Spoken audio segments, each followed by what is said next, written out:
The darkest lord in the world, Lord Voldemort, walked down the street of the village of Godric's Hollow. It was cold, windy, and wet, the result of rain that morning. Yet, despite the weather, dozens of children of various ages ran throughout the village, greedy for candy. Voldemort sneered, the foolish muggles, worshipping something they didn't even know existed. Never aware that only feet from them was the one who would lead an army of wizards to oppose, kill, and enslave them. A small child dressed in a pumpkin costume ran up to him. "Nice costume, mister." Voldemort turned his head slightly and he saw the child's smile turn into a look of horror when he saw what was beneath the hood of the black cloak he wore. The child ran back to his mother. Voldemort gripped his wand. With one simple movement he could prevent the boy from ever reaching his mother. It would be easy but unnecessary. It might even prove dangerous. The green flash from He killing curse could alert either his intended victims and warn them, or could alert the meddlesome ministry that dark magic was being performed in a heavily populated Muggle neighborhood. As easy and amusing as killing the boy would be, he had more important work to do tonight. As he continued his journey, Voldemort thought of what had brought him here, to this Muggle village. 15 months ago, one of his informants, Severus Snape, had been following his greatest adversary, the Muggle-loving fool Albus Dumbledore. Snape had learned that Dumbledore was going to interview a potential teach at Hogwarts. Preparing to take his role as a spy there, Snape had followed to get hints and ideas for his own interview, as well as check out the competition. What he had found that night was something far more valuable than a position as spy in Hogwarts. The candidate, a descendant of a famous seer, hadn't shown much talent until the prophecy. Snape had overheard the woman go into a trance-like state and speak in a strange voice. He was discovered before he had heard the full prophecy, but it was enough. All that concerned Voldemort was that it mentioned a boy who would have the power to defeat him. The only characteristics were that he would be born at the end of July to parents who thrice had defied him.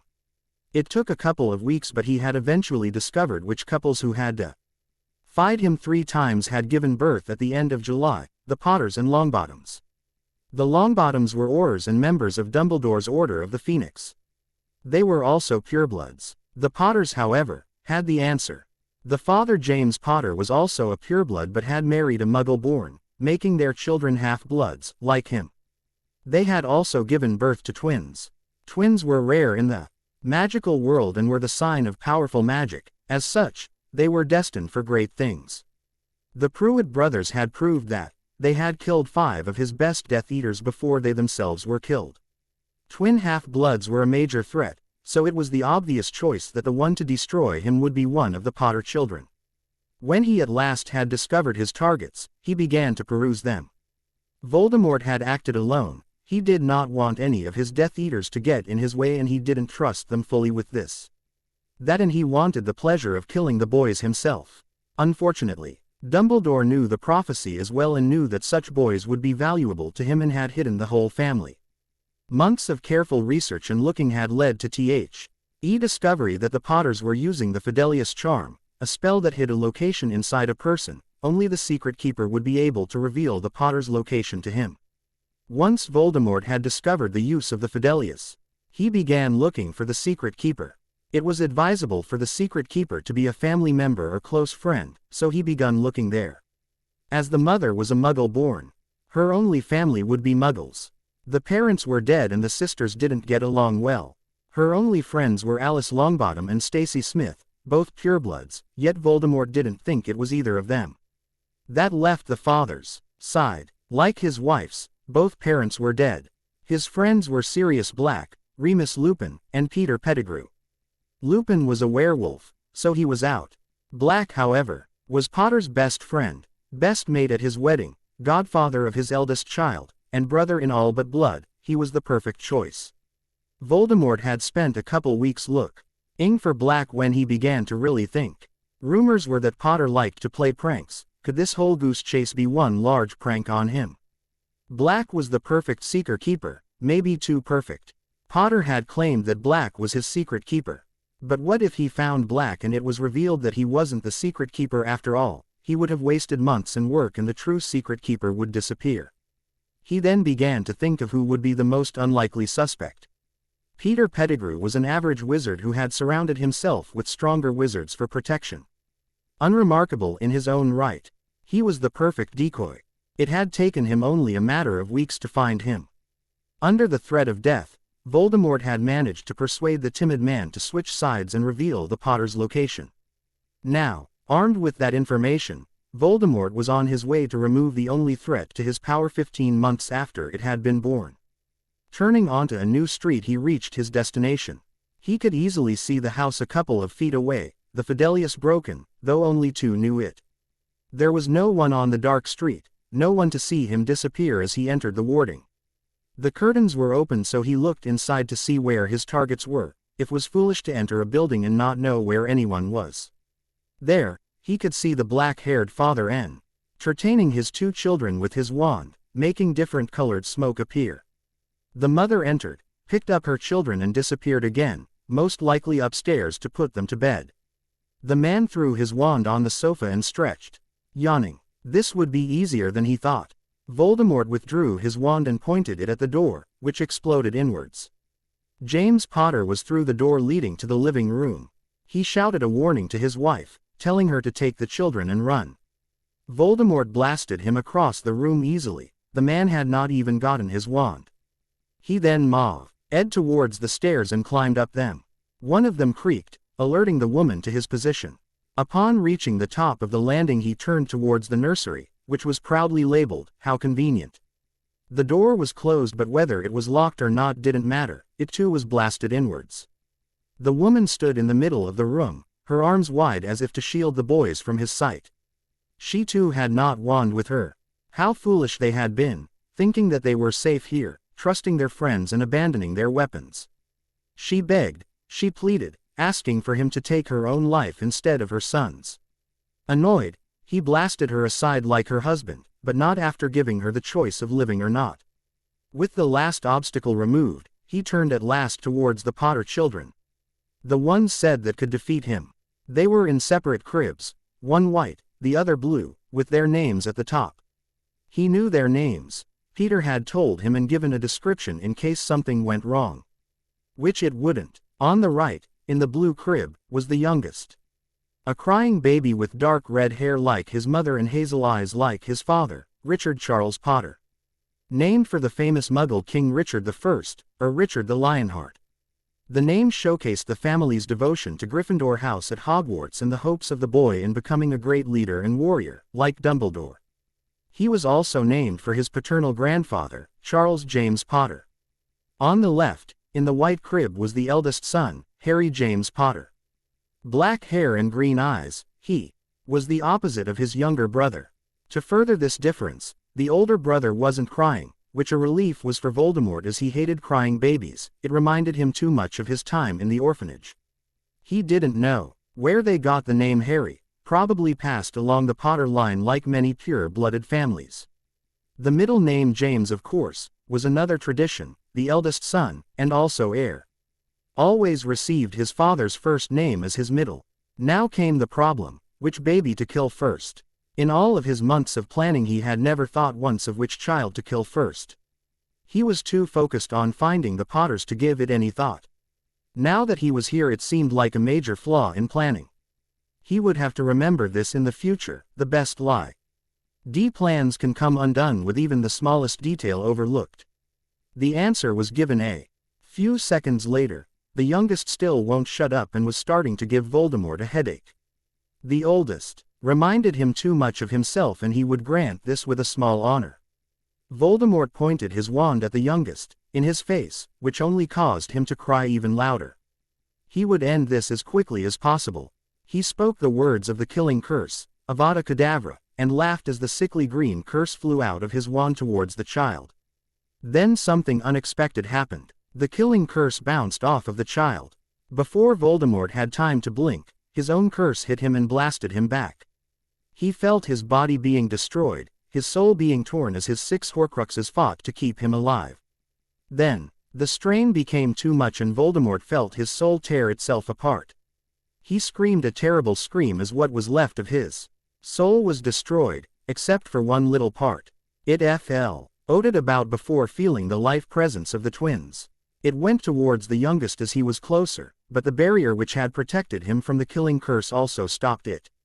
It then went to the other brother, which was unprotected. The soul fragment touched a spot on the boy's forehead and entered, creating a lightning-like scar where it did. The baby screamed in pain as the fragment entered and then he collapsed.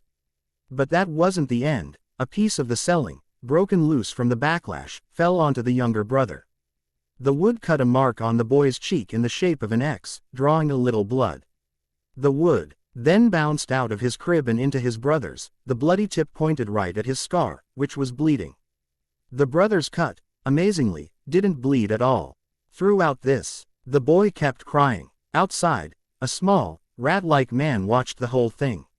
He had felt guilty about betraying his friends and, in a rare moment of bravery, had run to Godric's Hollow to warn them. He had arrived in time to watch Voldemort walk up the stairs. Ever scared, the man slowly crept into the house and up the stairs. He entered the nursery just in time to see Voldemort get destroyed. He then picked up the wand and thought hard. When word got out that it was he who had betrayed the Potters, it would be a life sentence in Azkaban, and he didn't want that. How he could turn this to his advantage. Then, the answer came to him. He would have to work quickly if his plan was to work. A few minutes later, a pop sounded as an old man appeared. He was tall, with long purple robes, and silver hair and beard that reached his belt. Albus Dumbledore entered the house of his former students. He had set up a ward that let him know if dark magic was performed in their house, and the alarm had sounded just a few minutes ago. The Potter's house wasn't connected to the flow as a safety precaution, so he had to walk beyond the wards of Hogwarts before he could apparate to this location. The headmaster found James Potter unconscious with a large bump on his head. Before he could wake him, he heard crying and ran up the stairs. There he found Lily, also unconscious but relatively unhurt, a sleeping Harry, and a crying Richard. He also noticed that remains of Voldemort and knew what had happened. It was immediately clear that Lily had tried to protect her children and been removed by Voldemort. She was only alive due to the pleas of his spy Severus Snape. Looking closely, he was able to determine which of the boys had done the deed. Richard was awake and crying while Harry slept. There was also the fact that Harry's cut had come from a piece of falling wood while Richard's was clearly from dark magic. He heard Lily stir and moved to help her. "Easy, my dear, you are hurt." Albus, James, Harry, Richard. The woman launched herself up off the floor and ran to her children. She grabbed them out of their cribs and began rocking them with a well-practiced hand. "What happened? Where's Voldemort? Where's James? Is he all right?" Dumbledore placed his hand on the worried mother's shoulder comfortably. "He's fine, unconscious, but fine. But we must get you four to St. Mungo's as quickly as possible. You need to be looked over." The woman then allowed herself to be led downstairs where her husband was stirring. With a cry, Lily Potter flung herself on her husband, nearly knocking him over, and began crying in his shoulder. Dumbledore allowed them to have their moment. They had just nearly lost their lives, but repeated how necessary it was to get to St. Mungo's. Later that night, at the hospital, James and Lily Potter waited for news about their children. Dumbledore had told them he was concerned about their health as no one had ever survived the killing curse before. Both parents had been shocked at his statement about surviving the killing curse but had consented to allow their children to be examined. They cared equally for them. The Y also waited on news about Peter Pettigrew as they had warned Dumbledore about him, who in turn warned the Ministry, who now had all of their Aurors out looking for him. Nearly a half hour after the children had been given to the healers, one of them came out. "Are they all right? Are my babies going to be all right?" Lily Potter had all but demanded of the healer. The healer looked uncomfortable for a few seconds before speaking.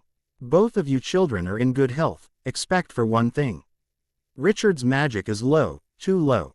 Accidental magic among children younger than 4 or 5 is really dangerous as their core is still developing." Lily was too frozen to speak, so her husband did it for her. "What does this mean for Richard?" On again the healer hesitated before speaking. "If it isn't corrected, there is a 70% chance that Richard could lose his magic forever and become a squib. If this happens, there is another 50% chance that he could die." Lily burst into tears at this point. James was not happy. "Isn't there anything you can do?" Richard just destroyed Voldemort. For the third time the healer was silent before speaking. There is one thing. There is an ancient ritual that we could use that would transfer Harry's magic into Richard's. We haven't performed this ritual in hundreds of years because in order to work, the subjects need to be younger than 2, really close in age, and related. Most families aren't willing to risk one child's magic and life to save the other child's. The ministry has also heavily restricted this ritual as it is seen as dark. Lily was still crying, not paying attention to anything the healer said, so James turned to Dumbledore. Is Voldemort gone for good? Dumbledore sighed. He hated when such choices came down to his decision. It reminded him too much of his youth with Ariana and Gellert. He saw all children as equal and never believed in favoritism, but Gellert's old slogan came back to him, the one he himself created. For the greater good. How he hated that slogan after his sister's death, but now it came back in full. He didn't have a choice. When Voldemort came back, Dumbledore truly believed he would. He had studied Tom too much not to believe he would hunt down Richard. When Voldemort did come back, Richard would be the only one able to finally defeat him. With a heavy heart, Dumbledore made his choice. No, James, Voldemort isn't truly gone just yet. He will come back, and when he does, only Richard will be able to defeat him. James nodded and turned towards the healer. Do the ritual. The ministry won't care because this is Richard. The healer nodded, turned, and entered through the doors he had left previously. James went to put his arms around Lily, who turned into his embrace and cried. Dumbledore watched them and hoped to Merlin that his choice wouldn't come back to haunt him as the one he had made back when he was younger. November 1, 1981, London Street. It was a RLY morning after the night his master fell, and Peter Pettigrew was worried. There had been no sign of his target and he was starting to fear that he would be caught before he found him. The London Street Reet had only a few muggles out and about at this time, so Peter was able to see who was around him. If any Aurors or ministry personnel showed up, he'd apparate away and continue his search elsewhere. Suddenly, a loud voice caught his and many of the muggles' attention. Peter turned around. There, making his way towards him with his wand out, was Sirius Black. Black was tall, well-built, and handsome. His long black hair catching the eye of a couple muggle women further down the street. Black's loud voice was beginning to attract attention and several more muggles came out to investigate what was going on. Good, thought Peter, the more the better. Prepared, Peter began to yet loudly. Black, I never should have give you that piece of paper. You lied to me, Black, you lied. You said She was for McGonagall, but it was really for your master, wasn't it? You gave it to you know who and betrayed the Potters. You're the reason they're dead, you're the reason Harry and Richard are orphans. You're just like your family, Black. Cruel and dark. We should have seen it right from the start, but we wanted to believe that you were different. But you're not. You betrayed them and now they're dead. I'll kill you, Black, I'll kill you. Peter was crying at the end of his little speech, fake crying. Something he had worked on during his time at Hogwarts to get out of detention, and it worked too. The crowd around them was larger now and muttering about betrayal and death. A couple of women screamed at the thought of murder right in front of their eyes. Sirius never even got the chance to speak. Quickly drawing his wand, Peter muttered a curse and then cut off one of his fingers. The explosion covered the severing of his finger and his transformation into a rat. Peter then quickly ran down the nearest sewer drain. A couple seconds later, Aurors, members of the Department of Magical Law Enforcement, and many other Ministry of Magic personnel apparated to what remained of the street. Behind where Peter had stood was a large crater with the bodies of 12 muggles strewn all over the place. Screams met the wizard's ears and the sound of laughter. Sirius Black laughed. He laughed at how Peter had pulled one giant prank on everyone, him included. Laughed at how Peter had hid his magical talent and just revealed it now. He ignored the people around him. He would explain the truth later and James would back him up. Then the two along with Remus would begin hunting for the little rat and make him pay. Street Mungo's Hospital. Lily and James continued to wait for the healers to release their children. They hadn't seen them since they had given them over for the checkup. Dumbledore had left a few minutes earlier to check on the search for Peter. Suddenly the doors opened and 3 healers entered. 2 of them carrying the twins. Lily, red-eyed, stood up and quickly walked with James over to them. They both grabbed Richard and peppered him with hugs and kissed, then Lily separated and grabbed Harry. The lead healer spoke up. Both boys are completely healthy, the magic transfer was a complete success. Richard's magic fine and topped off while Harry is now a complete squib. Dumbledore chose that moment to return. James quickly spotted him and proudly held up Richard. Dumbledore. The healers said Richard is fine, he's not going to be a squib or die. Isn't that great? What's wrong? What happened? He had seen Dumbledore's sad face. I have some unfortunate news. It turns out that Peter didn't betray you like we thought. Sirius tricked him into giving up a piece of parchment which held the location of the house which he then gave to Voldemort.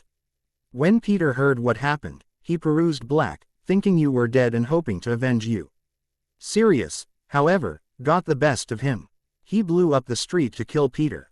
All that was left was a single finger and 12 dead muggles. It turns out Sirius wasn't too different from his family after all. At the news of two of her's friends, Lily once again burst into tears. Holding Harry tightly to her, she let James grip her tightly, welcoming his comfort. Dumbledore continued. The Ministry had decided to throw Sirius in Azkaban right away to avoid have the two of you from facing the pain of a trial. Unfortunately, I have to agree with them. I had hoped that maybe I could help Sirius change his ways but, after hearing what he did in South London. He ended the sentence there. Just hearing about what had happened had been horrible, saying it was worse. And for Lily and James to know, after they had suffered so much already. It was best not to speak of it. Dumbledore just watched the family of four comfort each other. He could see Harry leaning out of his mother's arm to look at him. He gave brief thoughts about sending Harry off to live at Lily's sister's, but quickly shot it down. He knew that Lily would never agree to it and besides, it was best to leave the little family together. He had learned that with Aberforth and Ariana. He once again hoped that he had made the right choice with Harry. Later that day, the Potter family moved into Potter Manor, which had been abandoned after it was learned that Voldemort was after them. James immediately started to set up Richard's own room as he didn't want him and Harry to share a room anymore. After all, Richard was now the boy who lived while Harry was just a plain squib. Lily had protested at first but relented when James had explained that the two needed to be separated eventually and this was the best time. He knew that there were still protests but she would let up for now. Meanwhile, the wizarding world enjoyed a time of great celebration at the fall of Lord Voldemort to little Richard Potter. There was a scandal when it was learned that his brother Harry was a squib. But it died down in time.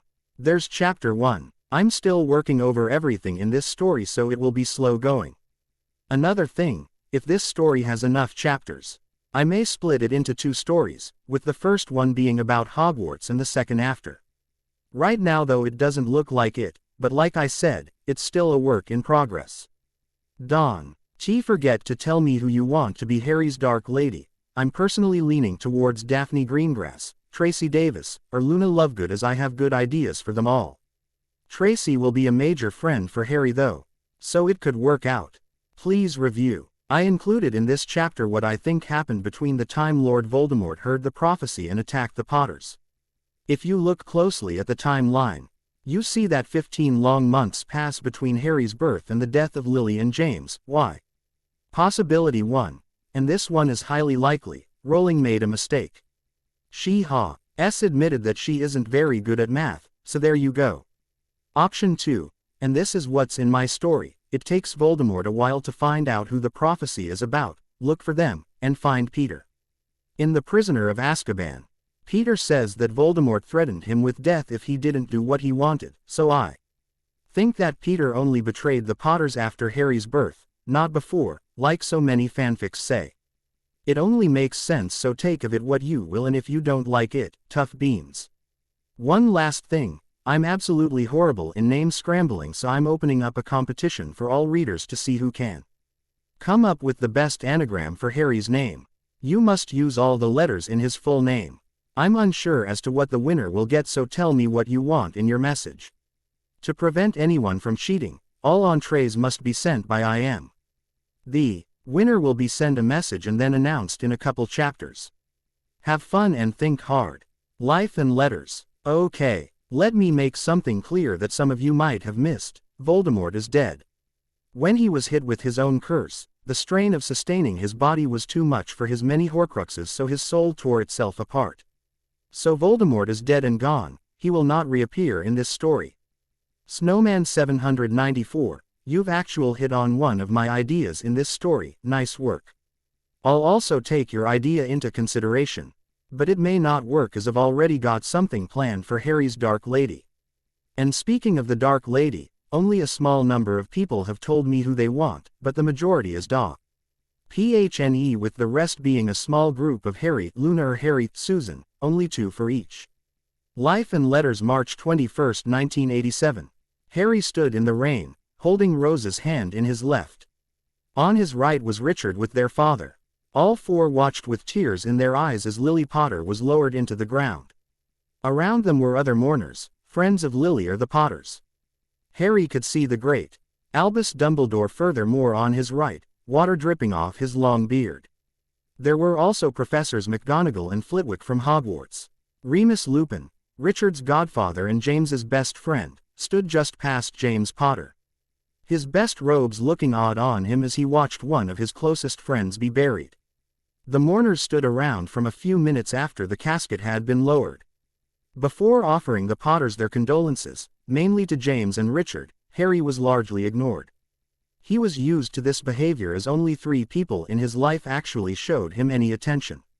Now the number was reduced to 2.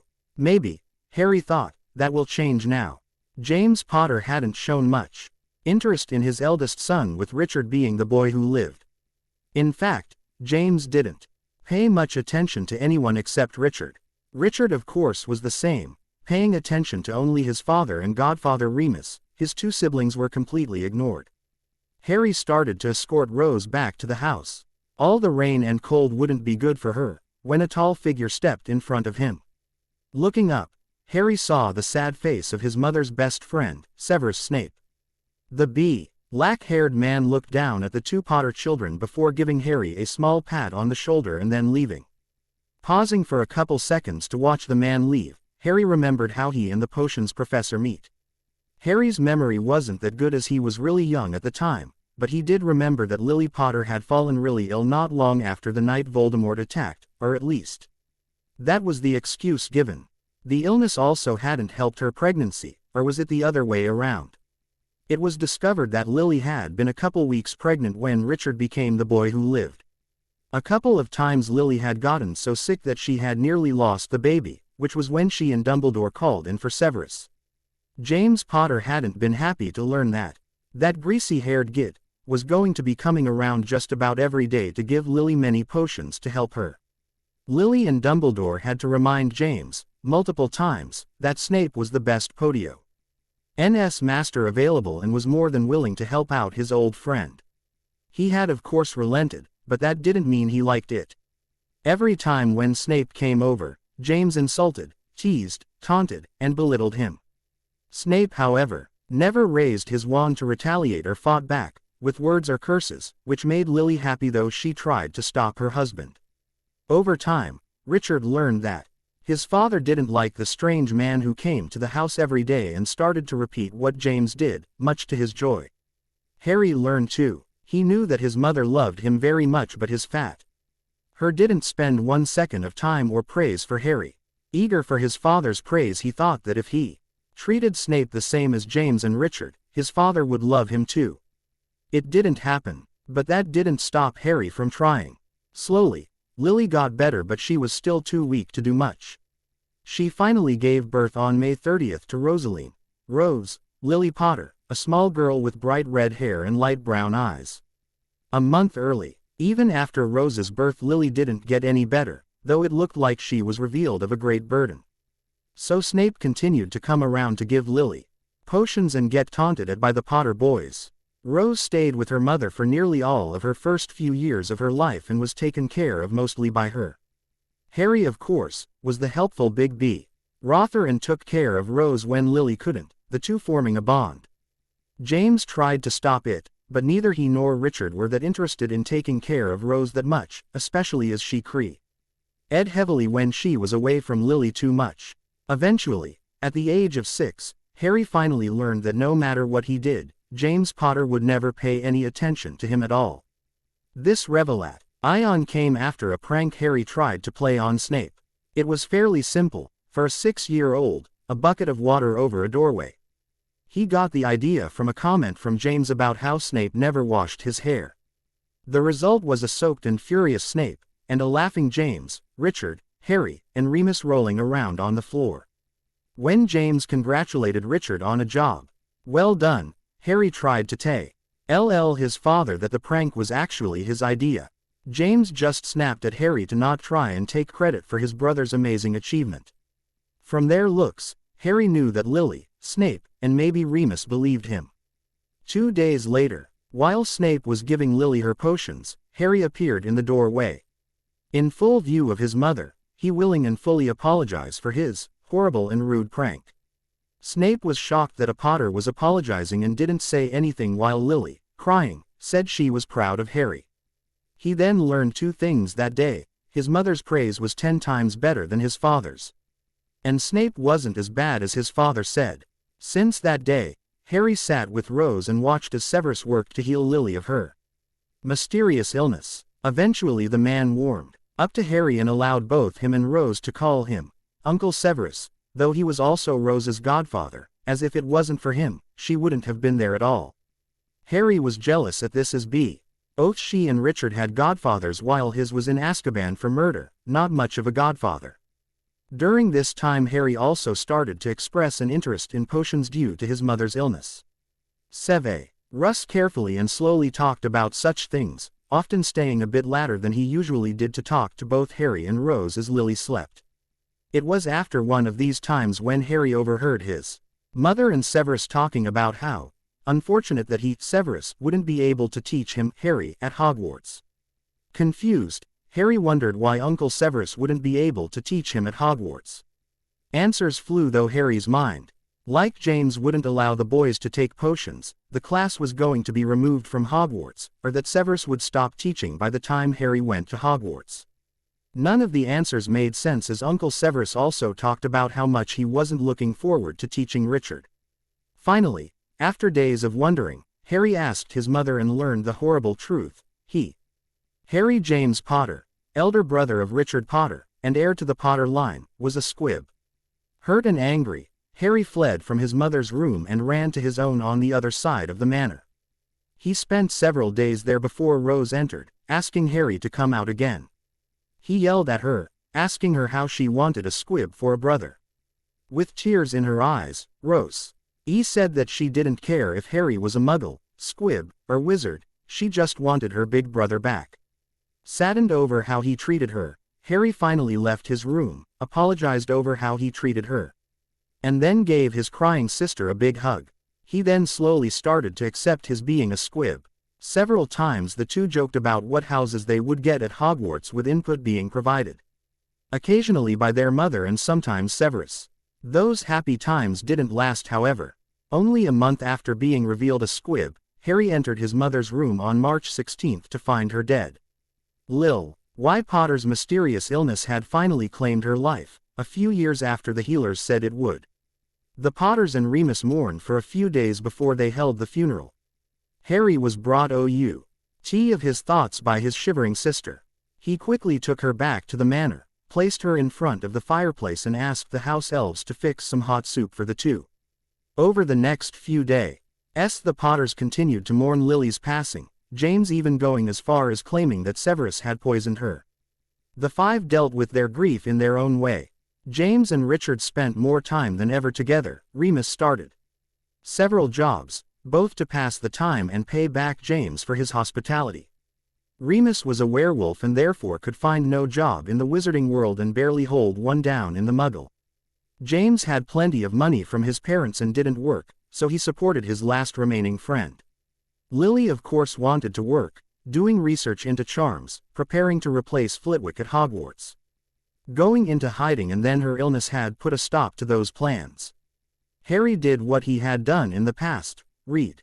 Upon learning that he couldn't do magic, Harry had begun spending a lot of time in the Potter family's library. His room wasn't that far from the library, so it was easy to go back and forth, often spending the night there. Rose started to join him after Lily's death, and so Harry began to start teaching her what he learned in the books. There weren't very many books for those younger than 12, but Harry didn't care. Rose was a fast learner, almost catching up with Harry in a few months. The two read much about what children their age learned at school: reading, writing, math, history, etc. Lily had also added some Muggle books, and the two treated them like a priceless treasure. There were also a few books on the Muggle world, and the two read them as well to learn more about the world their mother was born and raised in. Harry read them more thoroughly, as he suspected that his father wouldn't want him around, especially after he reached 17. The two also developed a ritual of going to visit their mother's grave every year on the day of her death, and sometimes on her birthday. They sat and talked to her. Harry updated her on what he was teaching Rose. More than a year after his mother's death, Harry discovered something amazing about himself. It was a warm April day, and Harry was outside, in the field next the manor where James and Richard practiced Quidditch. He had been walking around after running when he heard voices. Looking around, Harry didn't see anyone. Paying close attention, he learned that the voices were very strange. First, they didn't sound very human. It was almost deep and creepy. Second was that they spoke in broken English. Finally, Harry looked down and saw two small snakes slithering around, occasionally looking up at him. The voices were coming from the snakes. "Great," Harry said out loud, "I'm hearing snakes talk." The snake furthest from him perked up its head. "He speaks it," it said, "he speaks it." The two snakes turned around and slithered over to Harry. A long conversation later, and Harry learned that he was a Parselmouth, a person who could talk to snakes. The snakes were a brother-sister duo called Apollo and Artemis. The three quickly became friends, and Harry took them with him inside. They immediately liked being inside as it was warmer, especially in the later months. They were rather suspicious of the squib thing, as they had never heard of a squib speaker before. They spent much of their time in Harry's room, sleeping on his comfy bed or in the sun. This was a good thing, as Harry didn't think his father would be too happy with them. He had a firm dislike of all things Slytherin, snakes included. He also thought his father wouldn't take to the whole Parselmouth thing, as it was considered a dark trait. The few times Artemis and Apollo did leave Harry's room, they went tea outside for hunting or were in the library while Harry researched them. In all of the books in the library, magical or Muggle, Harry couldn't find what type of species of snake they were. They didn't know either. The unknown species wasn't the only thing weird about them. Apollo was the only one with fangs, and as such, was venomous. However, his venom changed depending what he wanted, from paralysis to death to even healing. This interested Harry because many Muggle religions had snakes as either symbols of death or healing. It also matched up with his namesake, the Greek god Apollo, known as the healer or plague giver. Also, like his namesake, Apollo could briefly see into the future and see small things yet to happen. He also liked music for some reason and acted immature. Artemis Weaver didn't have fangs or venom and instead squeezed her prey, though she didn't eat as much as her brother. She was very fast, often appearing out of nowhere, and often scolded her brother for his tions and words and gave Harry bits of wisdom every now and again. She taught Harry much about she had learned and encountered, particularly about other animals. Artemis also acted as a mother figure to Harry, and though she would never replace Lily, Harry greatly appreciated her thoughts and words. She and Rose also very friendly with each other, though Rose couldn't understand her. Out of the two snakes, Harry liked Artemis the best and often teased Apollo about it, though he teased Harry in turn. Harry didn't know how old the snakes were, and neither did they, but Harry assumed that they were only a couple of years old. Yet they acted a lot older at times. Such was how Harry passed his time at Potter Manor. He spent much of his time either in his room with Apollo and Artemis or in the library with Rose. Sometimes Artemis would join them, occasionally with Apollo. She was curious about what humans wrote about and would teach some things to Harry and Rose. A couple of times a week Harry would go outside and run for exercise, though not at the same time Richard was riding a broom. Rose joined him once or twice a week. Harry tried to get her to learn how to ride a broom, but neither was experienced, so Rose decided to wait until Hogwarts. Artemis encouraged these exercises and went with them to enjoy the sun when it was warm. Occasionally Harry and Rose would receive a letter from Severus asking how they were doing. He didn't feel welcome at Potter Manor after Lily's death. Harry was unhappy with this as it meant he didn't get to see his uncle. Although he did join them once or twice at Lily's grave over the years. The two siblings didn't see their uncle much. It wasn't as bad for Rose as Harry knew that she would get to see her godfather a lot in a couple of years, but Harry felt robbed. He felt like Severus was the only one apart from Apollo and Artemis who understood him. He had even confided in Artemis that Severus felt more like a father to him than James or even Remus did. Remus was a strange one. Sometimes he would ignore Harry like James, and others he would acknowledge him a bit. He spent much of his time at his many jobs, with James, or his godson Richard. On Christmas and birthdays, Remus's presents weren't very big or even expensive like Richard wanted, but Harry appreciated the books he gave him and Rose. Sometimes Remus was even a good source on tea. He Muggle-whirled as his mother was a Muggle-born and his paternal grandmother was a Muggle. This was how Harry spent his life until the morning of his 11th birthday. July 31, 1991. Harry awoke feeling warm and comfortable with a heavy weight on his chest. Opening his eyes he saw that Apollo was curled up and snoozing on his stomach. The two snakes had grown from about 20 inches long and 4 inches around when he first found them to almost 3 feet long and 6 inches thick, and it looked like they would continue growing. Without knowing what species they were, Harry didn't know how big they would get. Sliding Apollo off of him, Harry climbed out of bed and his place was quickly taken by Apollo. Smirking, Harry grabbed the top of his covers and threw them over Apollo. "Hey, well, that's what you get for being a cheeky snake. Shut it, Artemis. I just like a comfy spot to sleep and Harry's bed is quite warm." Still smiling, Harry left the arguing snakes and went down to breakfast. Maybe if he hurried, he could get away before Richard's Hogwarts letter arrived.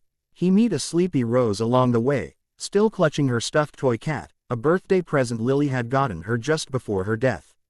James and Richard were already there, digging into the eggs the house elves made and talking with their mouths full without a female presence to scold them for doing so. Disgust. By his father's and brother's table manners, Lily had taught him otherwise. Harry ignored his plate of eggs, which was snatched up by Richard, and grabbed some toast and juice. As quickly and politely as he could, Harry shoved the toast in his mouth before the owl got here. He wasn't quick enough. Just as he was finishing half of the last slice of toast, the owl flew through the open window, had the letter on Richard's plate, grabbed a piece of bacon, and flew off again. Excited, Richard forgot all about his half-finished breakfast and tore open the letter. He then began whooping excitedly while James clapped so hard. "This is the proudest moment of my life. My son is finally going to Hogwarts." Harry decided to not remind his father that he had 2 sons and that he was the oldest and put his plate aside. Quickly downing his juice, Harry made to leave the kitchen before James got even more emotional, but was stopped when another owl flew through the window towards him. The owl landed in front of him and held out the letter tied to its leg. Harry removed the letter and Rose, who had joined Harry to get away from her father and brother, gave it the last of her breakfast before it flew off. Staring at the letter, the two recognized the Hogwarts crest, a lion, snake, eagle, and badger surrounding a large letter H. Shocked, Harry turned over the letter to see the address. Mr. H. Potter, the 3rd floor bedroom on the left side, Potter Manor, Wales. Gasping, Rose covered his mouth with her hands and looked up at her brother with wide eyes. Harry was too shocked to speak. Why would Hogwarts write him? Hands shaking, Harry slowly opened the envelope, nearly ripping it. Taking out the smaller piece of parchment, Harry read, "Hogwarts School of Witchcraft and Wizard. Dry Headmaster, Albus Percival Wulfric Bryan. Dumbledore, Order of Merlin, 1st Class, Grand Sorcerer, Chief. Warlock, Supreme Mugwump, International Confed of Wizards. Dear Mr. Potter, we are pleased to inform you that you have been accepted at Hogwarts School of Witchcraft and Wizardry." Harry dropped the letter. This couldn't be happening. He was a squib, right? He had dreamed of going to Hogwarts since he'd first heard of it, and being revealed a squib had sent all of those dreams crashing down. Maybe this happened with all squibs, That's right, it happened and the parents dealt with it when it happened. He wouldn't get all of his hopes up only for them to come crashing down again. Rose picked up the letter, read the first line and squealed. It was this that brought Harry out of his thoughts and James's and Richard's. Attention to them. James walked over, grabbed the letter out of his daughter's hands and read it before his face turned a great shade of red. Crushing the letter in his hand, he grabbed Harry's arm, said, "Come," and dragged him to the living room. Harry thought that he was overreacting over the letter but was too scared to say anything. Looking back, Harry saw Richard looking confused while Rose looked scared. Stopping in front of the fireplace, James grabbed a handful of flow powder and threw it into the fireplace. Headmaster's office, Hogwarts. Harry was wide-eyed as he was dragged into the fireplace. They were going to deal with it with the headmaster personally. He suddenly had the feeling that it wasn't as a common occurrence as he originally thought and was even more scared. I've got to thank everyone who has read so far. I've gotten some reviews that state that they don't like either dark or evil Harry.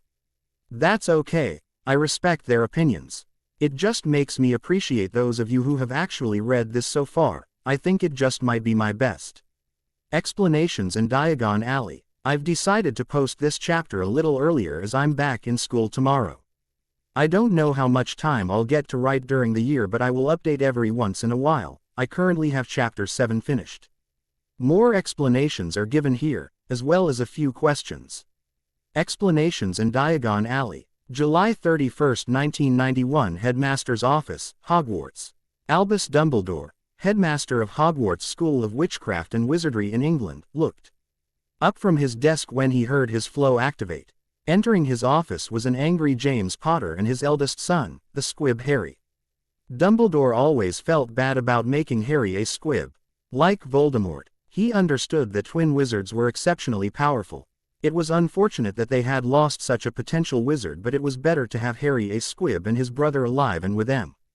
AGIC than have Harry a wizard but Richard dead or a squib. Curious about why the two had visited today, especially as Richard was supposed to get his Hogwarts letter today, Dumbledore spoke up. "Welcome James, Harry, what can I do for you today?" Without speaking, James threw the letter on Dumbledore's desk and stared at it like it was offending him.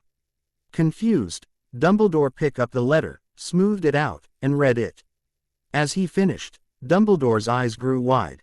"Well," James demanded. Dumbledore sighed. "I'm afraid, James, that this is entirely out of my hands." "What do you mean it's out of your hands? You wrote the bloody letter. Please, sit down, the both of you, and I will explain." Dumbledore's calm statement awed Harry as he was still scared of his father. James forcefully grabbed the nearest chair and sat down. Harry, meanwhile, took his time as he was glanced between his father's angry face and Dumbledore's calm one.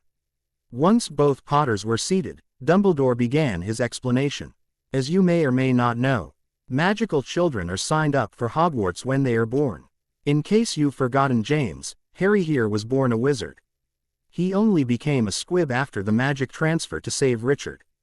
Even after that, Hogwarts still recognizes him as a student, so that's why an acceptance letter was sent." Dumbledore smiled as he finished his little speech. He expected everything to be finished at the end, but one look at his guests' faces and he could see something else was wrong. Harry's face was full of complete shock and hurt while James's had fear and uncomfortably. He quickly realized his mistake, but it was too late to correct it. "Why?" Harry's voice was soft, full of hurt. Dumbledore winced. Such hurt should not be present in any child. Harry didn't know what he was feeling.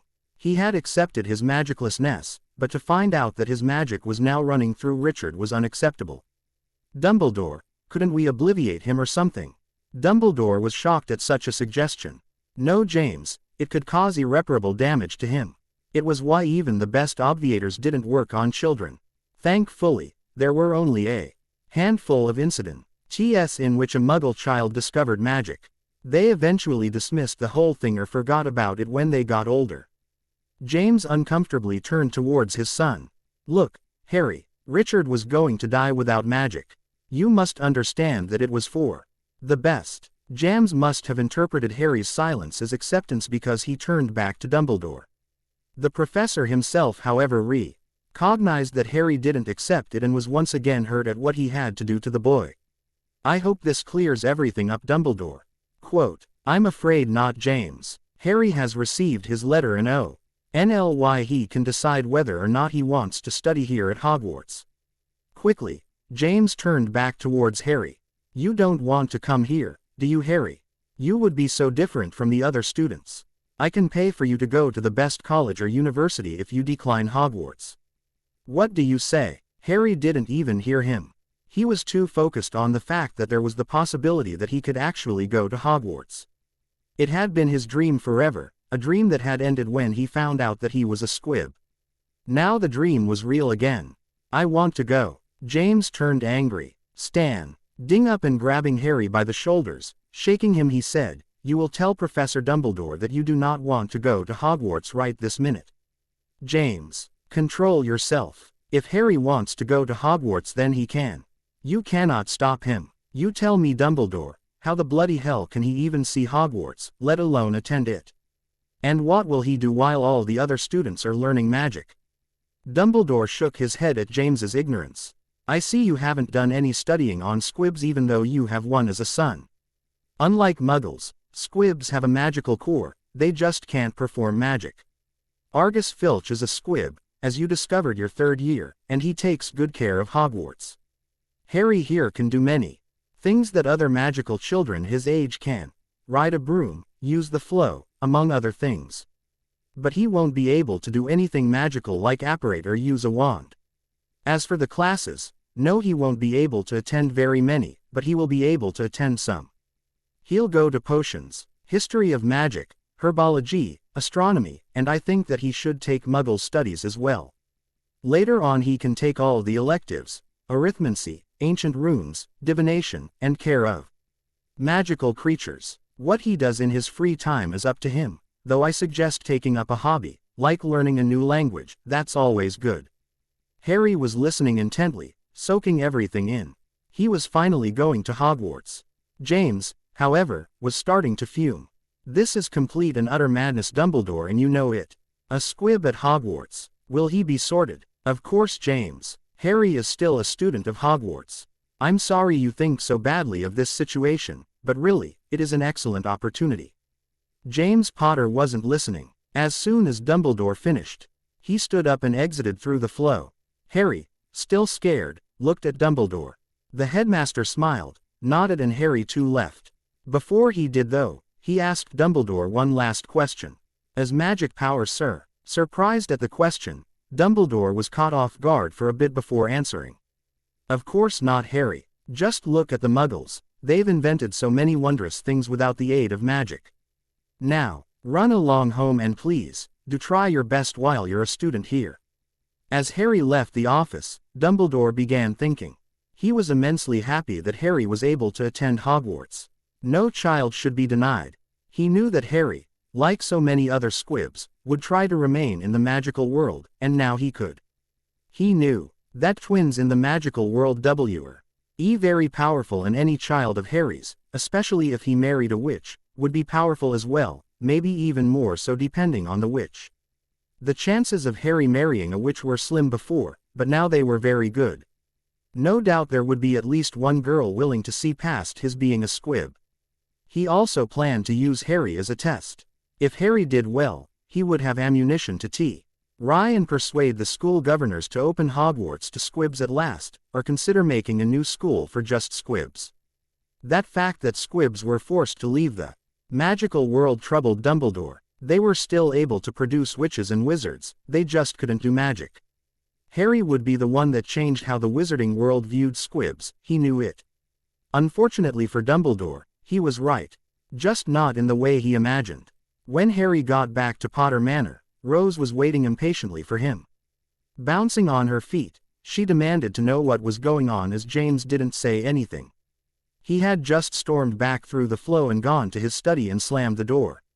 Harry dragged her to his room and explained everything about the magic transfer and him going to Hogwarts with Apollo and Artemis closely listening in. Rose was excited that her big brother would be able to attend Hogwarts but was disturbed that Harry's magic was in Richard. "It's not fair. Why should he have your magic?" "I don't know, Rose, but I swear, one day I will find out how to get my magic back or die trying. A modified book list arrived for Harry the next morning. Too angry to take Richard shopping the previous day, James and the rest Potter family went on August 1st. Richard was excited to attend Hogwarts and didn't think twice about his squib brother attending. Rose was wide-eyed as she saw Diagon Alley for the first time, as did Harry. James was uncomfortable about bringing Harry and had planned to not bring him to avoid having him go to Hogwarts. That didn't work, as Rose had told Harry the moment they were leaving. Once they arrived, James pulled Harry aside. "Look, Harry, it's uncomfortable shopping with you. Just take this and meet up with us later." He then pressed a small bag of money into Harry's hands and hurried off towards Richard. Rose looked back at Harry, but he ushered her on with their father. Knowing where his family would go first, Harry went right for Flourish and Blott's bookstore. He knew that his father would want to spend as little time in there as possible and would delay going there until the end, so Harry decided to spend as much time in there as possible. Especially as he didn't need as much as Richard. Harry quickly found his required books for history, herbology, astronomy, and Muggle studies, but spent more time looking for his potions book. This was the class Harry was most interested in as Uncle Severus was teaching it. His required potions book wasn't hard to find, but once he did, Harry continued to look. His search paid off, as he found a group of potions books that looked interesting. A Beginner's Guide to Potion Making, Hogwarts Years 1 to 3, an Intermediate Guide to Potion Making, Hogwarts Years 4 to 5, an Advanced Guide to Potions Making, Hogwarts Years 6 to 7, and a Potions Master's Guide to Potions Making for the Masters. All were by Professor Anthony Marchbanks, a renowned potions maker worldwide. Excited, Harry quickly grabbed the only set and ran towards the counter. The shopkeeper barely glanced at the books as he ringed them up until he saw the second Marchbanks book. He took a second look before continuing. The third and fourth book caused him to pause and look at Harry for a few seconds before continuing. He paused and stared one more time once he reached the Muggle Studies book, but the line behind Harry forced him to quickly finish. Carrying his books, Harry then went to Madame Malkin's robes for all occasions. It took a couple minutes to fit his robes. When Harry left, he smiled and held the door open for the blonde girl and her mother that entered as he was leaving. At the apothecary, Harry got a bit more of his ingredients than was required, as well as an extra set of files. He wanted to be able to practice his potions making in his free time. Next, Harry bought a trunk. Thinking he would encounter some trouble because he was a squib, Harry bought a 3-compartment trunk with a lock keyed only to him. Seeing he had everything on his list, Harry decided to join his family. If James didn't like it, he would take Rose and they would go back to Flourish and Blott's or to Potter Manor. Spotting them was both easy and difficult. There was a large crowd slowly making their way towards Ollivander's, accompanied by a couple of random flashes and shouts of, "Richard!" The crowd thinned just as they reached the wand shop and Harry was able to see his family go in. Rushing towards them, Harry was barely able to make it inside the shop. A small bell jingled as Harry entered, causing his father to look up. He just glared at Harry before going back to Richard, who was being measured by a tall old man. Rose smiled at him and he went to join her in the back. Ollivander was talking about the wands he made, what they were like, and what wands James and Lily had gotten. Richard was bored with the whole thing. James just wanted Richard to get his wand, but Rose was eating it all up. So on Richard was trying all sorts of wands.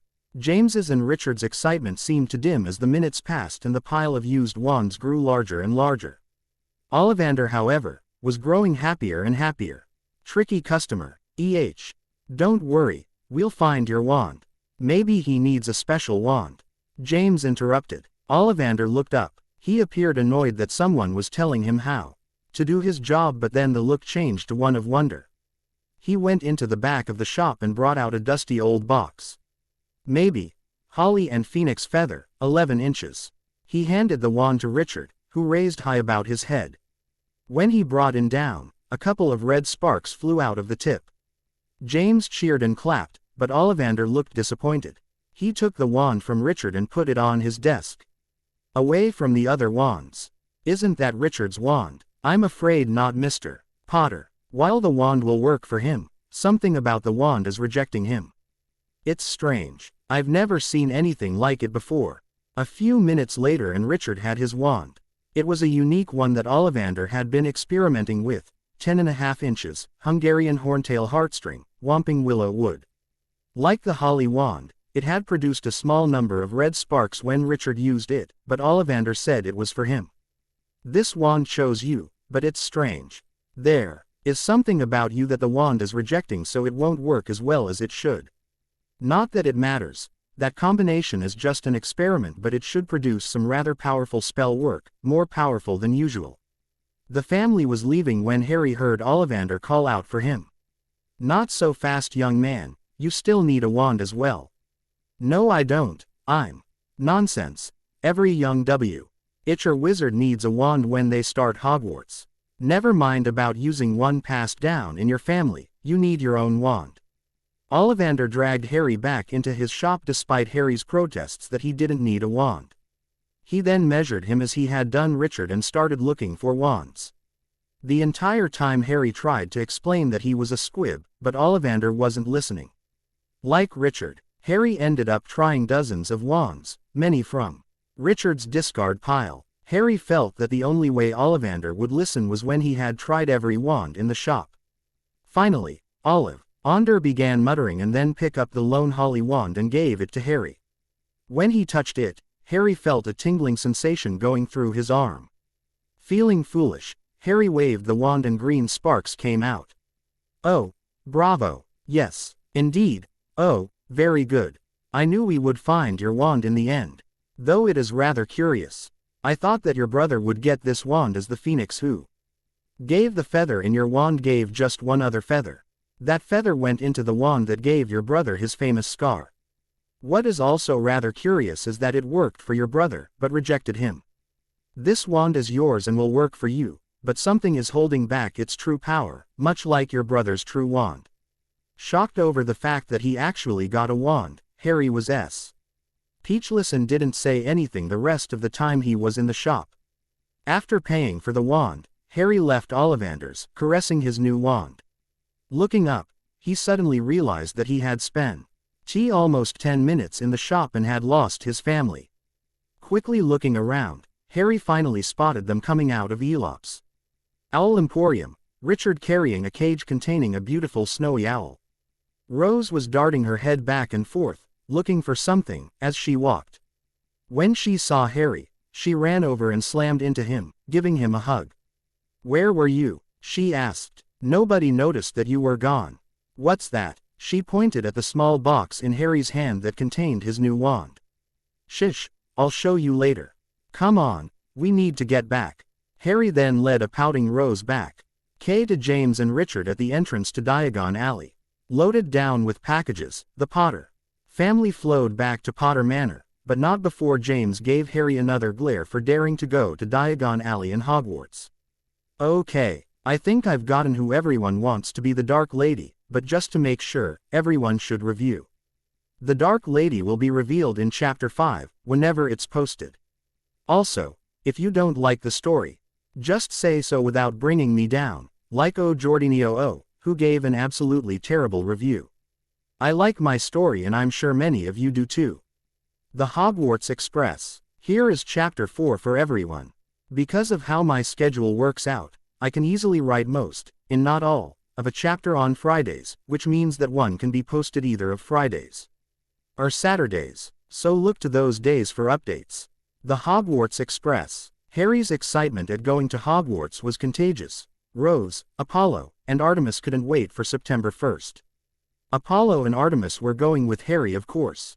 The letter had said that students could bring an owl, cat, or toad, but they said nothing about bringing a couple of snakes. Apollo had asked the moment Harry had gotten back from Diagon Alley, and Harry had told the snake yes, after watching him get smacked on the head by his sister, again. Rose had completely abandoned her own studies to be with her brother and his new books. Much to Artemis's disappointment, both children were fascinated by Harry's books, even though there were only 8, half of them were Marchbanks. After a little encouragement from Harry, Rose also stole Richard's books so that the two could read them as well. It wasn't hard as Richard didn't even touch them and just left them on his desk. Rose mainly read Richard's The Standard B. Book of Spells Grade 1 and Fantastic Beasts and Where to Find Them, sometimes with Artemis on her shoulders, reading as well. Rose was completely fascinated by spell work, most likely a product of being around Harry most of her life. But was also enchanted by many of the magical beasts that existed in the world. Harry meanwhile stuck with A Beginner's Guide to Potion Making, Hogwarts Years 1 to 3, and A History of Magic. This was because he knew Snape was still teaching potions, James and Richard had been complaining about it non-stop, and because of his interest in potions itself. History was another thing that interested Harry, so he studied that book as well. Even more so when he heard James tell Richard that it was completely boring everyone fell asleep in that class. They both read magical theory. Rose because she wanted to know and be ahead of her year, and Harry because he didn't plan on staying a squib forever. He knew that there was a large library at Hogwarts, so he also planned Ned to spend some of his free time there researching spells that he could memorize and, eventually, perform. Artemis demanded to know everything in the books and asked them to be read out loud. Harry had Rose do that to improve her reading skill and so he could take notes. He didn't know when he would be able to get to those books again. Apollo simply snoozed in the sun. The two snakes rarely went outside anymore because of Richard's new owl, Hedwig. Surprisingly, it wasn't Richard who named her, but Rose. All Richard did was put her in his room and leave the window open. That was it. He didn't even think of a name until about a week before Hogwarts. James had asked his son what the owl's new name was and Richard just stumbled over the question, a hint of things to come Harry thought. Rose had then suggested the name, an interesting one from one of the books she had read, and the owl had liked it immediately. Now Hedwig responded to nothing but a disappointment for Richard as he wanted to name her Atlas. Never mind that she wasn't a male owl. As they got closer and closer to the day Richard and Harry would leave for Hogwarts, Rose started to become gloomier and gloomier. Harry wasn't too concerned as he thought that the excitement might be wearing off, but during dinner the night before they were to leave, she hardly touched any of her dinner. Finally Harry decided to see what was up with her. When he asked, she snapped at, much in the same way he had when he found out he was a squib. "Tomorrow you're leaving for Hogwarts, leaving me here all alone. I thought it would be grey." At when Richard finally left for Hogwarts because then he would be gone and couldn't bother us anymore. "But now you're going too and I won't have anyone because Artemis and Apollo are leaving with you." Harry understood. She wasn't only feeling bad about being the only one left, apart from James and Remus, but she also felt bad because deep inside, she was wishing that Harry wouldn't be able to go to Hogwarts because he was a squib. Then she wouldn't be alone. Harry then grabbed his sister and held her as she cried into his shoulder. He comforted her and promised her that he would write her very day if she wished so that she wouldn't feel alone. At last Rose stopped crying, apologized for yelling at him and agreed with Harry's idea. She begged for every detail about Hogwarts, the houses, the teachers, the classes, everything. Never being able to resist her puppy dog eyes, Harry promised her. The next morning, Harry was awoken by a loud Richard, who was running all over the manor, trying to find everything to pack before the Hogwarts Express left. Rose joined Harry in his room to escape from the noise and helped Harry pack the few things he had left out. After comforting Rose last night, Harry had packed everything he could into his 3-compartment trunk, leaving out only a change of clothes, his pajamas, a book, and Apollo and Artemis. Harry smiled as he carried his trunk down the stairs. He had packed all of his school supplies in one compartment, his clothes in a second, and all of his books in the third, along with a few from the Potter Library and some journals he bought for notes. Harry and Rose spent 30 minutes enjoying a light breakfast and laughed as James and Richard scrabbled all over the house trying to find every last thing. Harry particularly enjoyed the part where Richard had to unpack his entire trunk to get to his left shoe, which he had packed, while Rose laughed her head off while their father looked for his glasses for 10 minutes, only to discover that he was already wearing them. Finally they were ready to go and, with James and Remus's help, apparated to King's Cross Station in London. James pushed Richard's trolley through the bar wire with Richard while Remus went with Rose, leaving Harry by himself. Taking a deep breath, Harry closed his eyes and ran straight at the barrier between platforms 9 and 10. When Harry opened his eyes, he was facing a large scarlet steam engine surrounded by a large crowd of people of various ages and dress. Here and there he could see some people his own age as well as some teens, dressed in either robes or muggle clothing. Around them were younger siblings, parents, guardians, aunts, uncles, and even one older woman who was scolding her grandson. Laughter, crying, and various animal noises made hearing difficult, so Harry didn't find Rose right away. After a couple minutes of searching, it was surprising how fast someone could disappear on a crowded platform. He found her waving at him. Steering his trolley over to her, Harry saw that his family was talking with a large red-head family. Remus was talking to the eldest boy who wore horn-rimmed glasses, his Hogwarts robes, and a large red and gold badge with AP on it. Two twins stood off to the side, speaking in hushed whispers to James, who also tried to talk to the plump witch in front of him. Richard and a tall boy his age were off to the side, also speaking in hushed tones, sneaking glances at Harry every once in a while. The last person in the group was a little girl who looked just a little younger than Harry with fiery red hair, who kept glancing at Richard with a bright red blush on her face. Harry knew that this was the Weasley family. The boy Richard's age was Ron, Richard's best friend. Harry gave Rose a quick hug before sneaking away to the train. Finding an empty compartment near the middle of the train, Harry stored his trunk in it and opened it a bit so that Artemis and Apollo could get out.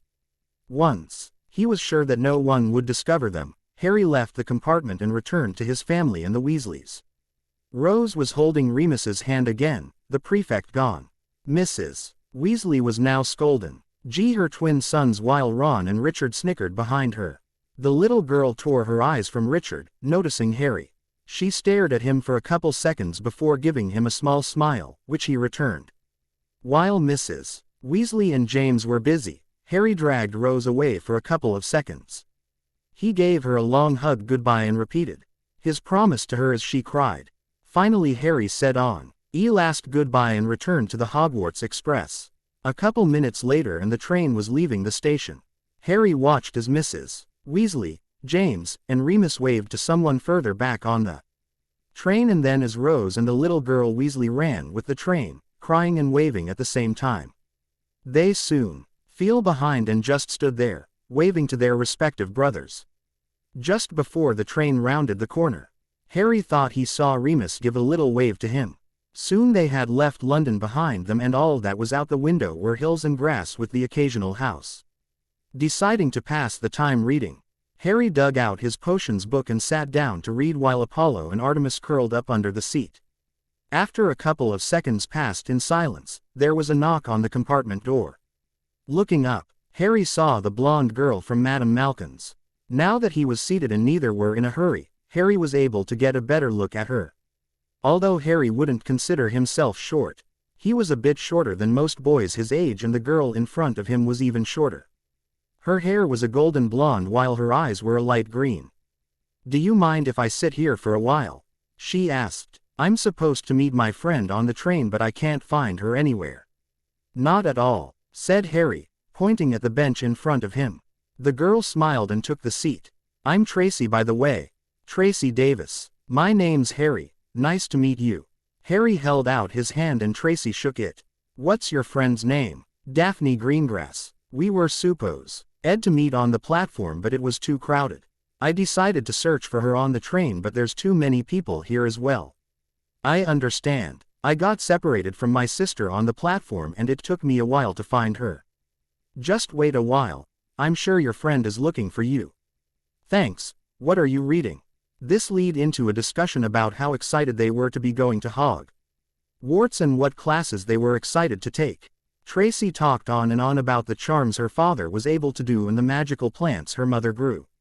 Harry mainly talked about his interest in potions, something he shared with Tracy's friend Daphne, but was very careful about how talked. He didn't want Tracy to find out he was a squib. Tracy did most of the talking, an easy feat as Harry could barely get her to shut up. But she did manage to drag him into a discussion about what house they would get. Harry, although hearing bad, and possibly untrue things about it, was all for Slytherin. While Tracy thought either Slytherin or Ravenclaw. Their conversation was interrupted by another girl entering the compartment. She was taller than Tracy and Harry, about an inch or two for Harry. Had long light brown hair that reached just past her shoulders, and bright, icy blue eyes. She was already dressed in her Hogwarts robes. "Tracy, there you are. I've been looking all over this train for you. Where have you been?" "Daphne, sorry, but I couldn't find you earlier on the platform or when I was looking for you in the halls. I decided to sit with Harry here for a bit and wait for you to find me." The girl, Daphne, turned to look at Harry for the first time. She stuck her hand out in a snobbish manner and said, "Daphne Greengrass." Harry took her hand and shook it. "Harry, why don't you join us?" He motioned towards the seat next to Tracy. Daphne looked back and forth between Harry, the seat, and an eager Tracy, before Tracy herself grabbed Daphne's sleeve and dragged her down on the seat. Harry had no idea how two such different people like Tracy Davis and Daphne Greengrass could be such good friends. Tracy was warm, friendly, inviting, and just full of energy, while Daphne was cold, calculating, and barely spoke 2 words. After listening for a while, and voicing his question, Harry got his answer. Tracy's mother grew many rare and/or expensive magical plants. Had Daphne's parents sold in their import-export business. Not having any other kids their own age, the two girls had quickly become fast friends. Harry understood how they felt, although Rose was a good friend. Sometimes he longed for a friend his own age. But that was difficult as Harry was a squib. The two girls stayed after the snack trolley passed and Harry slowly started to learn more about the girls. Daphne, he learned, was only cold because of her upbringing and rarely showed any emotion, even around her little sister Astoria and Tracy. After a couple of minutes, Harry managed to pull Daphne enough out of her shell to play Guess the Bean flavor, with a box of Bertie Bott's every flavor beans, which ended after Daphne was unlucky enough to get a dirty sock flavored bean. After this, she refused to say another word and glared at Tracy, who continued to laugh at her misfortune even 10 minutes afterwards. They were interrupted twice, once by a round boy looking for a toad, the second by a blonde boy with 2 gorilla-like boys. "What do you want, Malfoy?" Daphne said in an annoyed voice. Malfoy, the blonde boy, spoke up. "Just checking out this year's supply. I'm trying to see how many mudbloods actually managed to get into Hogwarts this year. Oh, and I'm looking for Richard Potter." Harry had a very hard time keeping his mouth shut. Although he and his father didn't get along, if there was one thing they agreed on was that calling someone a mudblood was unforgivable. Of course James had talked about the Malfoys. Harry didn't know how much of it was true and right now he didn't care. Too angry to think of what he was saying, Harry said, "If you're looking for my brother, he's most likely at the very end of the train, trying to get as many followers as he can." RRY suddenly realized what he said and that he had 5 pairs of eyes on him. Uncomfortable, Harry shifted on his seat. "You are the brother of the boy who lived." This came from Daphne and shocked Tracy and Harry. These were the most words she had said in one sitting the entire trip. The Malfoy boy cocked his head and stared at Harry in a calculating way. "Why haven't we heard of you before?" Wishing he had kept his big, fat mouth shut, Harry struggled to quickly come up with a good excuse to Malfoy's question. I just don't like all the attention. Anyways, who wants to hear about the plain old brother of Richard Potter?" Tracy, Malfoy, and his 2 goons nodded at Harry's explanation like it made sense, but Daphne continued to stare at Harry like she didn't fully believe him. "That makes sense, I guess. I'm Draco Malfoy. These 2 are Crabbe and Goyle. I'm Harry." He stuck out his hand to Malfoy, but the blonde boy didn't take it. Lowering his hand, Harry sat back down nervously. He had probably given too much away and they were about to find out he was a squib. "I take it your brother thinks he's all great or something because he has a famous scar, doesn't he?" "Yeah, he's really arrogant too. Really, he's too stupid to do anything. In fact, he's too stupid to be in Ravenclaw. He'll drop you if you're useless, so Hufflepuff's out, and don't even think of Slytherin for him. He hates the place like my father." "And you?" Harry fidgeted nervously. "I don't think Slytherin's all that bad. I mean, look at Professor Snape." This got Malfoy's attention. "You know Professor Snape?" Harry nodded. "Yeah, he used to come around our house when I was younger and he's my sister's godfather." Snape's my godfather too. You know, you're not so bad, for a Potter. Maybe we can be friends after all. See you in Slytherin." With that, Malfoy and his goons left the compartment. Tracy and Daphne looked at each other for a second before they too stood. "We should get back to my compartment, Tracy, come on." "It was pleasant to meet you, Harry Potter." Daphne's cold voice looked for the proper word to say before she left. Tracy followed a second later with a quick, "See you at Hogwarts, Harry." Harry was now left alone in his compartment. Apollo stuck his head out from under Harry's seat. "Are they gone now?" "Yes. Thank goodness," he said, crawling out from under the seat. "I thought they would never leave. They were too noisy." "I like them," said Artemis, following her brother out. "Especially that Tracy, she seems nice. She's a complete chatterbox.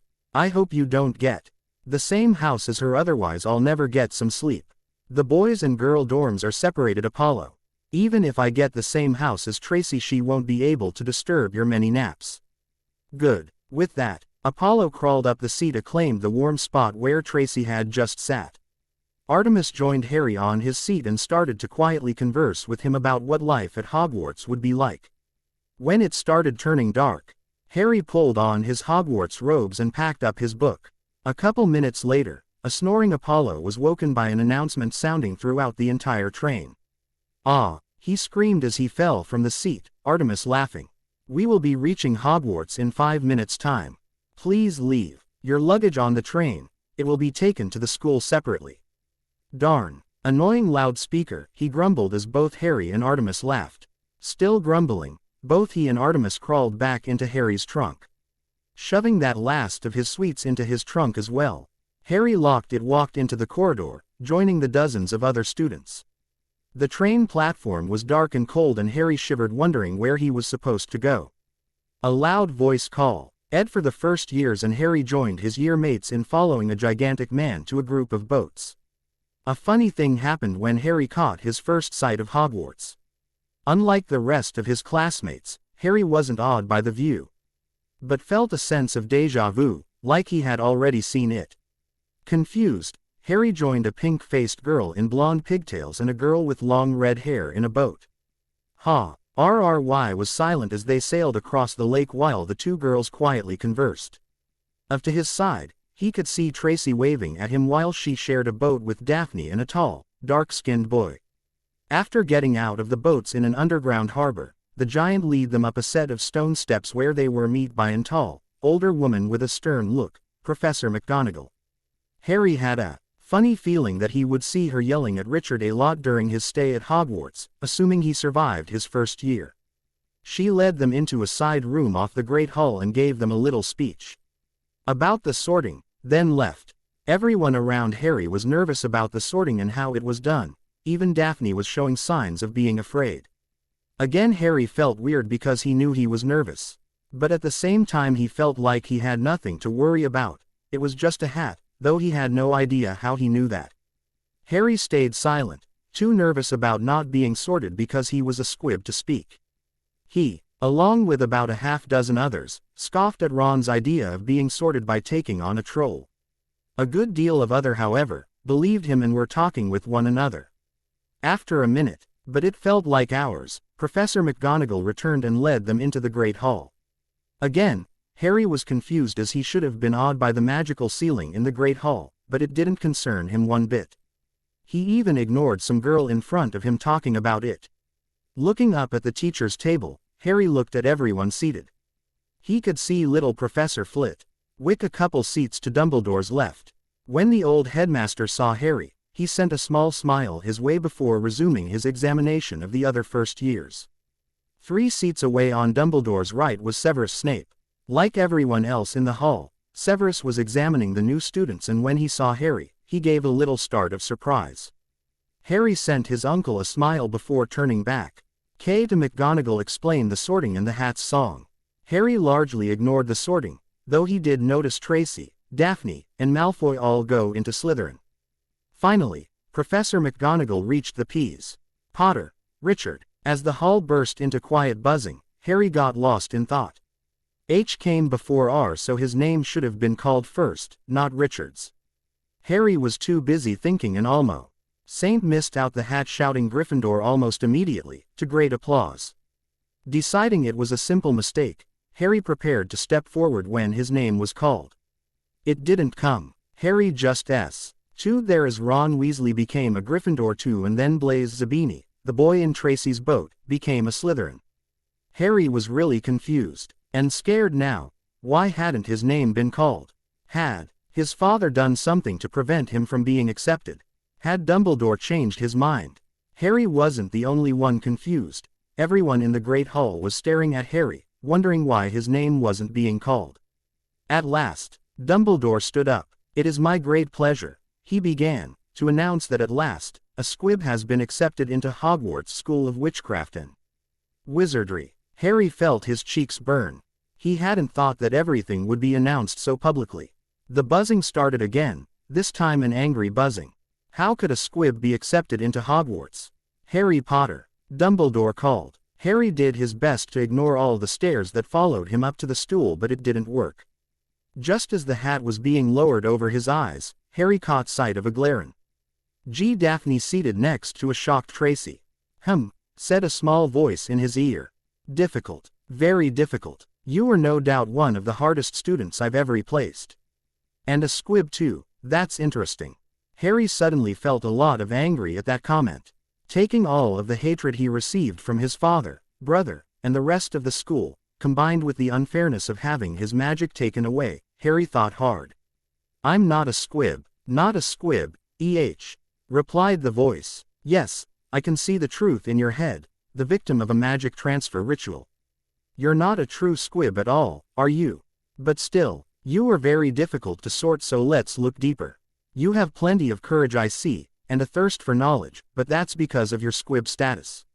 You're loyal to those who earn it, namely your sister and Professor Snape, but you don't trust easily, do you? But what's this? You have a high level of ambition, planning to take back your magic, are you? That's going to be difficult, if not outright impossible." Quote, while this was going on, everyone who knew what a squib was praying that Harry wouldn't end up in their house. What an embarrassment, while those who didn't, namely most of the Muggle-borns, asked those around them what a squib was. Meanwhile, the Sorting Hat was still considering where to put Harry. You could go into any of the houses quite well, that's what makes this so difficult." "Oh, I see, you have the gift. Well, that changes things a little." Harry suddenly knew that the hat had found out about his ability to speak Parseltongue. "And one more thing, though it's very deep." "Ah, I found it. Oh my, well, that settles it. I don't know how, but you've been granted a wondrous but terrible gift. I hope you use those memories well and remember what happened to their owner." Slytherin. Harry was pondering the hat's words and almost missed his house's name. The rest of the Great Hall, however, heard it just fine. The older Slytherins' mouths dropped. A squib in their house. The rest of the houses were thinking, a squib in Slytherin, a non-magical person in the House of Blood Purity. It was laughable. As such, almost 3/4 of the school laughed. Harry made his way to his new house, a dozen thoughts passing through his head at a time. He wondered what his father would say. He probably was torn from being thankful that Harry hadn't disgraced his own noble house of Gryffindor and cursing Harry for going into the dark house. As Harry approached the Slytherin table, those closest to him scooted further down the table, away from him, leaving at least 2 seats between him and the closest person. It might have been a little tight and uncomfortable, but it was better than sitting next to the filthy squib. Harry just stared sadly at his plate, feeling incredibly lonely. Once again, thank you for all the reviews. The Dark Lady will be revealed next chapter, so keep telling me who you want. Something else about her, too. People asked for Hermione and another asked for Rose. A reminder, the Dark Lady must be pure or half-blood, no Muggle-borns. Also, this the first time I considered Rose, Harry's sister, as his Dark Lady.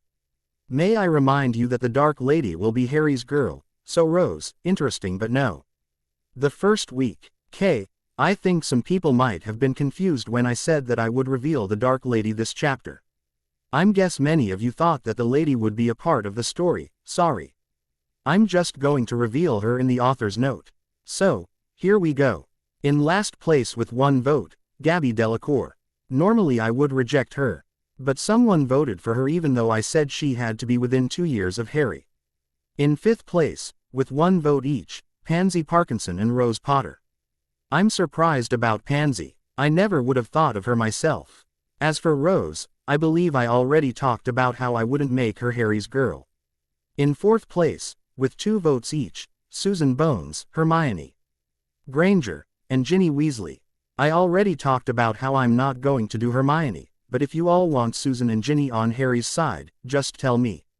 In 3rd place, with 3 votes, Tracy Davis. Of course you all would vote for her. She's Harry's first friend. I'm just surprised that she didn't get more votes. In 2nd place, with 12 votes, the crazy, but wonderful, Luna Lovegood. Again, I'm not surprised that you voted for her. As I'm sure many of you are disappointed that she's not Harry's girl, I'll make her one of his good friends. I'm already planning something special for her. And finally, the one you're all been waiting for. The girl who's going to be Harry's dark lady with 19 votes, Daphne Greengrass. I've always enjoyed this pairing. I think it's actually my favorite, don't know why. Anyways, Daphne is going to be Harry's girl, but don't expect it for a couple of years, as there are some things that will stop them and they have to overcome before they can start dating. Now that the Dark Lady vote is out of the way, on with the story. The first week, September 1st, 1991, Great Hall, Hogwarts Castle. As much of the school laughed at Slytherin's misfortune, many people were thinking various thoughts. Richard was pleased that Harry had gone to Slytherin. It meant that he was out of the way. There really was no other house for Harry. He, Richard, was the smarter brother, too smart for Ravenclaw. Hufflepuff just wasn't the place for the boy who lived, so that left the best house ever, Noble Gryffindor. Slytherin was just full of dark, evil little snakes. At would join you-know-who when he returned. And when he did, Richard would defeat him again and all the other little snakes that joined him. Then Slytherin House would be removed from Hogwarts at long last. Minerva McGonagall and Phileas Flitwick were shocked. They had known that Harry was a squib, they had been to his mother's funeral, but never had they imagined that he would attend Hogwarts. Dumbledore hadn't even announced to the staff that a squib would attend this year. This was the first they heard about it. Severus Snape's cold face was waging a furious battle. On one hand he was happy that the boy he had come to love like an almost son was sorted in his house, but on the other, he was just as embarrassed as the rest of his house that a squib had joined them. Albus Dumbledore was calculating. He felt sorry for young Harry. Although he had no prejudices, he knew that the surviving Death Eaters that had children had installed a sense of blood purity in them, and most of those children were in Slytherin. That wasn't to say the other houses didn't have blood supremacists in them. He knew for a fact that his own Gryffindor had 1 or 2, but the majority were in Slytherin. He had examined the boy and believed him to be a studious lad, one that would be perfect for Ravenclaw, who would stop judging him when they saw how smart he was. Hufflepuff wouldn't have been too bad for the boy. Severus had told him how polite the lad had been when apologizing for a prank he had done. Really, the worst house Harry Potter could have gotten was Slytherin. He just hoped that Severus looked out for the boy. Draco Malfoy was furious. He had previously met the boy on the train and had sort of liked him. He showed that he didn't really follow the blood traders and hung out with some of the right sort of wizards and witches. He even didn't like his brother Richard, which Draco had hoped would allow his father an open spot for when the Dark Lord returned. But to find out the boy was a squib and was in his house. Draco counted himself lucky that he hadn't shaken the squib's hand. He would write his father as soon as possible and he would correct this outrage. Tracy and Daphne were a mixture of shock, anger, and fear. Tracy had been nervous around the boy when they first met. At first she thought he was a Muggle born, but their conversation had fixed that. She wasn't prejudiced like most of her house was. But she didn't think a squib in Slytherin was a good idea.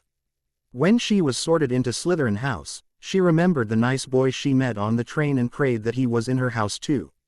But when Richard Potter was sorted, Tracy became confused. Now she didn't know whether to keep his friendship or not. Daphne, on the other hand, was leaning more towards Draco's side. She had thought something was off during his explanation of why they didn't know about him. At first she thought it was because his surname wasn't really Potter or that he wasn't related to Richard. Now it made sense. Although the Greengrasses didn't hate Muggles or Muggle-borns, like most of the purebloods they didn't like squibs one bit. She planned to stay as far away from this squib as possible. As Professor Dumbledore stood up, the hall quieted their laughter. He stared at them all with a slight frown, not liking the laughter at Harry's or Slytherin's misfortune. After a few seconds, his frown turned into a small smile and he welcomed everyone either back or to Hogwarts. Then, after saying his few, quick, carefully selected random words, the welcoming feast began. The moment the food appeared, the Slytherin first years grabbed as much as they could before Harry could get to it. Alone at the very end of the table, Harry tried to get what food he could, but the Slytherins weren't very welcoming. He only ended up with a baked potato the size of an apple, 3 peas, a carrot, and a piece of burned bread. When dessert came around, Harry was only able to steal one small peppermint before the rest disappeared. During the feast, the other Slytherins talked with each other but turned their backs to Harry so that couldn't see him or have him talk with them. Miserable, Harry prayed for the feast to end quickly. Unfortunately, Murphy's Law applied to the magical world as well. No matter how fast you want something to pass, time moved at the speed of a snail while the slower you wanted something to pass, the quicker it ended. After what felt like days, the feast finally ended and Harry, with his stomach still growling from hunger, stood up with the rest of the Slytherins. They pushed him to the back of the line and moved quickly, hoping to lose him in the many halls of Hogwarts. Fortunately for Harry, he just barely managed to keep up and caught up with them in time to hear the password to the Slytherin dorms. The Slytherin common room was large, cold, and dark. Black stone was the walls, floor, and ceiling, while a dim greenish light illuminated the room. On the back wall, Harry could see several large windows that showed a large body of water, possibly the lake they sailed across earlier. The room was mostly empty, only a few older students remained to watch. The first year's crowd around Gemma Farley, a female prefect, and listened to her explain the house rules. All right, listen up you all. Welcome to Slytherin House, the best house at Hogwarts, though the other houses don't agree. While you are in this house, you will respect each other as the other houses don't like us and we need to show a unified front. While friendships in other houses aren't discouraged, don't expect them to last long. Slytherin has a long, noble history though the other houses see us as dark. They conveniently forget that one of our greatest and most famous members was Merlin himself. Anyone, she turned towards Malfoy, who damages our reputation, she turned towards Harry, will suffer the consequences. Now, go to bed. She pointed the girls towards one stairway and the boys the other and left. When Harry tried to go up the boys' staircase, he was shoved back by Crabbe and Goyle while an older boy sent a stinging hex at him. Harry tried to ignore the pain in his left arm as he waited for everyone else to leave the common room. It was close to midnight when an extremely tired Harry climbed the stair to the boys' dorm. His trunk was off to the side, apparently. One of the boys tried to move it and met his security system. Trying to make as little noise as possible, Harry dragged his trunk back to the only bed available and opened it so that Apollo and Artemis could exit. So what house are you in, Harry, and why so late in letting us out? Apollo said with an annoyed hiss. Shish, not so loud. I'm in Slytherin, though the others don't like me too much. Go. OD for you, Harry. On making Slytherin, Artemis's hiss was quieter than her brother's. Obviously she knew that Harry wanted them to be quiet so that they didn't wake the other boys. Smiling at his friends, Harry changed into his pajamas and crawled into his bed and tried to sleep. Unfortunately, the stinging hex on his arm and his fears of the other boys kept him awake most of the night. Harry awoke early the next morning, before any of the other boys woke up. Rushing through his shower and getting dressed, Harry bid farewell to Apollo and Artemis, who were still asleep, and rushed out of the common room before anyone discovered him and decided to use him as target practice.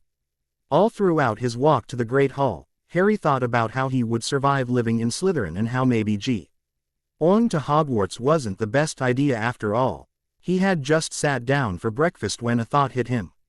Last night he had focused entirely on catching up with the other Slytherins that he hadn't paid any attention to where he was going. He also hadn't paid any attention to where he was going this morning. So how had he gotten to the Great Hall without getting lost once? As he was thinking, he felt a pair of eyes on him.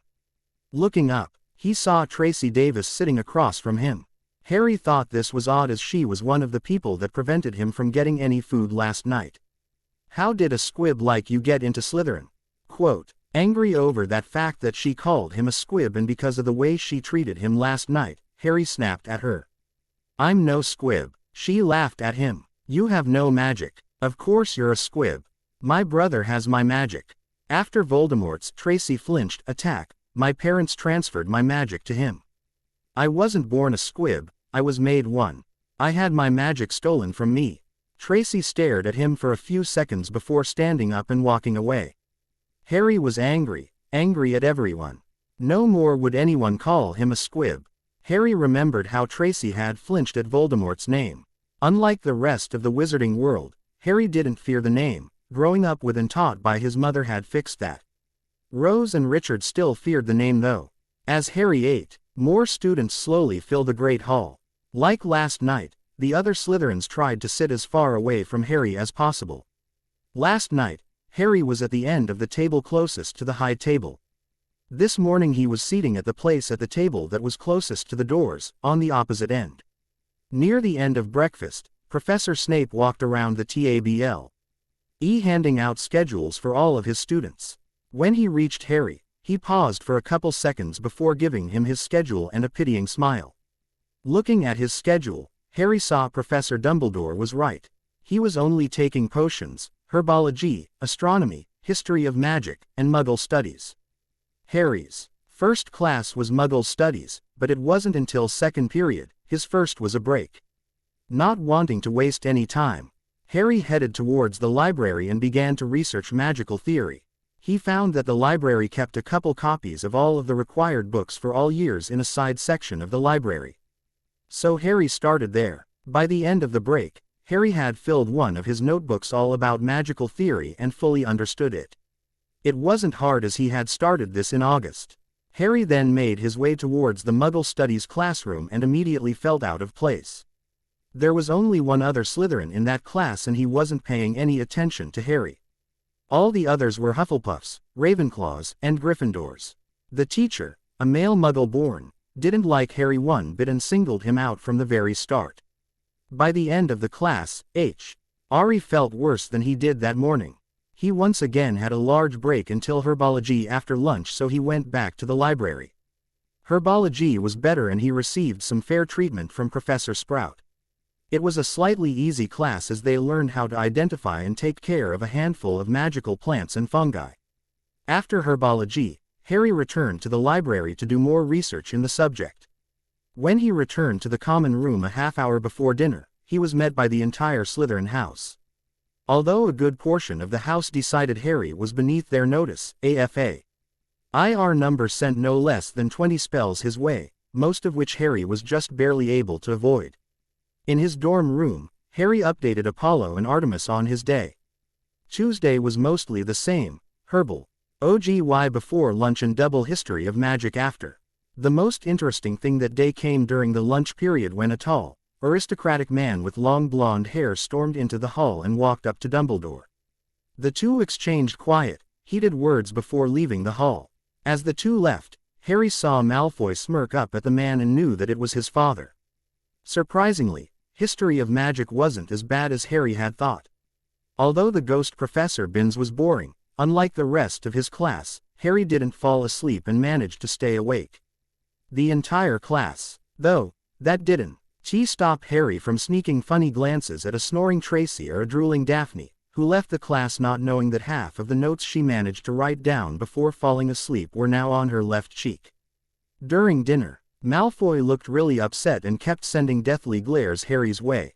Whatever Mr. Malfoy and Professor Dumbledore had discussed, it hadn't gone the way Mr. Malfoy wanted. The next morning, a copy of the Daily Prophet came out with the title of A Squib at Hogwarts. That was quickly followed by a howler from James about how Harry had disgraced the Potter family by being a squib and being sorted into Slytherin. Wednesday was a repeat of Monday, Muggle studies in the morning and herbology in the afternoon. Dinner was followed by a long break before astronomy at night. The only class for Harry on Thursday was history of magic in the morning and so spent most of his afternoon in the dorms. As such, He was there to hear the rest of the first years complain about how useless a stuttering Professor Quirrell was in double defense against the dark arts. Friday was the day Harry was most looking forward to, double potions with Professor Snape. Although Harry heard that Snape favored the Slytherins, he didn't want to take any chances about being singled out and studied heavily. This was also to show Uncle Severus that he had continued studying in potions after Lily's death. Snape started the class by taking roll and pausing at both Harry's and Richard's names, though he gave Harry a smile and Richard a sneer. Then gave a speech about potions making. "Yo, you were here to learn the subtle science and exact art of potion making. As there is little foolish wand waving here, many of you will hardly believe this is magic. I don't expect you will really understand the beauty of the softly simmering cauldron with its shimmering fumes, the delicate power of liquids that creep through human veins, bewitching the mind, ensnaring the senses. I can teach you how to bottle fame, brew glory, and even stopper death, if you aren't as big a bunch of dunderheads as I usually have to teach." Harry was fully ready to show that he wasn't a dunderhead. "Potter," Snape called suddenly. "Yes," both Harry and Richard called. Snape smirked and corrected himself. "Gryffindor Potter. What would I get if I added powdered root of asphodel to an infusion of wormwood?" Rick hard glanced at his friend Ron while a girl with bushy hair thrust her hand high in the air. Harry thought Snape was being slightly unfair. Although he knew the answer, it was because he had a beginner's guide to potion making. It was in the back and was only mentioned because it was a popular potion. It was also mentioned in the introduction of their potions book because of it, but hardly anybody read that part. "I don't know," Richard said with a smirk. Snape's smirk widened. Tut, fame clearly isn't everything. Let's try again. Potter, where would you look if I told you to find me a bezoar?" Harry knew this one. Bezoars were mentioned in the very first chapter, which talked about safety measures. "A potions cupboard, sir." Snape wasn't amused, while most of the Gryffindors were snickering. Snape's smirk turned into a frown.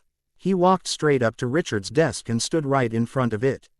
"Incorrect. One last try. What is the difference, Potter, between monkshood and wolfsbane?" Trick question, Harry thought. Again, they were mentioned in both of his books, but only near the middle. He knew all of this was to make Richard look bad, as both he and Snape knew that Richard would never willingly open a book. "I don't know, maybe their color." Harry couldn't help himself. He snorted in laughter at Richard's ignorance. Snape heard him and turned his way. "Incorrect again, Potter. 20 points from Gryffindor for your wrong answers and your cheek. But your brother thinks he knows the answers, so why don't we try him?" All eyes turned towards Harry. He knew that they all were expecting him to fail. Smirking, Harry began his answer. "Asphodel and wormwood make a sleeping potion so powerful it is known as the draught of living death, sir. A bezoar is a stone taken from the stomach of a goat, and it will save you from most poisons. As for monkshood and wolfsbane, they are the same plant, which also goes by the name of aconite." The entire class was now looking at Harry in shock. Snape's frown turned into a smile. "Correct. Take 20 points. Well, how does it feel, Gryffindor Potter, to know that your squib brother knows more than you do?" "How embarrassing." All the Slytherins snickered at Richard's embarrassment. Harry caught Daphne's eye and she nodded towards him in silent respect. They then were split into pairs, except Harry, because no one would work with him to work on a potion that cured boils. Harry got himself quite a bit of attention from the rest of the class as Snape praised his work up and down, saying he was the best student he ever had. Harry was pleased with himself and silently laughed when Richard, disgusted by Harry's success, melted his own cauldron, which cost Gryffindor 10 points.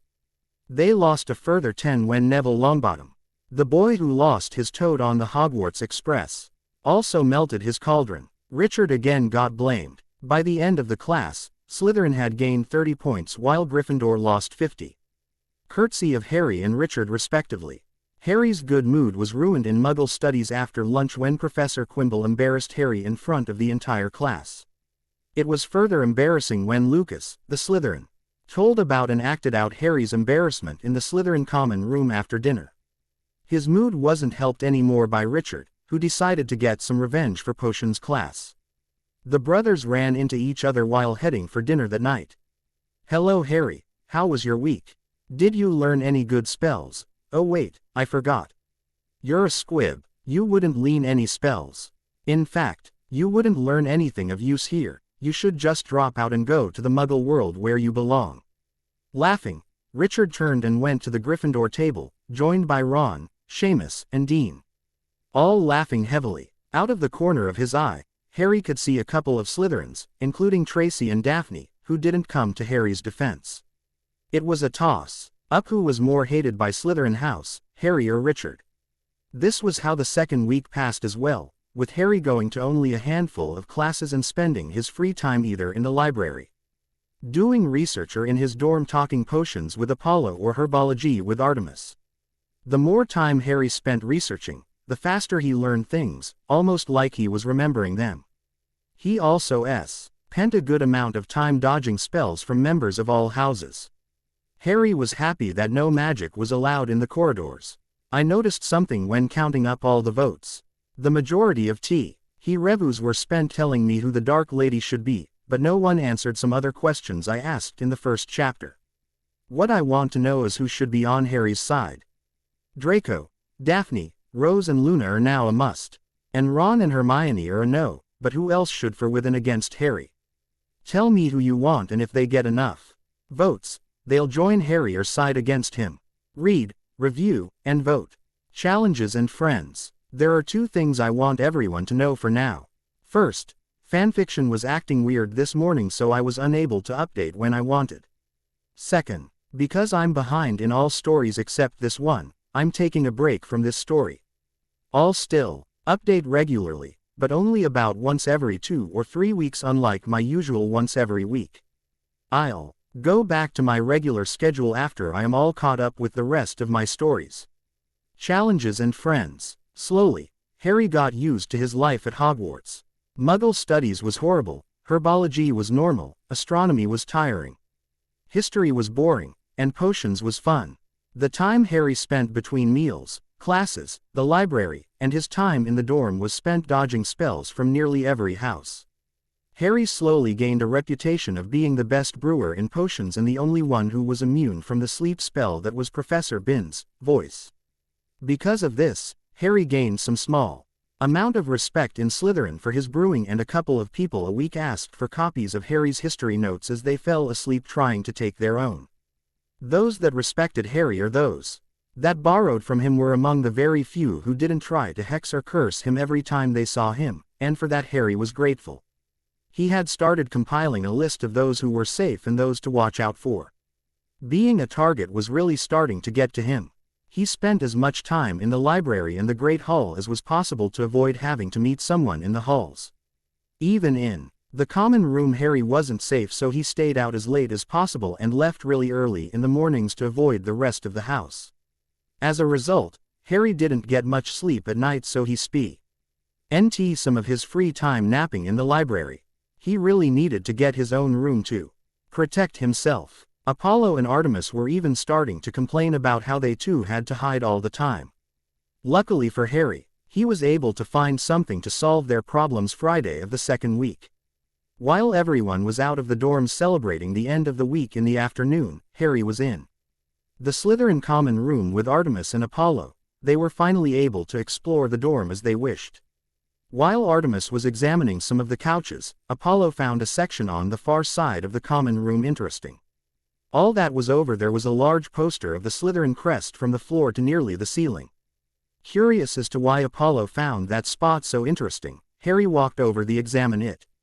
"Harry, there's something behind here," Apollo said with great wonder.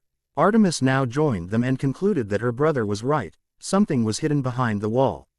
Harry carefully examined the wall, but found nothing until his eyes found the dark green of the snakes. Suddenly, he was assaulted by a flash of information, like a memory or vision.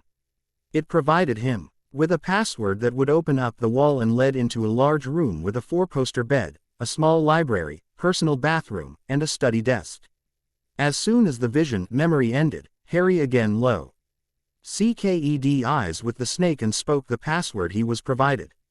"Your heir demands entrance." The wall slid open, revealing the room Harry had seen. The room looked similar to the common room and dorm, but it also had the feeling of comfortableness. The bed was softer than those in the dorm, the bathroom was more spacious and provided unlimited hot water, the library held books on every subject taught at Hogwarts. The room was everything Harry needed and wanted, so he quickly moved his trunk from his old dorm into the room. Apollo and Artemis loved the room too, as they didn't have to hide and were able to get in and out with ease. This hidden new room was now Harry's. The rest of the Slytherins were surprised when, after dinner, the hated Squib strolled into the common room without a car.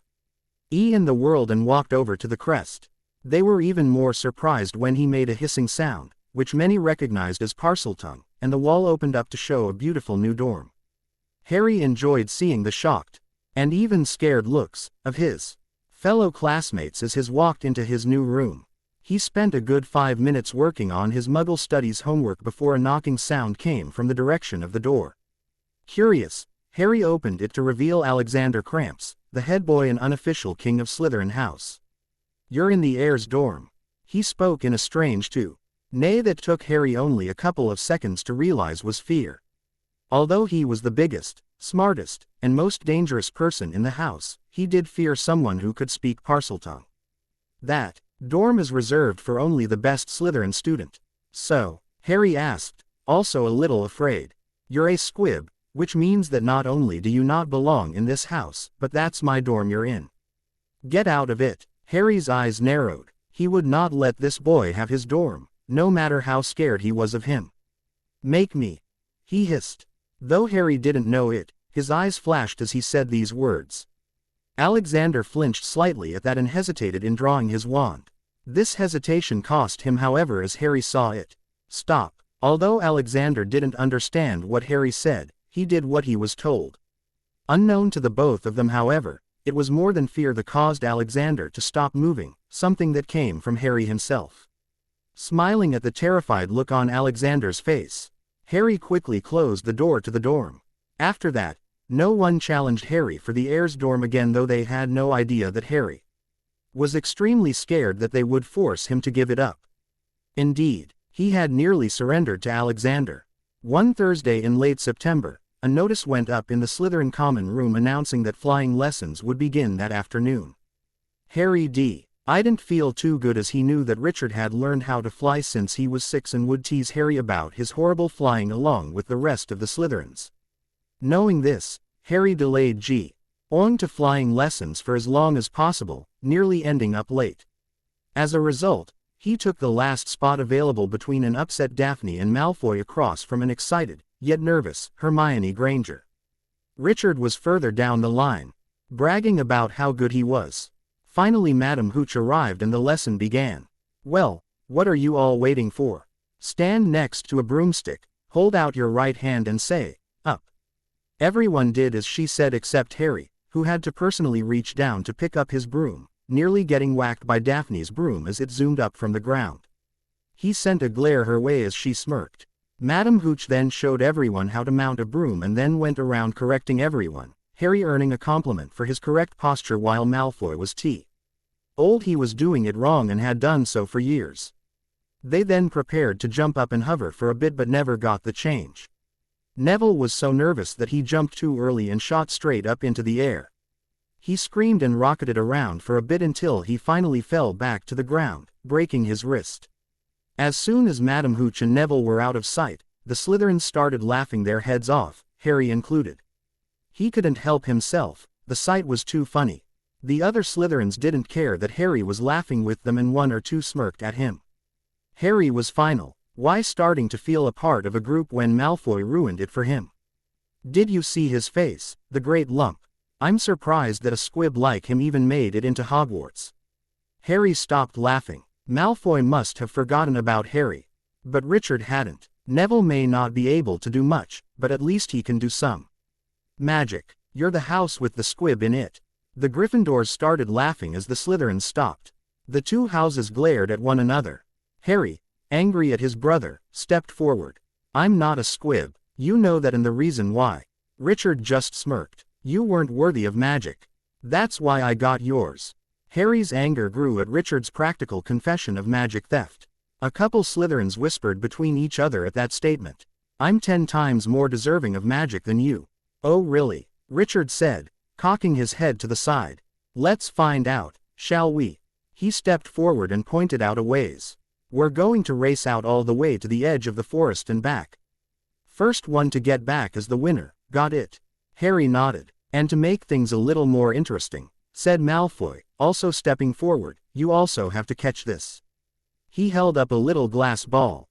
A remembrall. Very well, agreed Richard. First one back and to catch the remembrall is the winner. He stepped up to where the starting line would be and mounted his broom. Harry moved to join him but Malfoy held him back. If you win this, he said, I'll get the rest of the house to lay off you for a bit. But if you fail, I'll make sure that everyone sees it you wish you had never heard of Hogwarts. Harry didn't know if Malfoy was being serious or even if he had that kind of power but said, it's my brother. Of course I'm going to beat him. Just stand back and make sure you chuck that remembrall as hard as you can. Lining up even with his brother, Harry also mounted his broom and got ready. Most of the Gryffindors lined up on Richard's side, ready to cheer him on while the Slytherins stood by Harry.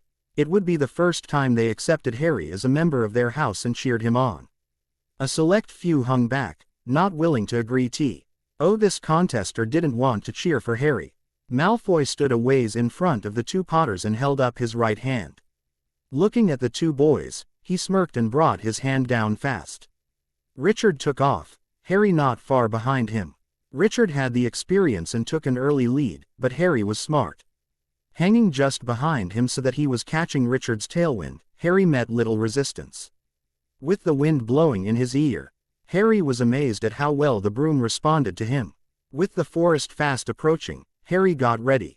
Richard, not slowing down, took the turn at a wide angle while Harry did slow and was able to quickly head back towards the school, this time in the lead. Richard's wide arc delayed him and caused Harry to pull ahead a couple of inches until Richard corrected himself and slowly caught up. They were halfway back when Richard pulled up even and then pulled a dirty trick. Sticking his leg out, he kicked Harry off course. Harry managed to correct himself, though it gave Richard the time he needed to take the lead. Once again Harry found himself following Richard's tailwind and using it to his advantage. With little drag to hold him back, Harry got Ned on Richard and began to hold his arm out to pull on Richard's broom when he suddenly changed course. With a start, Harry realized they had reached Hogwarts and Malfoy had just launched the remembrall. It took a quick glance for Harry to see that Malfoy had cheated both him and Richard. The remembrall had been tossed a good distance but at too low an arc, it would crash into the ground before either of them reached it.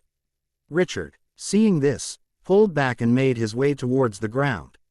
Harry, however, was determined to show them all and gave chase. He heard a scream as he raced towards the ground but he was too focused to really notice or care. Pointing his broom at the steepest angle he could, Harry fought to beat the little glass ball to the ground. Adjusting the angle slightly and leaning forward, Harry just barely managed to catch the ball inches before it hit the ground. Again trying to change his angle, Harry found that he was going too fast and leaned back as far as he could. He felt the end of the broom and his shoes drag along the grass before he raised a couple of inches. Slowing down, Harry turned back towards his class. He only got a few feet before, tired, he slipped over the side of his broom which also broke in two. Luckily he was going slow and was only an inch or two from the ground so he landed softly. Dizzy, Harry stood up and found himself a couple feet from his class. Grinning widely, Harry held the remembrall high in the air for all to see. Every single Slytherin cheered at the sight of the little ball in Harry's right hand and a couple slapped him on the back as he got closer. Malfoy had a small smirk and gave a short nod while Richard looked absolutely furious. Looking around, Harry saw a couple of wide eyes looking at him, but so a handful of Slytherins teasing Richard for being beaten by a squib. The sight of Tracy, however, caught Harry's eye. Her face was covered in fresh nail marks and her terrified eyes never left Harry for a second. His joy at earning his classmates' respect and finally beating Richard was short-lived however as Professor McGonagall stomped towards them, her eyes blazing. Not one Slytherin came to Harry's defense as she tore into him for flying without an instructor present and for his extremely foolish and dangerous dive. She also yelled at Richard a bit, but not as much as Harry. A handful of Gryffindors even tried to tell her that it was all Harry's idea and that he had threatened Richard to compete, though one or two looked like they wanted to correct them. She then marched them back towards the castle and into her office. Once there, she again yelled at them for their foolish flying ideas before subtracting 20 points each. Harry was then dismissed with a detention for being in possession of a stolen artifact, dangerous flying, and breaking a school broom, while Richard was held behind as McGonagall wanted to talk to him specially. Leaving the Remembral with McGonagall, Harry sadly made his way back to the Slytherin dungeons. Once there, he began thinking about how unfair his life was while Artemis comforted him. Harry's sad musings were interrupted a few minutes later by Snape. With a blank face, he told Harry to follow him to his office. Afraid at being given another talking to as well as getting into more trouble, Harry followed with great fear. Once in Snape's office, he sat down behind the desk and stared at Harry for a few moments. After a while of silence, he asked Harry to explain what had happened during the flying lesson. Sparing no detail, Harry told him all about Neville falling, Richard's challenge, his cheating, the race, Harry's catch, the result, and finally Professor McGonagall's punishment. When he finished talking, Harry looked down while Snape closed his eyes in thought. When he finally opened them, he gave Harry a soft look. "First off, Harry," he began, "I want to congratulate you on both not backing down from your brother's challenge and succeeding in it. Second, you did a good thing by not cheating yourself. It shows that you are fairer than your brother and are able to beat him when he's cheating and you're not. Know this, in real life, there is no such thing in cheating. While we Slytherins don't play fair with the rest of the school, we know that out there in the real world, fair play doesn't exist, so we adapt ourselves to it." Harry smiled. Snape's praise felt a lot like his mother's all those years ago. It helped eliminate some of his fear. Snape continued, "For his part in the challenge, Richard has been made the new Gryffindor Seeker. McGonagall recognizes the talent that your father passed on to him as well as the skill he possesses." After a brief talk with Dumbledore, he had decided to bend the rules and allow Richard to participate. Something I tried to argue against to little effect. However, I was able to get a small victory. Unable to accept the possibility of my team losing to Minerva's after 4 years, I managed to persuade Dumbledore, in the spirit of fairness, to allow you to become our new Seeker, that is, if you want it. Harry was speechless, the chance to play for Slytherin in the Quidditch Cup. Of course he would accept it. The possibility of beating Richard again may have had a factor in his decision as well. Harry nodded vigorously, unable to keep the happiness off of his face. Snape smiled. "Very well, I'll inform the Captain Flint of your new position. You will report for your first practice Saturday evening. I will also inform the rest of the team that they are to not curse you so that our chances aren't affected. I wish you luck." Harry thanked Snape and left the office, practically skipping. He was on the house team, and as a first year, it had never been done before. Not to mention that Harry was now protected from all manners of spells, curses, and hexes now, at least from the Slytherins. He was so happy that he didn't notice Tracy Davis standing alone outside the common room. Nearly running her over, opening his mouth to apologize, Tracy held up her hand. "Wait." Harry closed his mouth. "I want to apologize for the way I treated you these past couple of weeks. It's just that, well, I'm a half-blood. My mother's a Muggle-born, so I feel like I'm inferior to everyone else. Then, when you were revealed a squib, I felt like a weight had been lifted from my shoulders. You would attract more attention as a squib than I would as a half-blood, so I went along with the crowd to keep them off of me. I was horrible to you, even though I felt like you were my first friend except for Daphne, and when I saw you competing, I realized how horrible I've been, and so, I'm sorry." Tracy looked down at the ground while Harry just stared at her in shock. Tracy Davis was apologizing to him. A squib. Remembering how much fun they had on the train and thinking of how much he wanted a human friend at Hogwarts, Harry accepted her apology and gave his for nearly running her over. Smiling, the two new friends entered the common room. Tracy was an excellent friend for Harry. She became his new herbology partner while he gave her his notes in history, where she fell asleep faster than you could blink. Daphne, Tracy's other friend, didn't spend any time with Harry at all, mostly glaring at him while he and Tracy were together. As such, Tracy was force.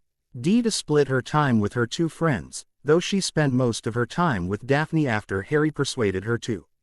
The next couple of days the school was filled by stories about how Harry had beaten Richard in a broom race. This was quickly overshadowed by the fact that somehow it had been found out that Richard had been made Gryffindor's new Seeker. Even more surprising was that Harry's new Position hadn't made its way out of the dungeons at all. The Slytherins mostly left Harry alone, whether this was from Malfoy's promise, Harry's flying ability, or the fact that he was the new Seeker didn't matter to him one bit. The few Slytherins that did bother him were some of the older ones who threatened harm if Harry failed his first Quidditch match. These included Harry's fellow members of the Slytherin Quidditch team. On their very first practice, Marcus Flint, the captain, pulled Harry aside. "Professor Snape may have told us that we aren't allowed to curse or hex you during practice. But that doesn't mean that we can't outside of it. If you fail to catch the snitch in our first game, me and the rest of the team will curse you so bad that you can't fly again." With that threat firmly in his mind, Harry focused hard during the practice, surprising Flint with his flying skills. However, just because spells weren't allowed, that didn't mean bludgers too. Harry spent half of his first practice dodging the two bludgers left, right, and center. So much time in fact, that Flint had to order the beaters to focus on the rest of the team too after the chasers were hit by the bludgers for the sixth time. After a couple of minutes, Harry got an idea. Signaling Flint for a timeout, he flew back towards the ground. "What is it, Potter? I've got an idea that I think that you'll love. See, I know that you all still want to curse me and that you need the beaters to focus on the bludgers and not me.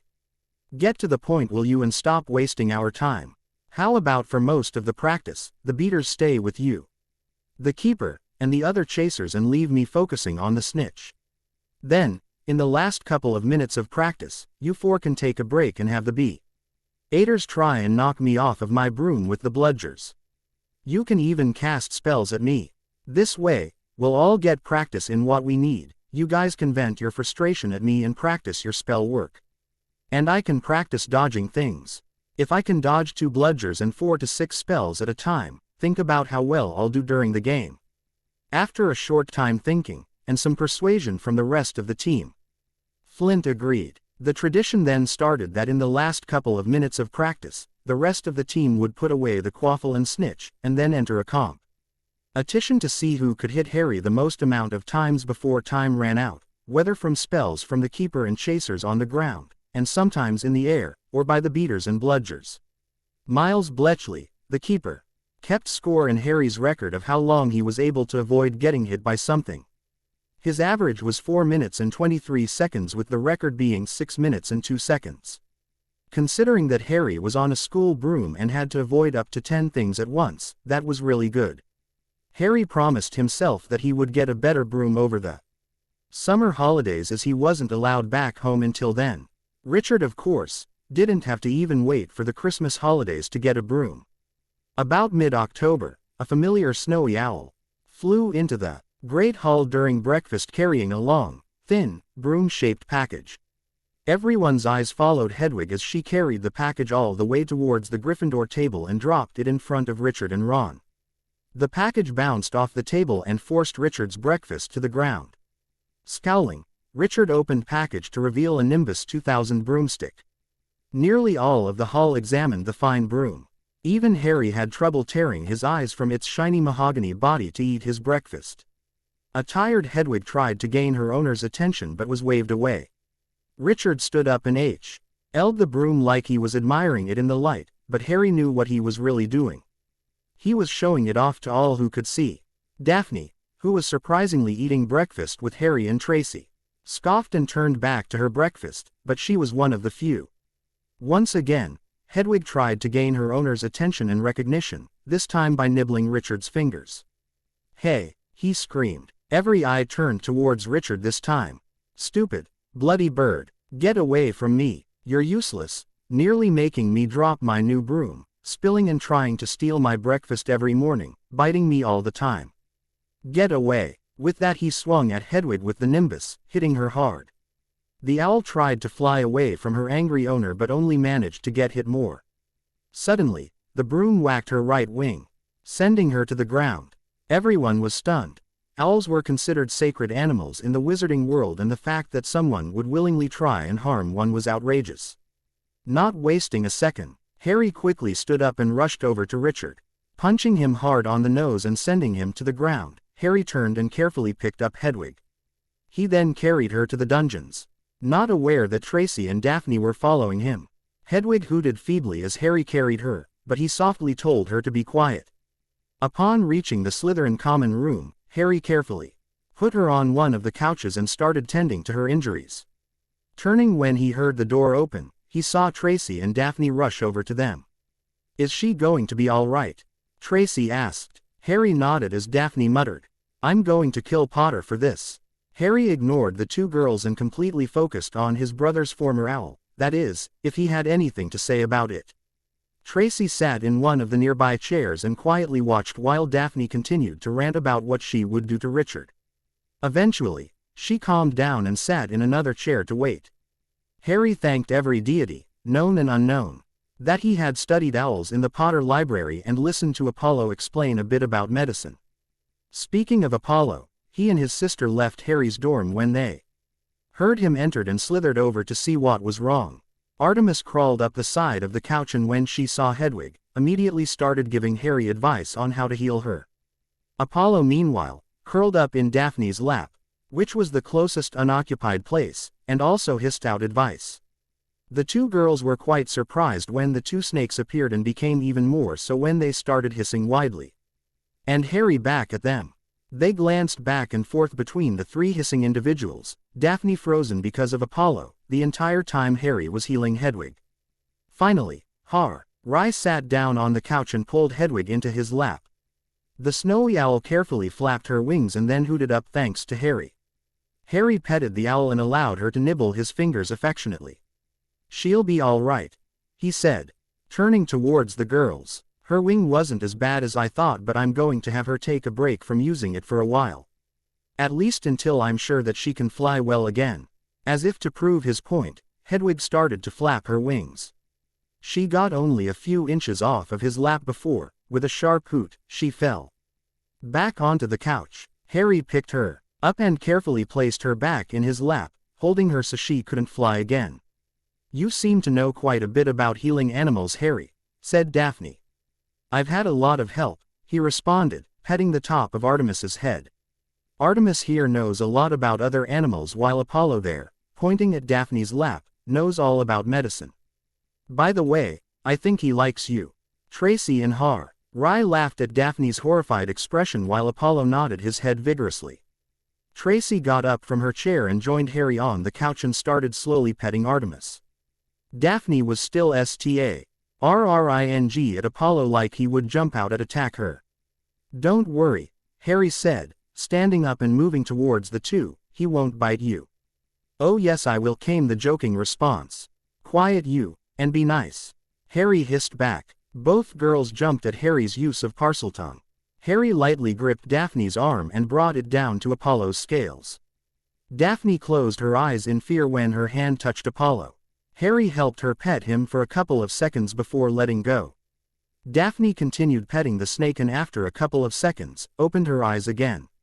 Slowly, she relaxed a bit and even smiled when Apollo leaned into her hand. "Where did you get them, Harry?" asked Tracy as Artemis slid into a more comfortable position for Tracy to reach. Harry then told them the story of how he met the snakes and how they shaped his life. They were surprised at some of the information about them, especially the fact that they had been here since the year began. Apollo interrupted a couple of times, earning scolding from Artemis, and Harry translated for the girls. After the girls left for class, Professor McGonagall inquired about Hedwig. She seemed surprised when he mentioned that he healed her himself but asked him to take her to Hagrid for a checkup. Richard tried to reclaim his owl but Harry, along with Tracy, Daphne, and a handful of others from different houses, put a stop to that. Hedwig liked Harry and became his personal owl and friend, along with Daphne Greengrass.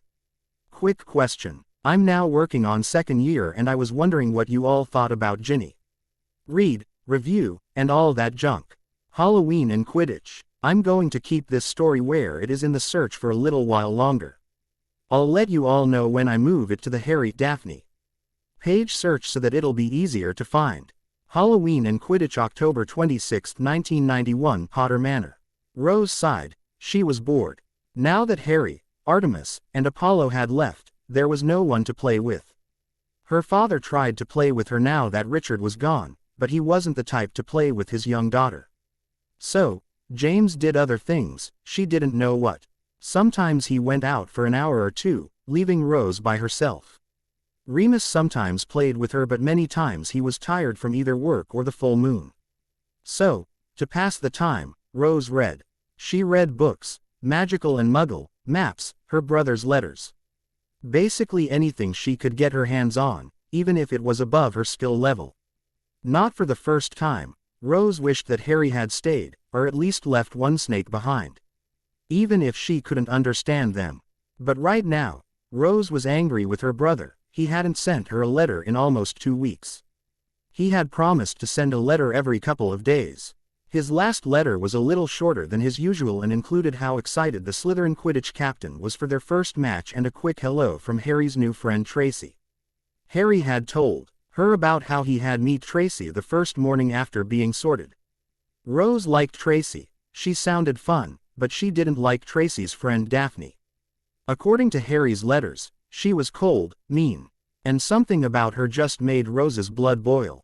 Maybe Harry had gotten tired of writing to his little sister all the time.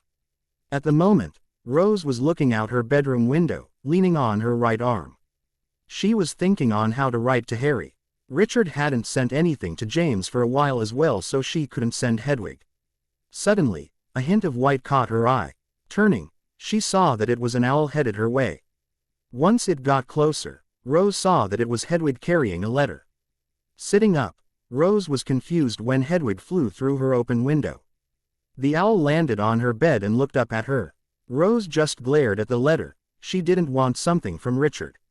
Then her eyes widened when she looked closer at her name on the letter. It was Harry's writing. Wonderin' why Harry was sending a letter with Hedwig, Rose tore off the parchment. Dear Rose, sorry for not sending you anything for a while. I'm sure you must be very angry with me. I wanted to wait to send this until I knew that Hedwig was better. Surprised little sister, Hedwig's mine now. Rose was shocked. How in the world did Harry manage to get Hedwig off of Richard? When Hedwig delivered Richard's new broomstick, he attacked her and injured her wing. Thanks to help from Artemis and Apollo, I managed to heal her, quite well according to the groundskeeper and animal expert Hagrid.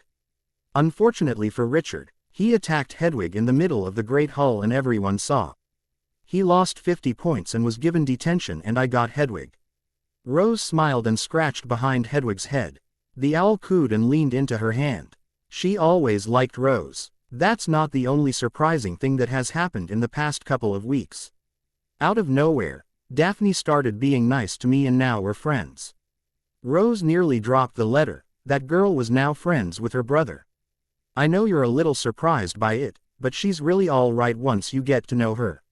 She's become my part NER in potions and she's almost as good as me. She's still cold and doesn't talk very much sometimes, but she's still a good friend. The weirdest thing, however, is that Apollo simply loves her. He curls up in her lap whenever he can. Rose allowed herself a small smirk at the thought of snobbish Daphne Greengrass being the pillow to an immature Apollo. Quidditch season is coming up and our first match is next week against Gryffindor. I hope you can come and watch, and then you can meet Tracy and Daphne in person. Tracy says she already can't wait to meet you. I'll send you another letter in a couple of days. Have fun. Love, Harry. Rose put down the letter and sat on her bed next to Hedwig. Still petting the owl, Rose thought about how she would persuade her father to take her to the match. Maybe if she asked her father if she could see her brother play, that might work.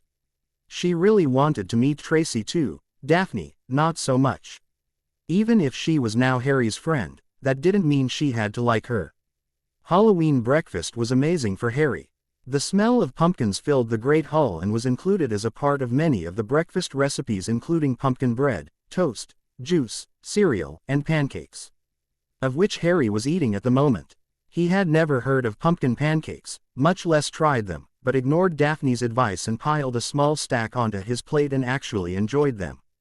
Daphne, who hated pumpkin pancakes, wrinkled her nose in disgust and turned back to her own chocolate chip pancakes. Both had arrived to breakfast early and were currently waiting for Tracy to join them. Just as Harry was finishing, Tracy finally showed up and sat across from the two with an excited expression on her face. "You'll never guess what I just heard Richard and Ron Weasley talking about." "What?" asked Daphne, completely uninterested. "You have to guess. You just said that we'd never be able to, so tell us." Daphne was starting to sound annoyed. Harry turned Ed back to Tracy and motioned to her to continue. Pouting as being unable to get her friends to play her game, she waiting a few more seconds before answering. Apparently those two ran into a large, three-headed dog somewhere around the school. They were talking about how it was standing on a trapdoor and what could possibly be hidden underneath. "Do you think that dog could be in the Forbidden Corridor that Professor Dumbledore warned us to stay away from?" Wide-eyed, Daphne asked, who in their right mind would look at the dog's feet when it has three large heads. Harry scoffed. "Richard and Ron have half a brain combined, and even together they wouldn't have looked down for a second. Someone else, someone with good observation skills, would have had to have been with them." Daphne snorted with laughter. The three spent the rest of breakfast talking about the three-headed dog and whatever it was guarding. The girls kept giving off wild speculations and laughing about it. Harry, meanwhile, was curious. While Tracy and Daphne were in class, Harry went to the creature section of the library to research three-headed dogs. The library's vast collection worked against him this time. There were almost 100 books about magical creatures, but only one held the information Harry was looking for. Cerberuses, as they were called, were used as guard dogs for centuries. Very rare to get a hold of and breed, and extremely dangerous. They were most famous in Greece, where some of their most famous wizards used them to protect their treasures. The most surprising thing about them, however, was that they are just for show. The Cerberus relied on its fearsome appearance to dissuade thieves and only attacked those that tried to get past them.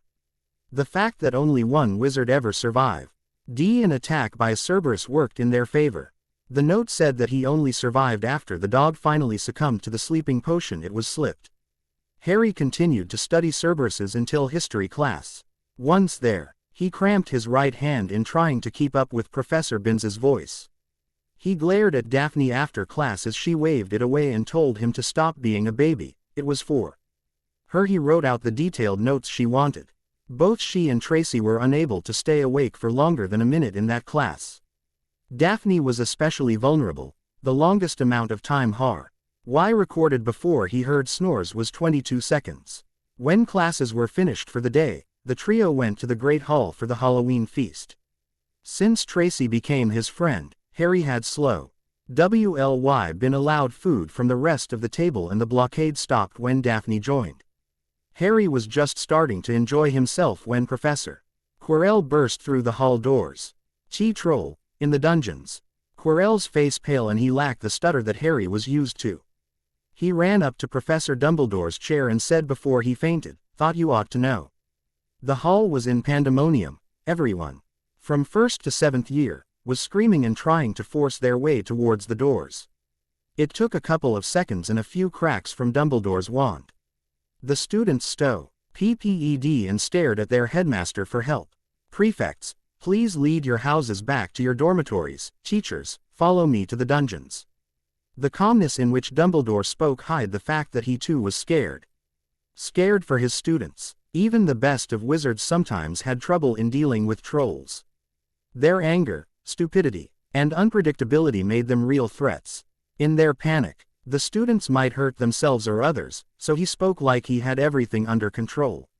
He also spoke in a way that made sure his orders would be followed. It wouldn't do to have one of High's students go and try and face the troll themselves, especially Richard Potter. Harry felt like Daphne was going to tear off his left arm. As Gemma Farley led them through the corridors of Hogwarts, Daphne hung on his arm with a terrified look on her face. Harry didn't blame her. He had done reading on trolls and he didn't want to run into one anywhere, anytime. Tracy followed just behind them and kept looked over her shoulder even though they were in the middle of the group. There was a bang when Farley opened a door in front of them and Daphne screamed. Harry was in pain, his arm had nearly been ripped off and his ear was ringing. Daphne's scream caused a few others to scream and Farley had to restore order. After everyone had calmed down again, and Daphne's face was bright red from embarrassment, Harry realized where they were. With the troll in the dungeons, the prefects obviously couldn't lead them back to their common room, so they had instead taken them to the library. Most of other students claimed the many tables and became to talk among themselves about the troll, while a few others grabbed some books and starting reading. With all of his homework caught up and bored with nothing to do, Harry went in search of a book to read, leaving Tracy and Daphne behind. Going deeper into the library than he usually did, Harry searched for something he hadn't read yet. He found something new in a small section of the library. A maroon-colored book labeled All About Alchemy. Only hearing a little about alchemy, Harry decided to take a look. The book captivated him from the start. A science of combining potion making and powerful transformation magics, alchemy was an almost forgotten branch of magic. Two of the most powerful alchemists remaining were the headmaster, Dumbledore himself, and his partner and teacher Nicholas Flamel. Flamel was long regarded to be the best alchemists ever, having created the Philosopher's Stone, a powerful magical object that sat aspide two of the three main goals of alchemy, the transmutation of common metals into gold and the creation of a remedy that prolonged life. He had read halfway through the book when Tracy found him. "Come on, Harry, everyone's heading back to the dorm. They found the troll and the feast will be finished there. What are you reading?" Harry showed her the book before sadly putting it back on the shelf. He would come back after potions tomorrow to finish reading it, and he would bring his notebooks. Daphne was waiting for them at the entrance to the library, and Harry noticed that her face was still a little pale. The three friends then joined the rest of their house in walking back to the dungeons. Once there, they each grabbed a plate of food and went into Harry's dorm, a first for the girls. It was quieter than the common room and no one would bother them there except Apollo. Tracy, hyped up on sugar, also used this opportunity to continually scare Daphne, after which she would roll on the floor laughing while Daphne grabbed the bedposts in fright. Harry also found this funny, but the hilarity vanished after the sixth time, and in the end, Daphne's shrieks were starting to get pretty loud. Both Harry and Daphne made an agreement that night: no more sugar for Tracy, ever. The next morning Harry woke up shivering. After a quick hot shower, Harry started a small fire in the fireplace in his dorm. Happy for this perk, he then laid out a thick blanket in front of it for Apollo and Artemis to warm up on. When he left his dorm, he was met with another perk of his own dorm: the common room was freezing.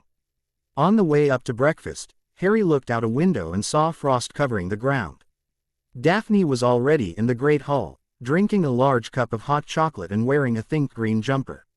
She gave a grunt good morning and Harry guessed she was still upset about last night.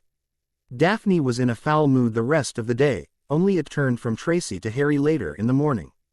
During potions, Harry refused to change the temperature of the flame under the cauldron they were working with. A change in flame could affect the whole potion. So instead, she joined Tracy, whose own cauldron was a lot warmer in the freezing dungeons. Harry smirked at the girls when Professor Snape marked their potion down because of the change in color while Harry's was marked perfect. Daphne was one of the first out of class when the bell rang for lunch and accidentally left her stuff behind, Tracy quickly following her. While he too wanted to leave the dungeons, Harry knew that Daphne would freak when she found out that she had left her bag behind. So, he stayed a couple more minutes to collect her things and was rewarded by seeing Snape, who hadn't seen Harry, check his right leg. It was bloody and covered in bandages that needed to be changed. Grunting, Snape recovered his leg and limped out of the classroom. Harry had just finished climbing the steps out of the dungeons when he was nearly run over by Daphne. When she saw her bag in Harry's hands, Daphne grabbed it, hugged Harry tightly, and ran off. Harry, meanwhile, was frozen from the hug Daphne had given him. The only ones that had ever hugged him that he remembered were his mother and Rose. Daphne, or anyone else for that matter, hugging was completely new.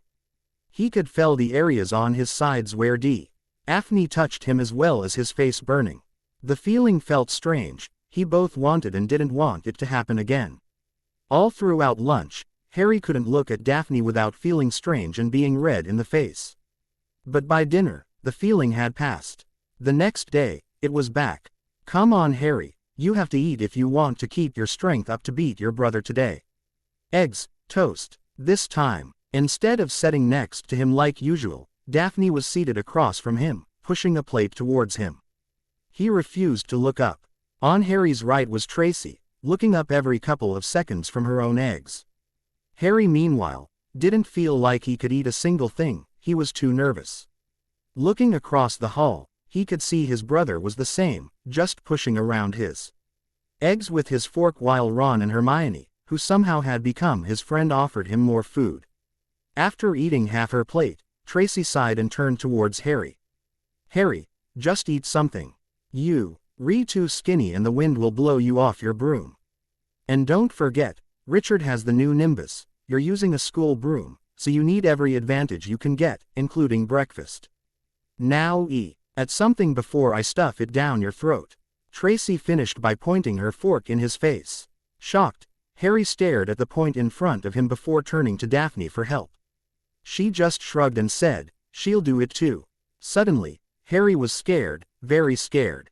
Warily, Harry kept one eye on Tracy as he started to eat some eggs.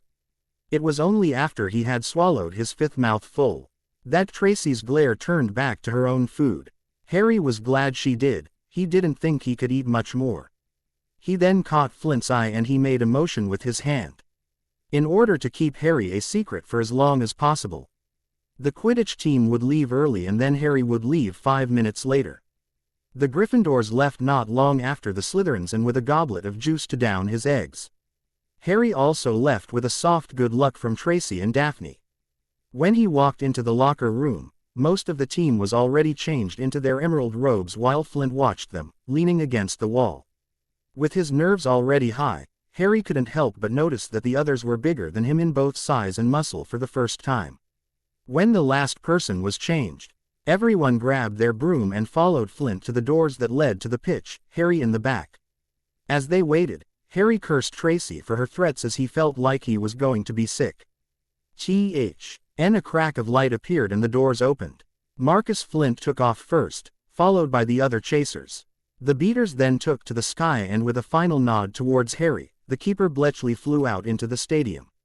Taking a final gulp of air, Harry mounted his broom and followed his 6 teammates into the bright light, the cheers of the crowd making some of his nervousness go away. As they flew out, the commentator Lee Jordan, the Weasley twins' best friend, announced their position and last name. "And Seeker, Potter." As the Slytherins cheered louder, the Gryffindors stopped booing and the Hufflepuffs and Ravenclaws whispered to each other in confusion. Harry joined his teammates in flying a lap around the stadium. When they passed the Slytherin section, Harry could see Tracy and Daphne cheering in the front row. Rose was waving a black flag with Potter in purple from where she was seated next to their father in the Gryffindor section. He had to admire her cleverness, and no one would know exactly who she was cheering for. The team finished their lap and converged over the middle of the field, across from the Gryffindors. A quick scan of faces showed that 6 out of 7 were surprised to see him there while the 7th showed complete anger, the same look his father had on. The referee Madam Hooch tossed the quaffle into the air and Gryffindor gained immediate possession. Harry took to the higher air to get out of the way and to keep an eye on things. He frowned as he questioned how Gryffindor could have lost the past couple of years from the way they played. Chasers worked together better than any group he had seen. The beaters seemed to read each other's minds, but as they were twins, that seemed highly possible. Gryffindor's keeper was highly confident in himself and almost never missed. Everyone knew exactly what they were supposed to do and did it, except Richard. He followed Harry around on his own broom, glaring at him and ignoring the game entirely. Harry quickly realized that Slytherin had a problem. The chasers would bring the score up high and with Richard watching him, Harry couldn't get the snitch in time to allow Slytherin to win. Out of the corner of his eye, Harry could see one of the twins hit a bludger his way. Waiting until the last second, he rolled on his broom and the bludger roared over him and towards Richard. The bludger distracted Richard long enough for Harry to see the snitch and race after it. He heard Richard behind him, quickly catching up, and then came a crash and a loud groan. Looking back, Harry saw that Flint had blocked Richard, delaying him. Harry looked forward again just in time to see another bludger headed his way, courtesy of the second Weasley twin. Harry dived and the bludger grazed the top of his hair. It also cost him sight of the snitch, but Richard didn't know that. As soon as he righted himself, Harry tore off again, this time headed straight for Angelina Johnson, who had the quaffle. She screamed and dropped the quaffle, which was quickly taken up by Pusey. Harry continued on, weaving a bit so as to make the chase look convincing, all the while looking around for the snitch. At last he stopped it. And ironies of ironies, it was in front of his father and Rose. Smirking, Harry allowed Richard to pull ahead, and quickly changed directions. It was just like the race at the beginning of the year. Richard was traveling too fast and wasn't paying attention, so it took him a while to realize that he wasn't chasing the snitch at all. It also took him time to change directions as he didn't slow down at all. All of this, along with his head start, allowed Harry to grab the snitch, right in front of his father. A great roar came up from the Emerald supporters as Slytherin won 170-70. The other 6 Slytherins surrounded him and clapped. Flint even gave him a pat on the back. After he had changed out of his Quidditch robes, Harry met Tracy and Daphne outside the locker rooms. He had just opened his mouth to talk to them when they heard a shout. The next thing Harry knew, he was on the ground as a red-haired missile tackled him to the ground with a bone-breaking hug. Rose, can't, breath. Rose just giggled and tightened her hug so much, Harry thought she might break his ribs. So you're Rose, Harry's told us so much about you. Tracy was so excited to meet Harry's little sister and completely bombarded her with questions, ideas, and every other thing. Daphne had no interest in meeting Rose as she said, all little sisters are annoying. Harry had a feeling that she felt this way because of her own sister Astoria, who she never talked about. Rose didn't seem to mind, however. In fact, she seemed to not want to meet Daphne as much as Daphne was to meet Rose. After the girls left, Rose and Harry stayed to talk to one another. Letters were nice, but it was better to talk face to face. Rose enjoyed the game, but James didn't. He and Richard had tried to go to Dumbledore to try and remove Harry from the team, but according to Dumbledore, there were no rules, regulations, or anything about squibs on Quidditch teams. There wasn't even a law that prevented them from being on one. James was really unhappy and Harry knew that he wouldn't be welcome at home for a long time. He also told Rose about Tracy and Daphne, more importantly, how he felt about Daphne. Rose knew what the feelings meant and it just gave her one more reason to hate Daphne Greengrass. Christmas and magic. Okay, I've been doing a lot of thinking over the past couple of weeks, and as a reset I have a couple of new story ideas that are just too good to pass up. As such, I've started writing them and will post some of them within the next week. This is also to get them out of my head so that I can focus on the stories I wrote first. They will be slow updates as I have about 4 in progress, and with the little amount of time I have, I won't get much done.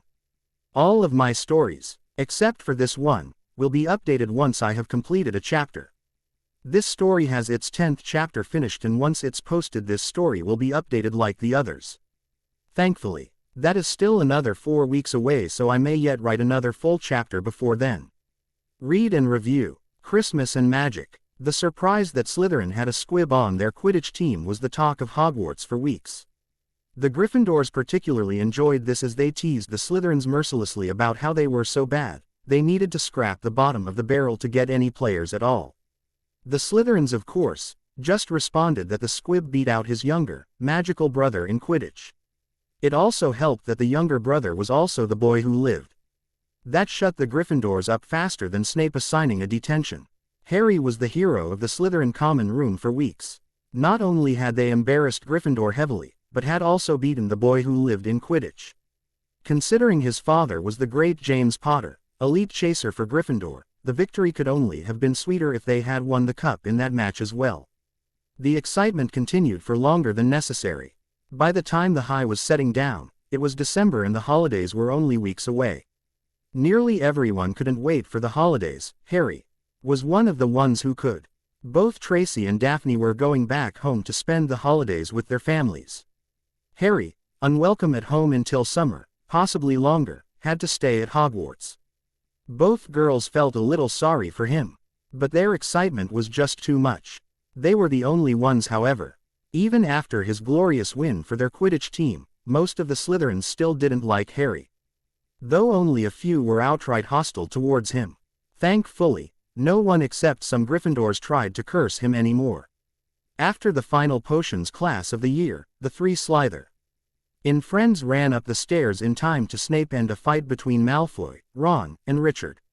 He took off 10 points despite the fact that Hagrid was trying to tell him that the two Gryffindors were provoked. Laughing at the boys' faces, Harry and his friends left the entrance hall, though not before he heard his brother mention a name he was looking for, Nicholas Flamel.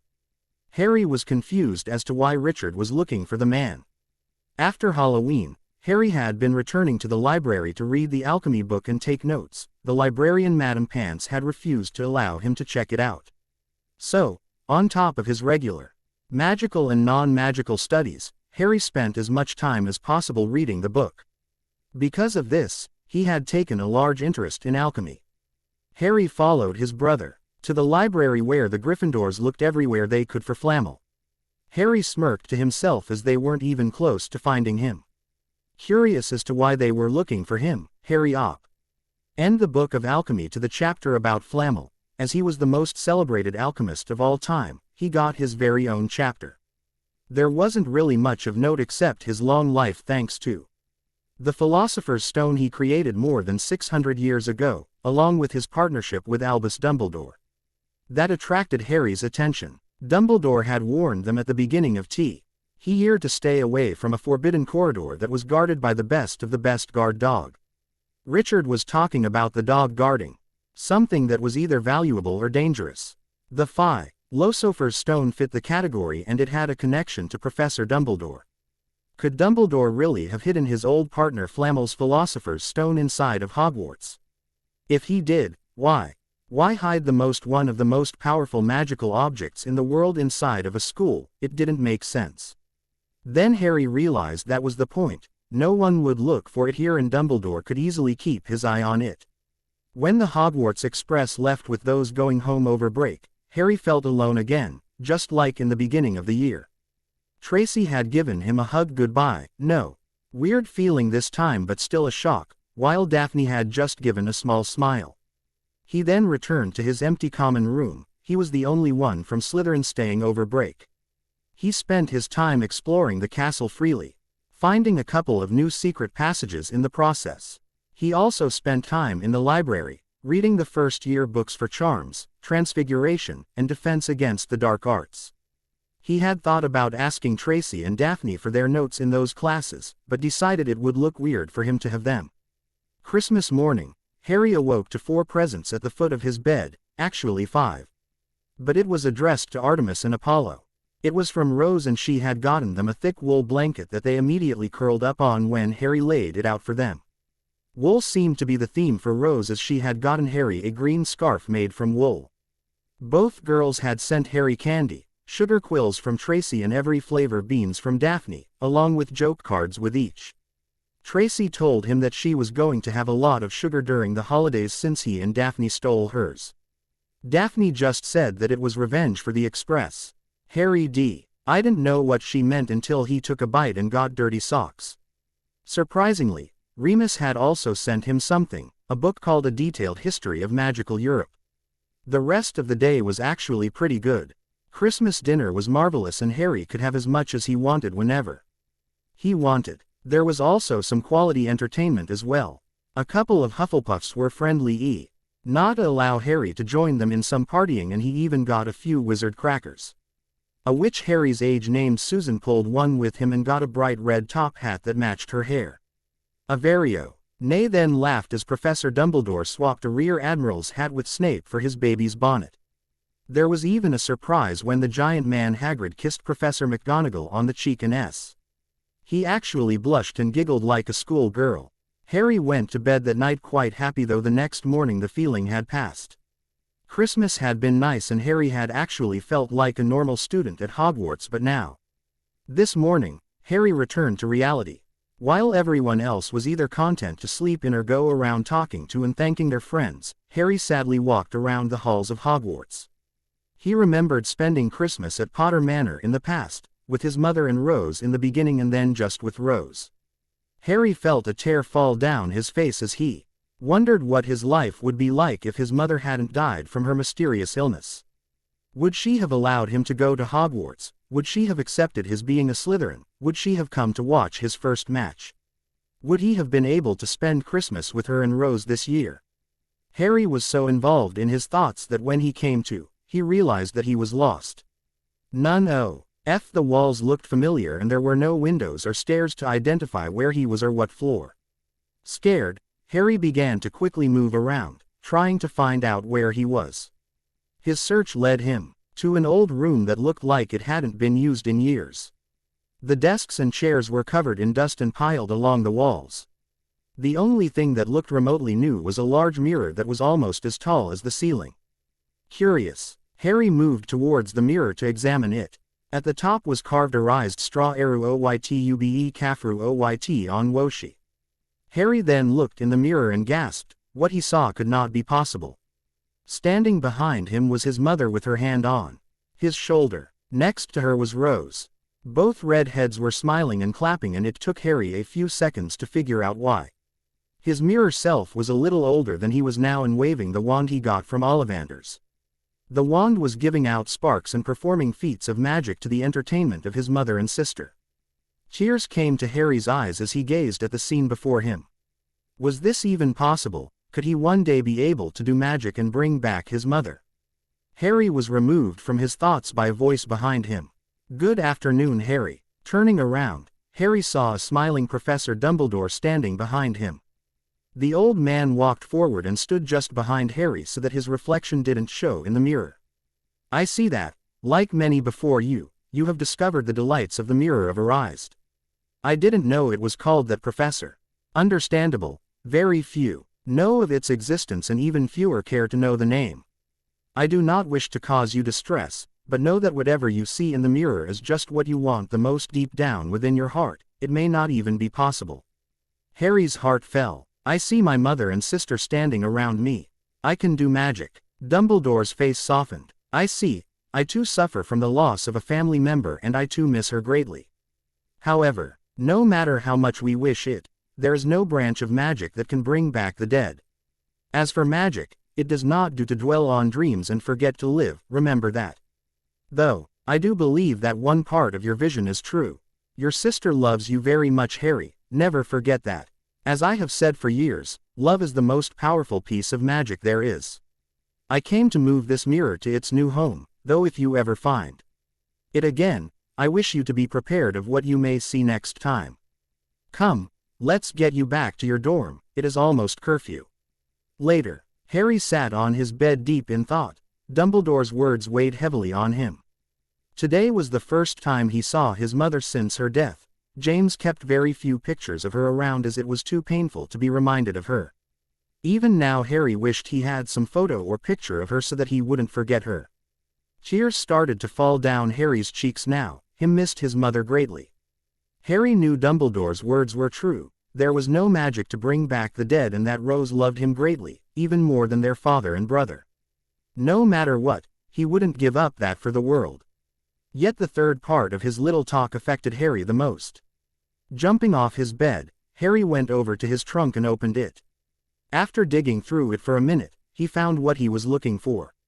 There it was, exactly where he had left it, in the box it came in, his wand from Ollivander.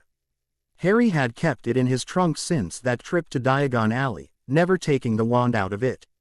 Now, for the first time in months, the wand left the box and was in Harry's hand. As he touched it, Harry again felt the warmth pass from the wand into his hand. Ollivander said that the wand had chosen him even though he was a squib. Harry knew that he was a squib only because his magic was now running through Richard. The only reason he was allowed to go to Hogwarts was because he was born a wizard. Was that why the wand chose him? Because it recognized him as a natural-born wizard. If he had magic, would this have been his wand? Yes, Harry thought. He remembered that Richard had tried this wand and though it worked for him, it rejected him. Harry was the wand's rightful owner and master. It had worked for him in the shop. Then, another thought struck Harry. Carefully, Harry Carr, IED the wand over to his desk and placed it there. Then, with Artemis and Apollo watching, he went over to his pillow. Tracy said that one of the first spells that they had learned was the levitation spell. They had practiced on feathers, so Harry tore open his pillow and took a feather from it back to the desk. Ollivander had said that Harry's wand's true power was being held back, was that Becca used he was a squib and couldn't focus his magic on it. And then the wand had actually worked, so maybe he could do something. Harry went back to his trunk and dug around for his notes on magical theory and charms. For an hour Harry read until he felt like he got it. Gripping the holly wand lightly, Harry pointed and said, Wingardium Leviosa. The feather did nothing. 12 times Harry said the woe RDS to make the feather levitate and nothing happened. With each try, Harry's frustration grew until he dropped the wand on his desk thinking it was hopeless. He sat there for a couple of seconds, ready to give up. But then what he saw in the mirror came back to him. While one part may be out of his reach, Harry was determined to make 2 parts true, no matter what. He was a natural-born wizard, he must have some magic in him somewhere. He must. Late into the night and early morning, Harry continued to practice, vowing to never give up. When he felt frustration take hold, he reread his notes to calm down, and when he finished, he tried again. He ignored Artemis's complaints that he needed to rest soon and skipped breakfast and lunch. Finally, near exhaustion, she persuaded Harry in going to dinner to eat something. While eating, Harry got an idea and asked Professor Flitwick how a wizard used a wand, out of curiosity of course. He didn't want anyone to find out about his experiments. Professor Flitwick went into a 10-minute explanation on focus and intent in casting. They were also joined by Professors McGonagall and Dumbledore, who were happy to provide some information that Harry was missing as a result of fate. As he went back to his common room, Harry's head was spinning from all the information given as well as some contradiction provided by his notes and the 3 professors. Harry also realized how tired he was and laid down to rest, only to sleep until the next morning. Harry was determined to get the levitation spell working and spent the next 4 days working on it, rarely leaving his dorm. Even to greet Tracy when she came back. Some friend you are, not coming to greet me off the train, she teased the next morning. I thought you were avoiding me because we left you here alone. Sorry, I was just busy. Doing what? An experiment. I needed to focus and I can't do that when you're around. The blonde girl pouted, though Harry knew that she was just trying to make him feel bad. Looking up, Harry saw his second friend walk by. Morning Daphne, how was your holidays? To Harry's surprise, the girl sent a glare at him, stuck up her nose, and walked away. It was much like how she acted towards him before they became friends. Tracy too was surprised by Daphne's cold response. She's been like that ever since I joined her on the express yesterday. She was fine when we talked about our break and families, but when I mentioned you, she turned cold, didn't even want to talk about you. From what I understand, she even threw away your present. I mean, who does that to good chocolate? Harry was hurt. He had given both his friends and sister a pack of chocolate frogs. Rose had loved them and wrote that she had finally found Circe, a witch that she had been looking for 3 years. Daphne's strange act continued. She would talk normally with Tracy but would avoid or glare at Harry, often leaving the room when he entered. She stopped being Harry's partner in potions and instead went to join Tracy all the time. She no longer wanted his notes in history of magic as well, and when Tracy asked why she was acting this way, all she got was, I don't want to talk about it. Harry finally got fed up with it and asked her himself why she was ignoring him when they were friends. We are no longer friends, Harry Potter. That had been her response and shocked him to the core. He had thought that they were good friends when she had left for Christmas break, but now, when Harry told Tracy about it, she was just as surprised as Harry, but thought that it would pass soon. There would be no way she couldn't remember some of the good times they had. However, come the Quidditch match against Ravenclaw in February, Daphne still refused to be friends with Harry again. Afterwards, Tracy told him that she did cheer him on and clapped just as loud as Tracy when he caught the snitch as she did during the Gryffindor game. Both first years were confused by their friend's strange behavior. Without Daphne, Harry was once again reduced to only Tracy as a friend, though she was starting to spend more time with Daphne. Harry didn't mind. She gave him more time to focus on trying to make his wand work. After almost 2 months of work, his feather still refused to float even an inch off the desk. Harry was starting to feel that if he didn't get the spell to work by the end of his first year, he never would. He was spending every available amount of time practicing, sometimes skipping meals and sleep just to work longer. Finally, a couple days into March, something happened. It was late at night and Harry had been working for hours, ignoring Artemis's complaints again. He felt that he was closer than ever to something, he just didn't know how to explain it. After what felt like the 1000th time that night, Harry lowered his wand and took a deep, calming breath. He had been focusing on the spell with every strain of NT ration available and was starting to get a headache. Just once more and then he would end it for tonight. Taking another breath, Harry closed his eyes and thought hard about what he wanted in the incantation. He cleared his mind as best he could and sent as much energy into his wand as he could and spoke the words. As soon as they left his mouth, Harry's headache erupted, ending his concentration. He felt a sharp pain, like something was trying to cut his forehead into two. The pain became a burning sensation around the location of his scar and then Harry felt it. A strange amount of power filled him and he lost a great deal of his energy. When he opened his eyes, the feather that he had been working with was an inch off the desk. Surprised, Harry's concentration ended, as did the power and pain. The feather dropped and Harry felt more tired than ever, but also happy. At long last, he had finally done some magic. Knowing that he couldn't continue tonight, Harry went to bed, planning to retry in the morning. Also, this story is now located in the Daphne Harry search so you can find it there. Hopefully that means I'll also get some more readers as that seems to be quite the popular pairing. The Truth and a Stone.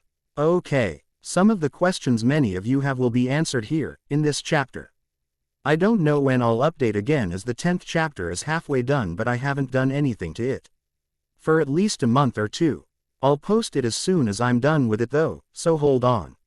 Read and review. The Truth and a Stone. As Harry slept, visions passed through his head. He watched them, as if they were happening to him. He was a young boy in an orphanage. His name was Tom Riddle. Tom was a wizard. Harry knew that, probably a muggle born whose parents abandoned him. He could do strange things. His control over accidental magic was extraordinary, even at a young age. Though Tom was cruel, he never showed any remorse for his actions and used his magic to hurt others. Then one day, Dumbledore appeared and gave him his Hogwarts acceptance letter. Tom was excited to be able to learn about magic, though he was also greedy. The vision skipped to Tom's years at Hogwarts. Harry watched as Tom was sorted into Slytherin. The other Slytherins teased and bullied Tom because of his muggle upbringing. Tom in turn bullied others, but never in the view of the teachers. He was very skilled in magic, always being at the top of his class. But Tom wanted to learn more. He studied and studied at the library, hungry for more knowledge and power. He got it in the form of Parseltongue. He could speak it too. Tom also found the heirs' dorms and claimed them as his own like Harry did. Harry learned that Tom's mother had died giving birth to him. Both boys had lost their mothers at a young age. Tom wanted to find his father, the man he was named after. No record of another Tom Riddle, or even another Riddle, existed at Hogwarts. Nobody on his father's side went to Hogwarts. He then hunted his mother's side of the family, finding his grandfather with his middle name, Marvolo. During the summer before his 6th year, Tom traced his mother's family to a small village. There, he discovered his uncle and dead grandfather. He learned the truth about his parents and went to his father's house. There, Tom Riddle performed his first real murders. After framing his uncle for the deaths of his father and grandparents, Tom went back to Hogwarts. He discovered a dark branch of magic called Horcruxes. Wanting to live forever, Tom made his first with the death of A.M.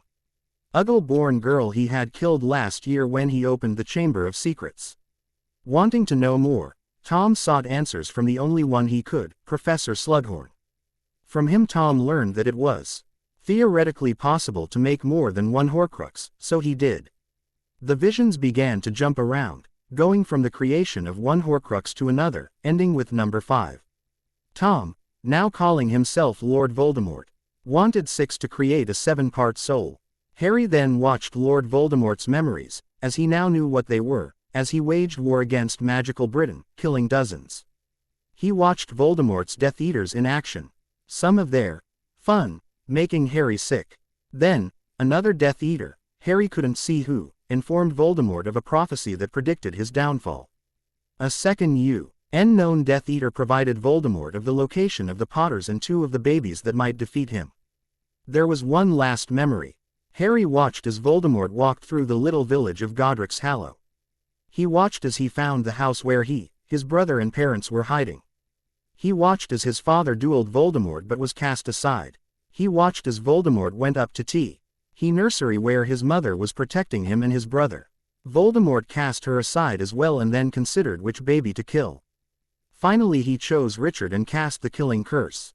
There was a lot of green light and the memory ended. But that was not the end. Harry watched from his own point of view as Voldemort met his end through his rebounded curse. The body vanished and all that was left was a clock, a wand, ash, and a piece of what Harry knew to be a soul fragment. He watched a shadowed man enter the room and take the wand, then as the soul fragment tried to enter Richard and failed.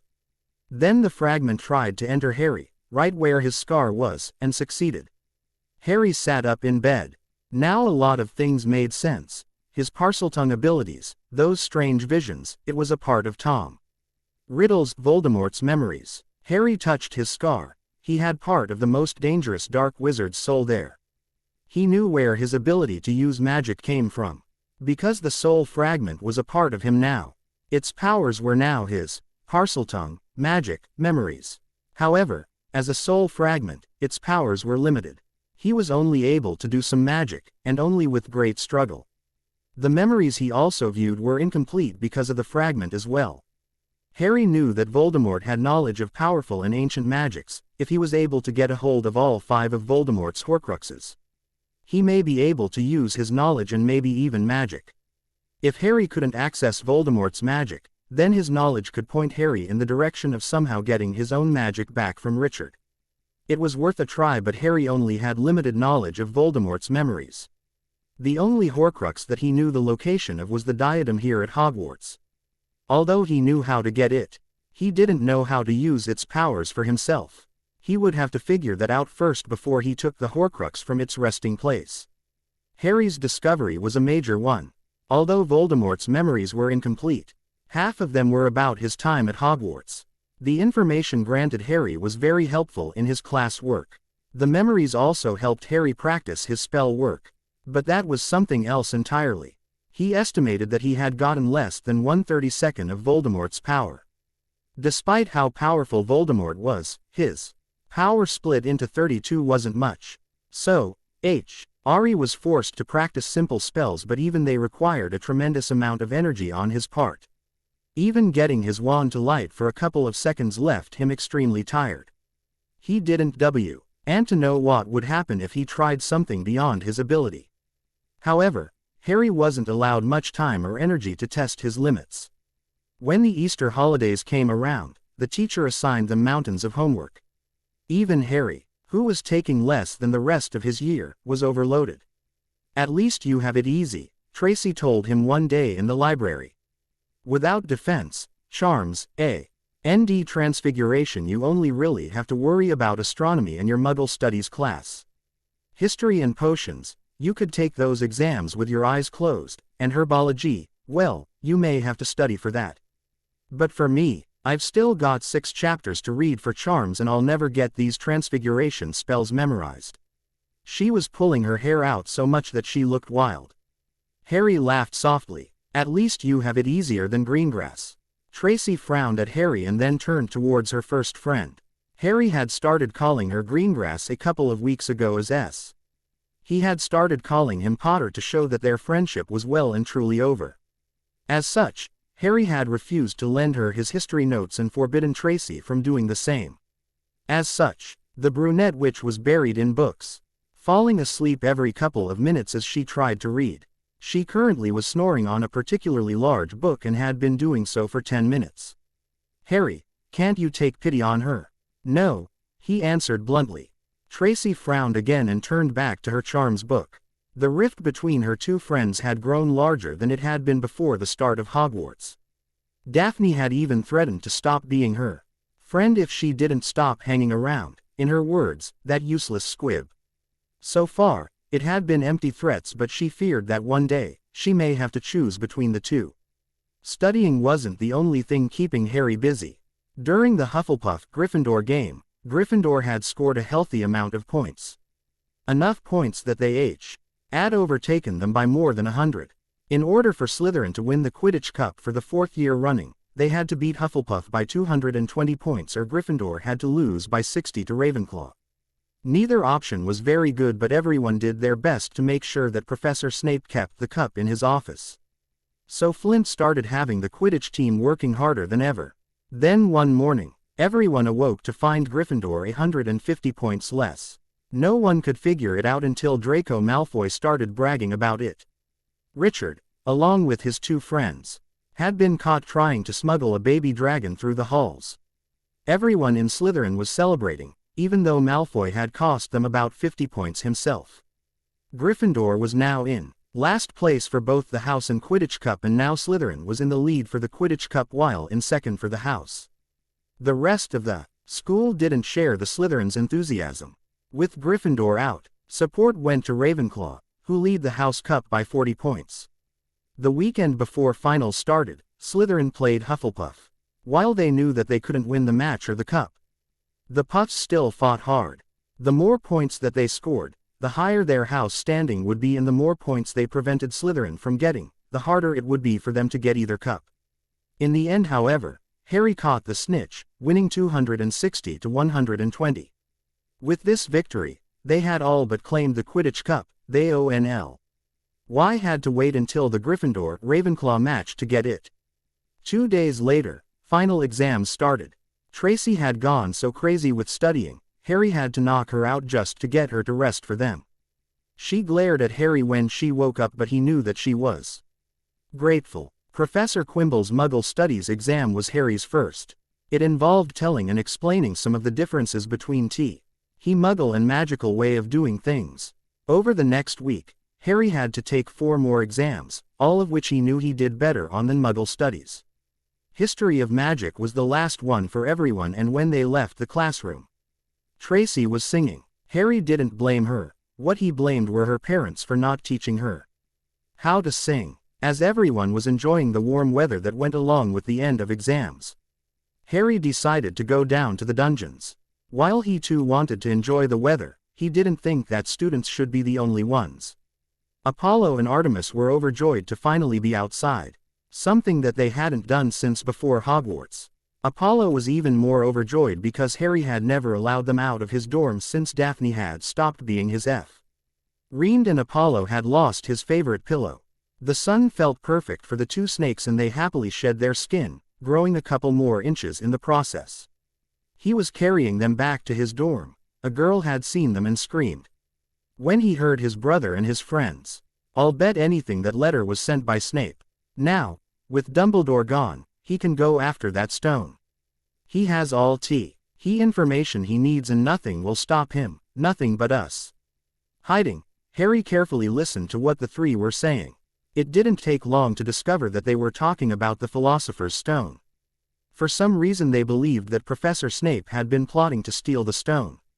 There were more protections guarding the stone other than the 3-headed dog, which was owned by Hagrid and called Fluffy. Snape had figured out how to finally get past the other protections and had removed Dumbledore, making his way clear. They were planning on going after Snape and the stone themselves, hoping to save it and be looked at like heroes. Harry had heard enough. There was no way he was going to let them go after the stone. He would try and stop them. He knew that none of the professors would believe him, so he was on his own that night. That night, while everyone was asleep or still celebrating the end of finals in their dorms, Harry snuck out. Keeping to the shadows, Harry did his best to avoid people. The only ones he saw were a couple of ghosts and Mr. Filch on the main floor. When he got to the 3rd floor corridor, he heard music. He opened the door in time to see one of Richard's friends jump down through the open trapdoor. Fluffy was barking up a storm, trying to follow, but its head was too big. Noticing a small harp on the floor, Harry ran to grab it. Dog heard his footsteps and turned his way, but before it could do anything, Harry was plucking the harp's strings.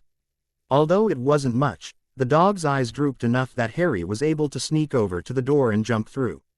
The fall was long and Harry was beginning to wonder what would happen when he reached the bottom when he landed on a soft plant. Despite the landing, it took a couple seconds to regain his breathing and stop his head from spinning. That was all the time the plant needed. In seconds, long creepers had wrapped themselves around Harry's legs and were making their way up his torso. He struggled to rip the plant off him, but it only made the plant fight harder. Panic began to fill Harry. Moments began to pass through his mind. Times spent with his mother, he was going to join her. Fun times with Rose, Apollo, and Artemis. They would miss him, and he would never get to see his sister again, joking with Tracy, and even Daphne.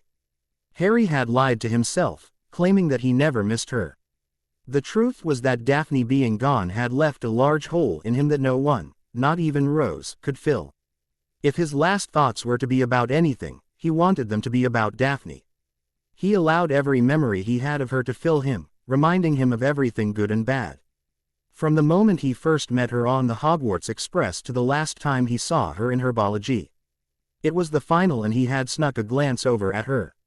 She was working on identifying the Devil's Snare plant. Then, everything hit Harry. This plant that was strangling him was Devil's Snare. Figuring out how to beat it, Harry took a great gulp of air and held his breath, playing dead. The Devil's Snare stopped moving and waited. Harry knew that the plant thought him either dead or dying, so it was waiting to make sure he was really dead. Finally, when Harry felt he could hold his breath no longer, the plant released him, dropping him beneath it. Standing, Harry took a handful of big breaths to get the air back in his lungs. He had to admit that Professor Sprout was smart at setting up Devil's Snare. It was a rare plant that few would recognize at first glance. If Ad and Fluffy were the first protections, Harry began to worry about Richard. Although he didn't like him, he had to stop him before he did something stupid. The next chamber was simpler in design, but probably just as hard. Flying keys were up in the air, but only one would open the locked door in front of him. The only way to open the door was catch the right key, out of hundreds, with an old broom. Harry knew that only a small handful of people could do this. It wasn't easy to catch an enchanted object that could fly. Lucky for Harry, he knew that he was one of those people. Of course, it was easier said than done. Most of the keys attacked him, and finding the right one without knowing what it looked like was next to impossible. Finally, sporting many cuts, Harry managed to catch the right key after a couple-minute chase. It was good, but no match for the youngest seeker in a century. Harry was now worried about catching up with Richard. From what he had said, there were 7 professors guarding the stone.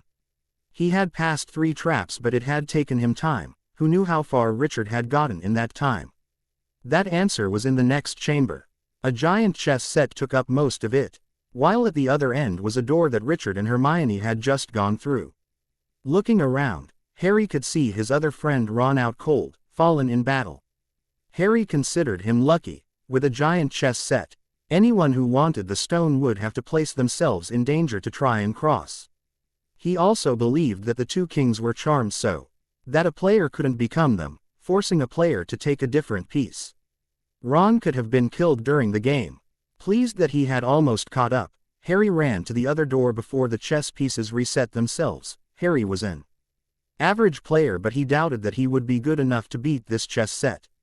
As it was magical, there most likely would be strategy implanted so as to make it harder for someone to attempt to cross. The next room's smell almost knocked Harry out. Inside was a 20-foot-tall mountain troll that was, thankfully, knocked out. This had to be Quirrell's defense, but it didn't make sense as Quirrell had been the one to find the troll on Halloween. Understanding filled Harry and he rushed towards the second door. Before he reached it, Hermione came out and ran back towards the chess room, not even noticing Harry.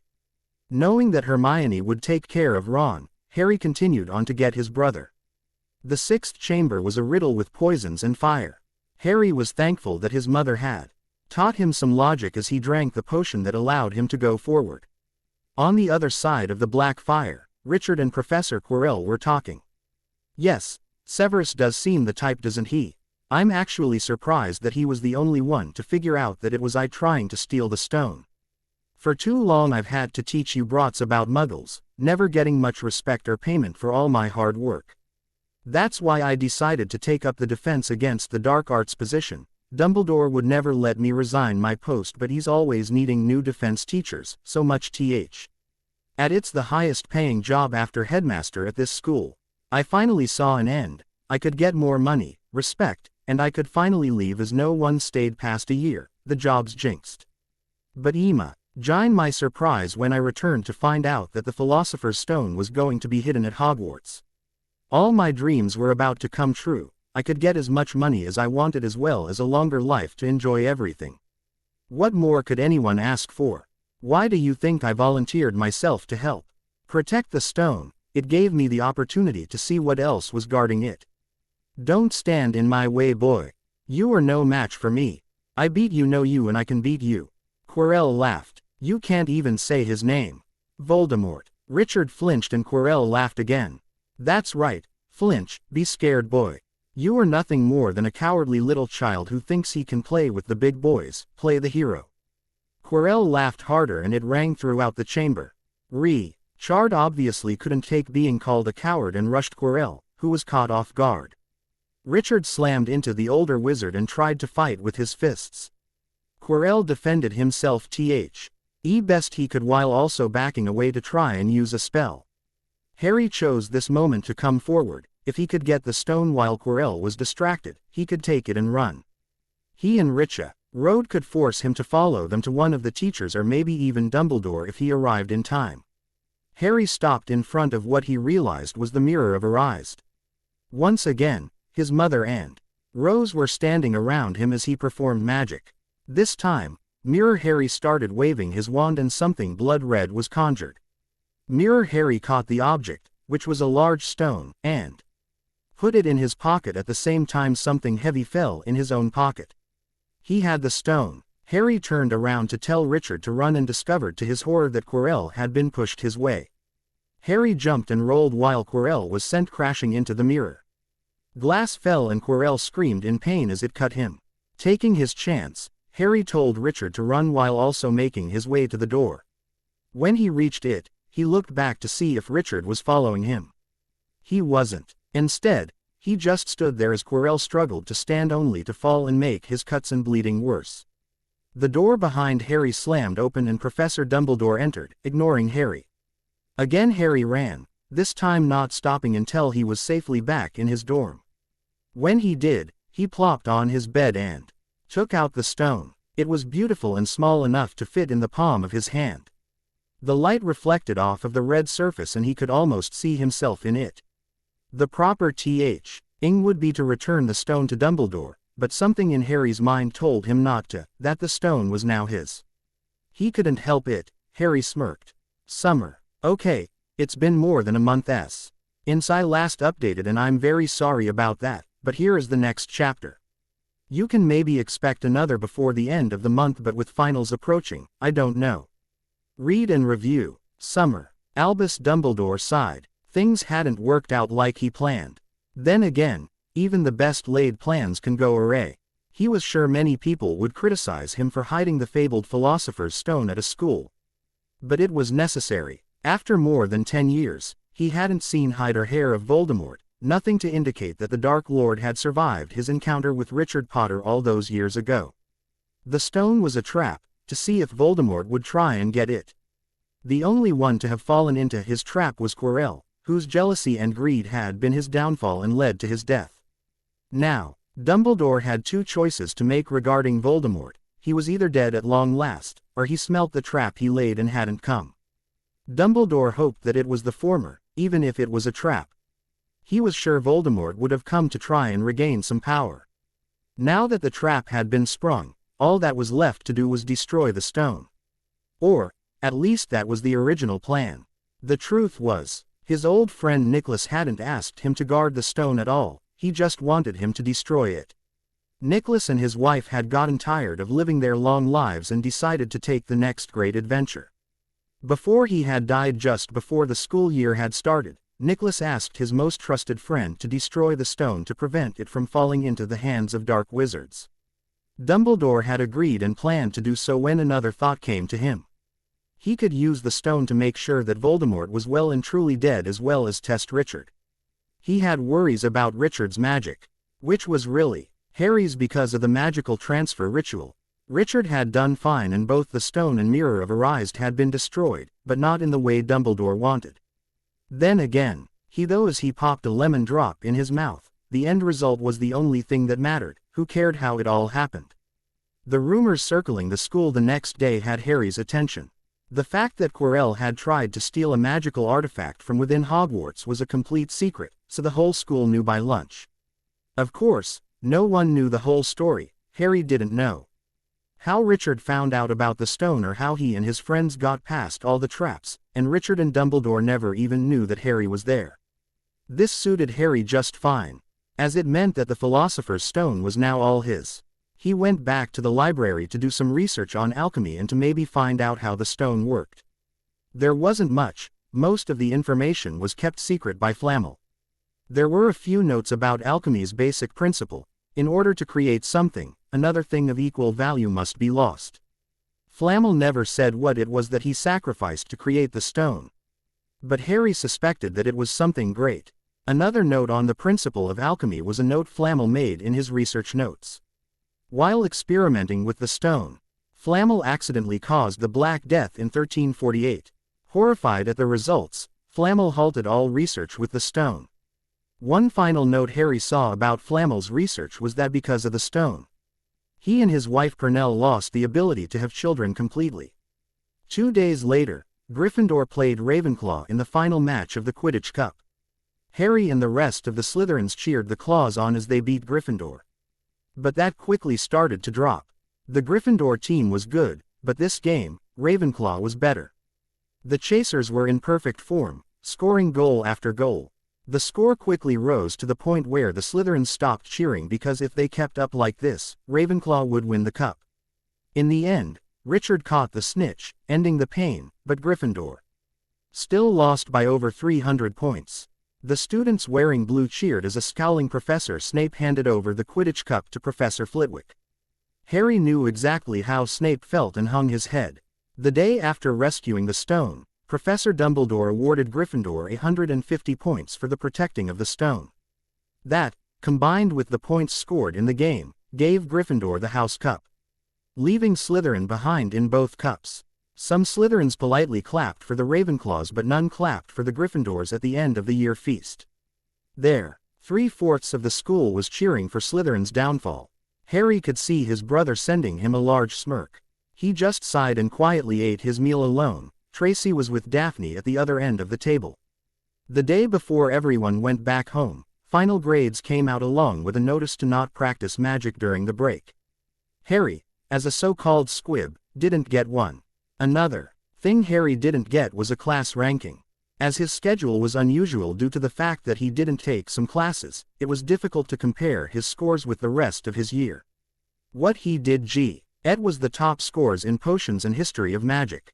Pleased, Harry finished packing his trunk.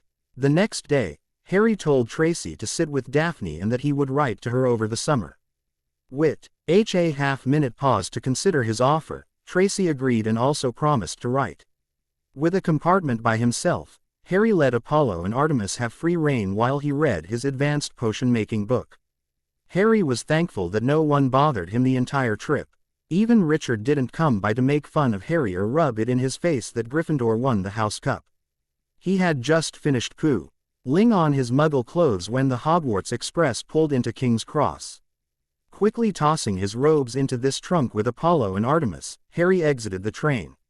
He found Rose almost right wide due to the fact that she was jumping up and down, trying to get his attention. Their father and Remus were standing behind her. Once he was clear of most of the crowd, Rose dashed over and hugged him tightly. Having missed his sister greatly, Harry dropped his trunk and hugged her himself.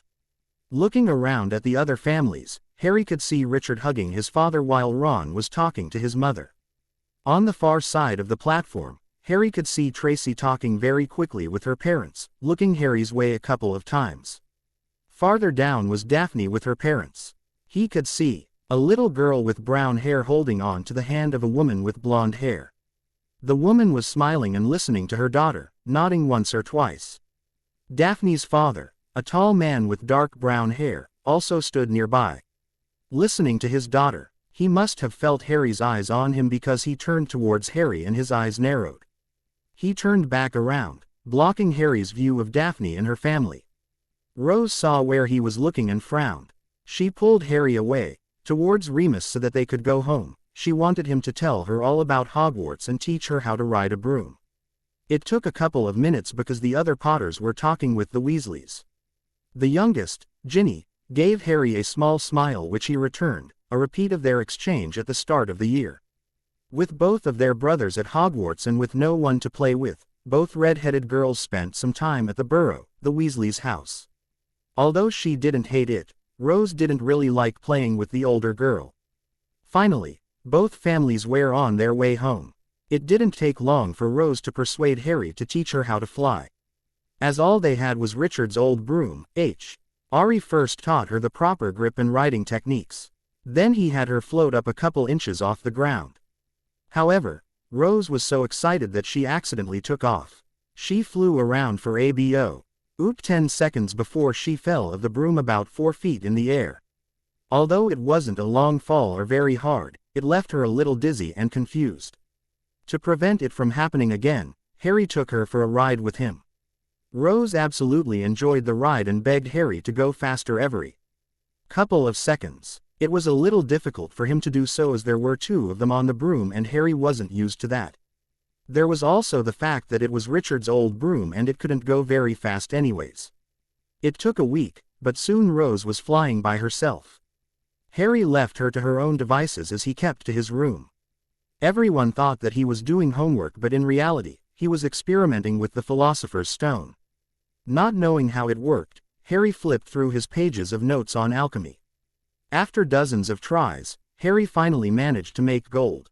It wasn't much, only worth a couple of galleons, but it was a start. Harry's plan was to use the stone to make as much money as he wanted so that he could buy whatever he wanted, whenever he wanted. He knew that he had a small fortune in Gringotts, but he didn't know if James remembered. If he did, there was no doubt he would take it. If he didn't, Harry would move it to another vault in his name so he couldn't take it. That gold would remain there as Harry didn't think that James would allow him to use the main Potter vaults. Harry also planned to use the elixir of life on him. He knew that relying heavily on the elixir could create unneeded side effects, but he planned on living for quite a while. There was also the theory that the elixir could help restore his magic. Harry wanted to wait before trying it. Apart from studying the stone and teaching Rose broomstick riding, Harry also did his homework, completing it in a couple of weeks. Unlike Richard, who would wait until just a few days before school started again. He also got a couple letters from Tracy, asking him about his summer and begging him for his history notes again. She refrained from talking about Daphne. The only time she was mentioned was when Tracy told Harry that she was going to spend 2 weeks with her as a warning to not send any letters. Tracy had an understanding with her 2 friends, while with one, she wouldn't mention the other. Harry could tell that it was hurting his first friend. The way they avoided each other, but Harry wanted Daphne as his friend as well, but it would never happen the way she was acting. For some strange reason, Harry was the only one at Potter Manor receiving mail. Rose and Remus had no one to write to. James didn't send any letters, and Richard had no owl now. It was even stranger still when Ron Weasley came over and asked about Richard not responding to his letters. Both James and Richard were upset that someone would interfere with their mail and complain to anyone and everyone at the ministry, but no one had an answer. One finally came on Richard's and Harry's 12th birthday when a scared little house elf named Dobby told Richard that it was too dangerous to return to Hogwarts this year. The creature would give no other details except strongly implying that his masters, who were believed to be bad wizards, were planning terrible things that would happen at Hogwarts. Harry watched the exchange from the doorway while James and Richard spoke with the elf. When it finally left, James sent a furious letter to both the minister and Dumbledore about the elf. He was furious that an elf, of all creatures, had the nerve to tell his son that he shouldn't go back to Hogwarts. Dumbledore agreed to watch for the threat, but all the adults believed that something was weird about the house elf. A few days later, the Potters went to Diagon Alley to purchase their school supplies. They were to also meet the Weasleys there. When Harry emerged from the flow in the leaky cauldron, the red-haired family was already waiting for them. The twins and Ron were already talking with Richard while Mr. Weasley and his wife talked with James. From what he heard, they were to also meet the Grangers as well. The Muggle family entered the pub with their daughter a few minutes later and everyone began shopping. Harry and Rose followed the Grangers and Weasleys to Gringotts. He wanted to check his vault. While the Grangers were exchanging money, Harry went up to the nearest teller. "Excuse me, but I would like to talk to someone about my vault." The goblin looked down at him and sneered. "Name: Harry Potter. Key." Harry handed over his vault key which he had stolen from his father. The goblin looked at the key and nodded before calling over another goblin. The two conversed in their language for a minute before the second told Harry to follow him. Harry and Rose D were led through one of the many side doors into a long hallway with dozens of more doors. The goblin chose one set at random and they found themselves in a private room. The goblin took a seat behind the desk and pulled out a large ledger while Harry and Rose took seats in front of the desk. "Let's see," the goblin said, looking through the book very slowly. Potter, here we are. Both you and your siblings have a trust vault of 100,000 galleons each, set up a few days after your births. These are the only vaults you may access at this time, though you can access the main vault with permission from your parent. Right now, only your brother's vault has been accessed. Is my father able to access my vault? Yes, he's able to add or subtract money as he sees fit, but he is not allowed to close it unless you are disowned. As is pure blood tradition, I would like to transfer all the money from my trust vault into a new vault that only I can access. I would also like to deposit some money into that vault." The goblin nodded. "That can be done, for a fee. We do not just create new vaults on command, we expect to be paid for our efforts. What kind of security do you want?" Saint, go with the standard security for now, I may change it later. As for the cost, just take it out of what I have." "Very well, sign these." The goblin passed over a stack of papers and Harry signed them. After reading them through, of course. Once that was done, the goblin took Harry's key, mumbled a few words, and the key glowed. "There, that key now works only for your new vault. Anything else?" "Yes, I would like to exchange these." Pulling a handful of gold items he changed with the stone from his pocket. "For actual galleons, about 200 will do, the rest you can just put in my new vault." The goblin's eyes widened at the sight of the coins and then got a greedy look on his face. "Of course, there will be a 10% exchange fee." Harry just waved it off and the goblin quickly took the gold. He returned a few minutes later with a sack of coins and a statement, saying he had put 22 galleons into his new vault. Thanking the goblin, Harry and Rose left. Harry thought about what else he could turn into gold while at Hogwarts and how soon he would be able to get it into Gringotts. Rose of course questioned him as to where he got the gold, but quieted when Harry fared to buy her a double chocolate ice cream cone. The first stop was quality Quidditch supplies. Harry didn't want to keep using a school broom for Quidditch, so he decided to buy a new one. He spotted the one he wanted right away. The new Nimbus 2001, a much better broom than Richard's Nimbus 2000. The broom nearly cleaned Harry out, but at least he had his own broom. After that was school supplies. Actually, it was just one book. With Harry having a modified schedule and taking no magic-based classes, he didn't need to buy anything. However, he did sneak a peek at Richard's list and saw a bunch of books by Gilderoy Lockhart and the Standard Book of Spells Grade 2. Not wanting Lockhart's books, Harry just bought the spell book.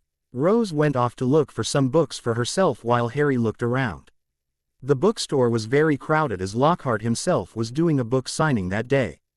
In the back of the store, Harry found little Ginny Weasley trying to get a book on a shelf just a little higher than her.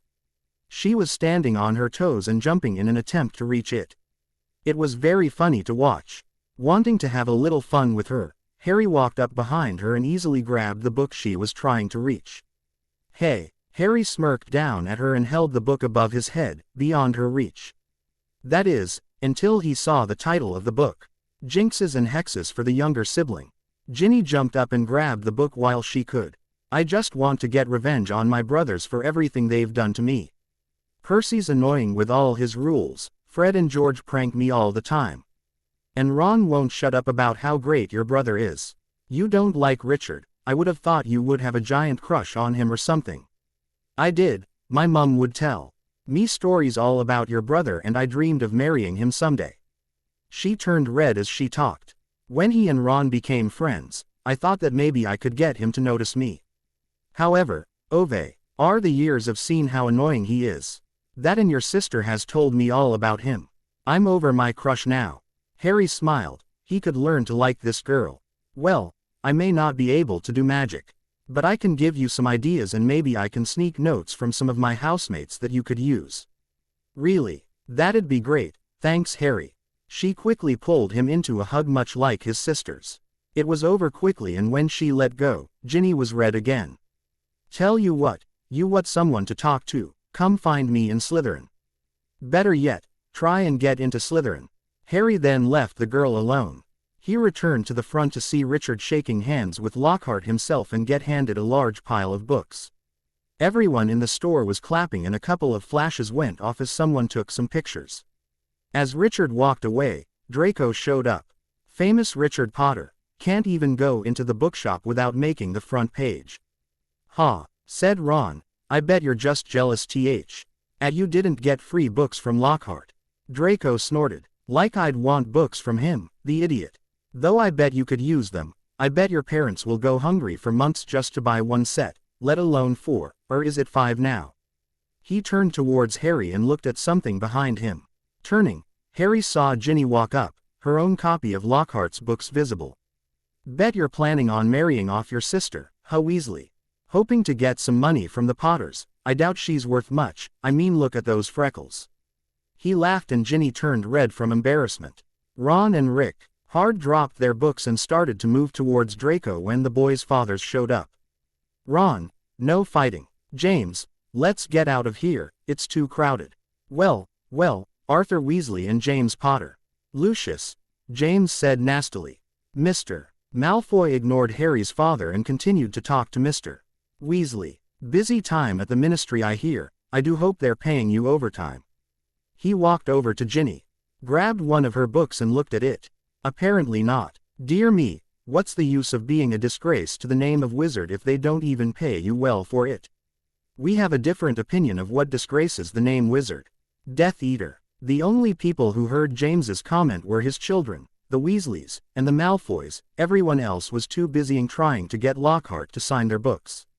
Ah James, Mr. Malfoy said with a smirk, I was cleared of those charges, imperious and all.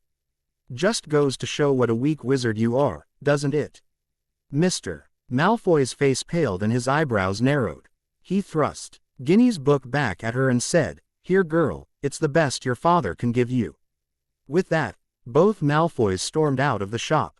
Both men fumed as they acted their kids out of the shop as well, James missing Harry and Rose completely. The day before they were to leave for Hogwarts, Harry was laying on his bed going over all the notes he had on alchemy. He believed that maybe he could use Apollo's venom with the elixir and was curious as to what could happen. Just as he was going over the effects of elixirs in other liquids, Rose stormed into his room. Bad news Harry. Dad says he has something to do tonight and all day tomorrow so he'll be unable to take us to King's Cross tomorrow. What about Remus? Full moon tonight, remember. We're going over to the Weasleys in a few minutes and they'll take us tomorrow and watch me.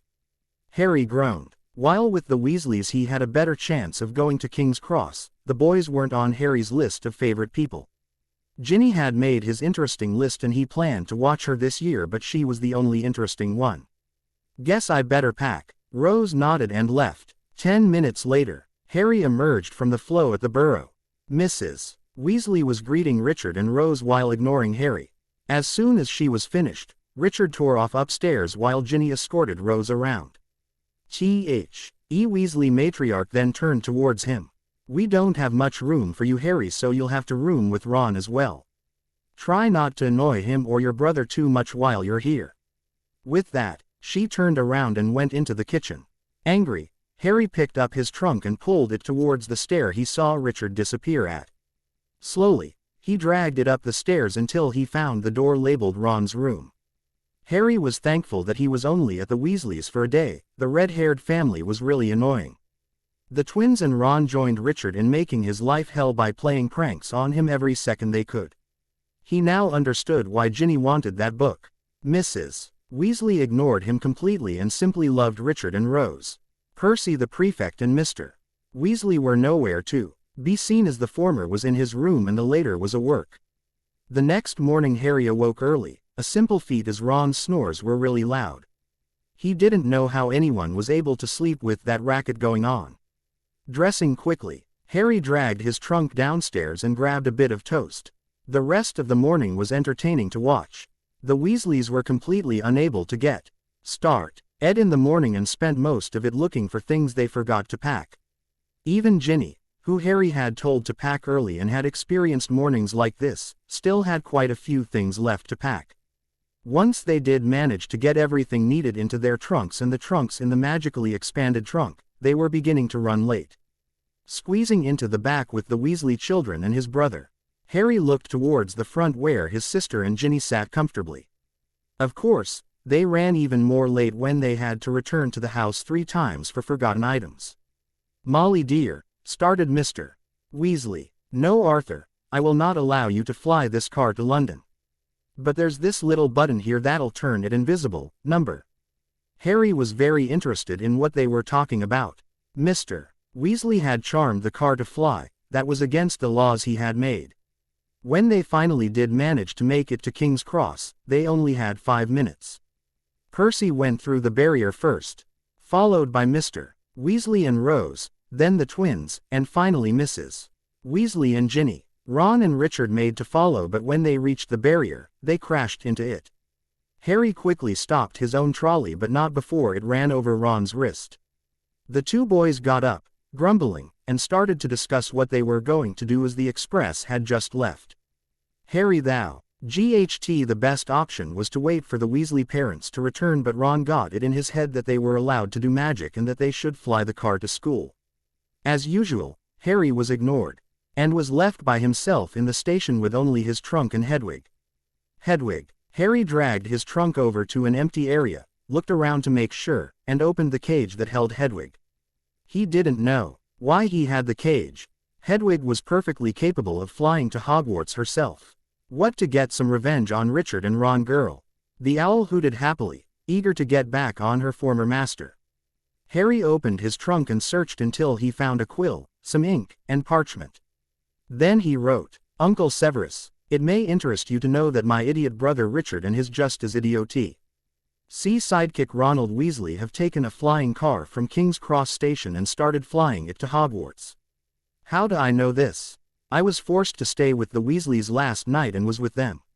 When the 2 idiots tried to cross the barrier onto platform 9 3/4, it sealed itself, leaving them, and me, trapped. I am currently waiting on the Muggle side, so please send someone to help. Harry." He then gave the letter to Hedwig, who quickly took off. He knew that the letter would reach Hogwarts before the car, as the boys were most likely to follow the express while Hedwig would take the direct route. Also, who ever heard of a car outflying an owl? It was a long time before anyone showed up. During that time, the Weasley parents appeared with Rose. When he explained everything, Mrs. Weasley went off on a rant about the flying car her husband charmed. They also said it was for the best, as Harry shouldn't be going to Hogwarts in the first place as he was a squib. They told him to come along so that they could take him home. Harry refused, saying that he was staying and waiting for a Hogwarts professor to take him to the castle. Mrs. Weasley scoffed and led Rose away, though she did manage to hug Harry goodbye first. It was late afternoon when Professor Snape himself showed up. He looked at Harry, smirked, thanked him for the letter, and then apparated him in his trunk to the gates of Hogwarts. When they arrived, Snape levitated Harry's trunk up to the steps. "Take your things to the dorms while I alert the headmaster about our little situation. The password is pure blood. I expect you to be in the Great Hall at 7:30 for the start of term feast." With that, Snape walked away. Harry easily carried his trunk down into the dungeons as Snape had made it lighter before he left. The air dorms immediately opened for him once he entered the common room. Once he put his trunk at the foot of his bed, the lid popped open and Apollo appeared. "It's about time. What took you so long?" The snakes had been trapped in his trunk since he had left for the Weasleys. He didn't think the family would like the snakes in their house. "Wait a minute," Artemis said, also appearing. "It's too early for you to be at Hogwarts. I thought you were going to let us out on the train. The barrier closed for some reason, so I was unable to get on the platform." Thankfully, Ron and Richard were trapped as well. They decided to fly to Hogwarts, so hopefully they get into a lot of trouble. Apollo snickered and crawled out of the trunk. He took his favorite spot by the fireplace and curled up while Artemis joined Harry on the bed. She listened as Harry read out of the standard book of spells. 7:15, Harry left the Slytherin dorms for the Great Hall. A number of students were already there and more were coming in from the main entrance. Harry took a seat near to where the first years would sit while the rest of the second years sat farther down the table. Tracy quickly spotted him and hurried over. "Where were you? I looked all over the train to find you." Harry quickly and quietly told her about the barrier closing. "Weird," she said. "I wonder why it closed." Harry just shrugged. Tracy leaned in, whisper something in his ear. "Daphne was surprised when I told her I couldn't find you. She even looked a little sad. Maybe you two can make up." Harry looked down the table to where Daphne sat with Pansy Parkinson. She must have felt Harry's eyes on her because she turned around. He caught a flash of something before she turned around with a huff. "I don't think so, Tracy. She still doesn't like me." With a sigh, Tracy went back over to her friend and Harry looked around. All the students were now seated. The elder Weasley boys looked worried while Professor Dumbledore looked upset. Professor Snape wasn't there, so Harry assumed that Richard and Ron hadn't arrived yet. Just then, the doors opened and Professor McGonagall entered with the new first years. Harry could easily spot Ginny Weasley near the middle of the group because of her hair. She looked very scared, even more so than her year mates. She kept glancing around the Gryffindor table. Then she turned towards the Slytherin table and smiled slightly when she saw Harry. He smiled and waved at her and it looked like she cheered up a bit. This year the Sorting Hat sang a song about the founders split and how sad it was that it happened as it divided the school. It encouraged the students to make new friends from the other houses even after it spoke of splitting up the new students. Harry joined the few Slytherins who clapped for the song but did so quietly. The sorting went by very slowly. The hat seemed to take its time to carefully consider where to put each and every student. Finally, only Ginny was left, and as she walked up to the stool, Harry could see her face was paler than ever. Out of the corner of his eye, Harry could see Percy puff up his chest and the twins with maniac smiles on their faces. The hat took twice as long to place Ginny as any other first year. Harry could see it mumbling from his spot and Ginny's checks turned red at one point. Finally, the hat called out, "Slytherin." Originally I wanted to include the schools and Weasley's reaction as well as the first couple of days back, but I decided that the length was good and you guys have waited long enough for this update. See you guys next time. Back at Hogwarts. To celebrate the opening of Pottermore, I decided to upload this chapter a little earlier than I had planned. Thank you to all the reviews for the last chapter. It has been a while, hasn't it? I especially liked Luna the Looney's review. Keep reviewing and I'll post the next chapter as soon as I can. It's actually finished. Back at Hogwarts, the entire hall was silent. Harry saw the three Weasleys looked completely shocked. Ginny herself was so pale you could count the freckles on her face. However, she jumped off the stool and slowly walked over to the Slytherin table.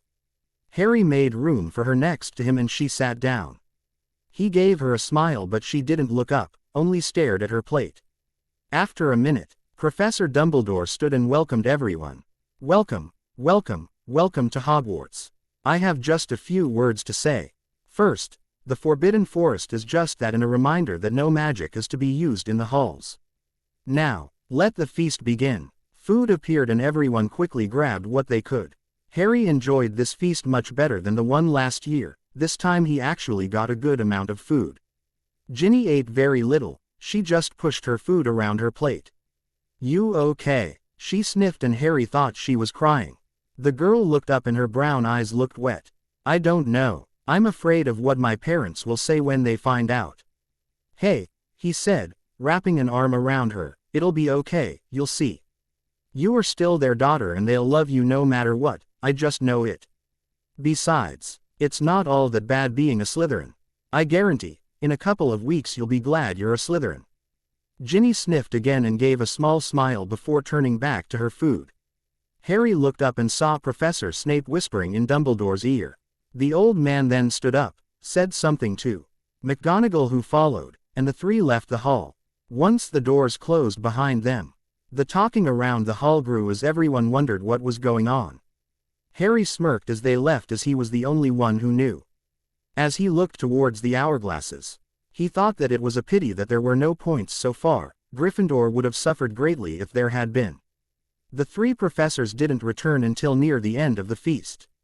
None of them looked very happy, so Harry guessed that Richard and Ron weren't punished as much as Snape wanted. Whatever they were given, Harry hoped it was horrible. Once the feast ended, Harry joined the rest of the second years in walking towards the dorms while Ginny had to join the rest of the first years with the prefects. He made good time and managed to get to the dorms before the first years. Harry opted himself in one of the chairs by the fire and watched as the new prefects instructed the new Slytherins. One or two looked his way, they no doubt heard about him, the squib in Slytherin. When the prefects finished, Harry leaned back and relaxed. It was good to be back at Hogwarts. Some of the other second years were seated nearby with Draco holding court. I wonder what had Dumbledore leave in the middle of the feast, said Pansy. Isn't it obvious, said Daphne. It was Potter and Weasley. Didn't you see that they were missing from the feast? Wonder what they did, said Theodore not. Quote, they flew a flying car to Hogwarts, said Harry without opening an eye. He could feel all eyes in the common room turn to him. How would you know? Asked Draco. Harry opened his eyes and leaned forward. Everyone was looking his way. Grinning, he told his story. I was there when they decided to do it. The barrier sealed itself before we could get on the platform. Being idiots, the two thought it'd be a good idea to take the car Ron's father enchanted to fly and follow the train. I, of course, being the smarter twin, knew that was illegal and sent word with my owl to Professor Snape about the situation. He came and got me and was ready for the two Gryffindors when, or if, they arrived. No one said anything, though one or two of the older students did look a little impressed. What are you doing here, blood traitor? Harry turned. One of the new first years, a boy Harry only knew as Harper, was glaring at Ginny. Harry stood up and walked over. Problem. Harper glared at Harry but responded anyways. She's a blood traitor. How can she be in the noble house of Slytherin? Obviously she holds some traits of a true Slytherin, otherwise she wouldn't be here. Now run along to bed. You can't tell me what to do, squib. But he walked away anyways. The entire house was staring at the duo. Ginny turned pink and fled up the stairs towards the girls' dorms. Harry just smirked lightly and walked over to the banner. Time to remind them who they're dealing with, he thought. Open. Everyone in the common room jumped at the sound of Parseltongue.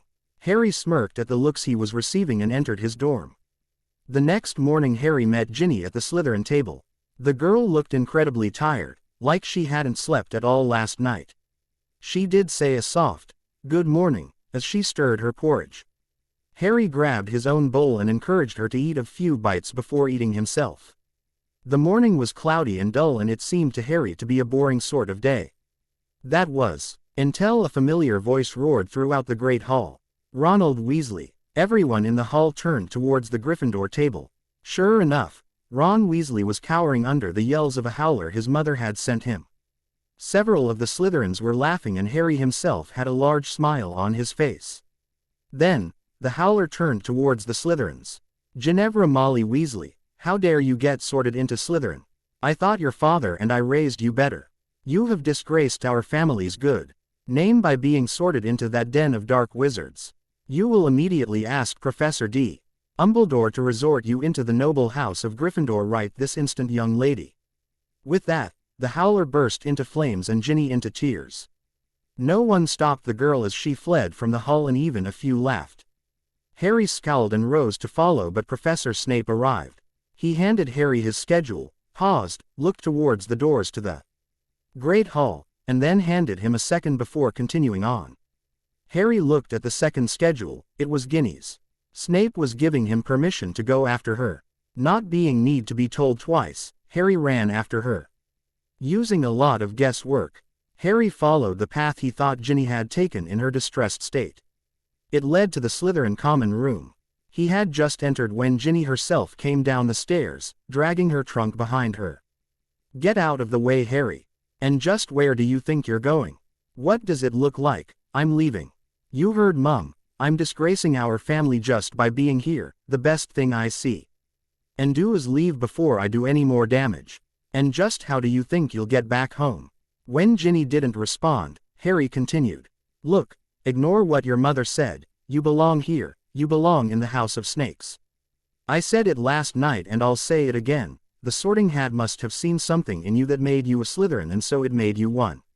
Your mother's probably just upset about your brother stealing the car and is taking it out on you. Deep down I'm sure she still loves you. You are her little girl."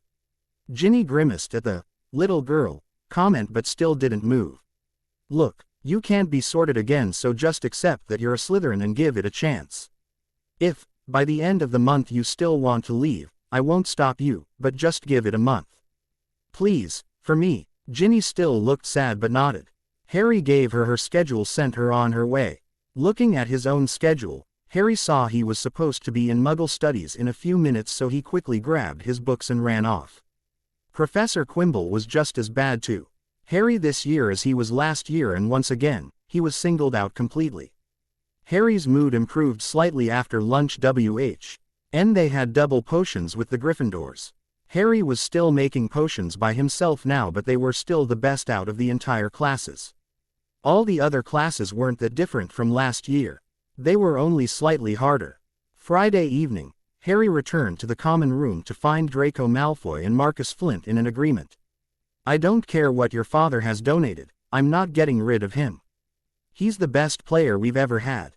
He's a squib. Wouldn't you rather want someone on the team who could do magic? It's a disgrace that we have him on the team anyways. Besides, I'm just as good and I'm bringing the best brooms released yet." "What's going on?" Harry asked. The two turned towards Harry. "Draco's father has donated 7 Nimbus 2001 brooms to the Slytherin Quidditch team. Draco himself also wants to be on the team, Seeker." Harry turned towards Draco. "You trying to steal my spot by bribing the team? I deserve that spot. I'm a much better flyer and I can do magic." "What does doing magic have to do with playing on a Quidditch team?" "Everything. It's a wizard sport. You need to be a wizard to play. Actually, Draco, according to Professors Snape and Dumbledore, there is no rule against squibs playing on a Quidditch team. They probably never thought that a squib would show interest." "It doesn't matter," yelled Flint. "Potter is our Seeker and that is final." "Hold on, Flint," said Harry. "If Dracy wants to play, why not let him?"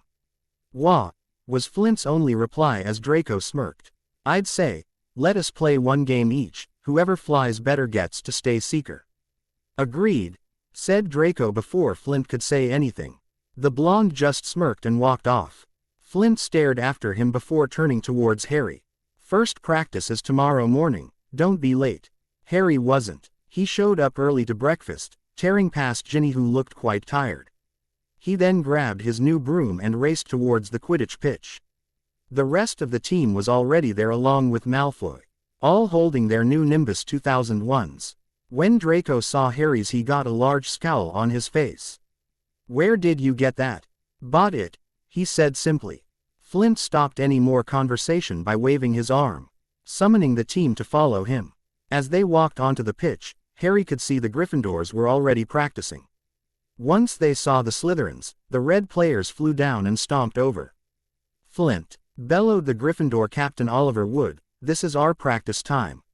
We got up specially. You can clear off now. Plenty of room for us all, Wood." "But I booked the field, I booked it." "Ah, but I have a note. I, Professor Severus Snape, give the Slytherin team permission to practice today on the Quidditch field, owing to the fact that they need to train their Seekers.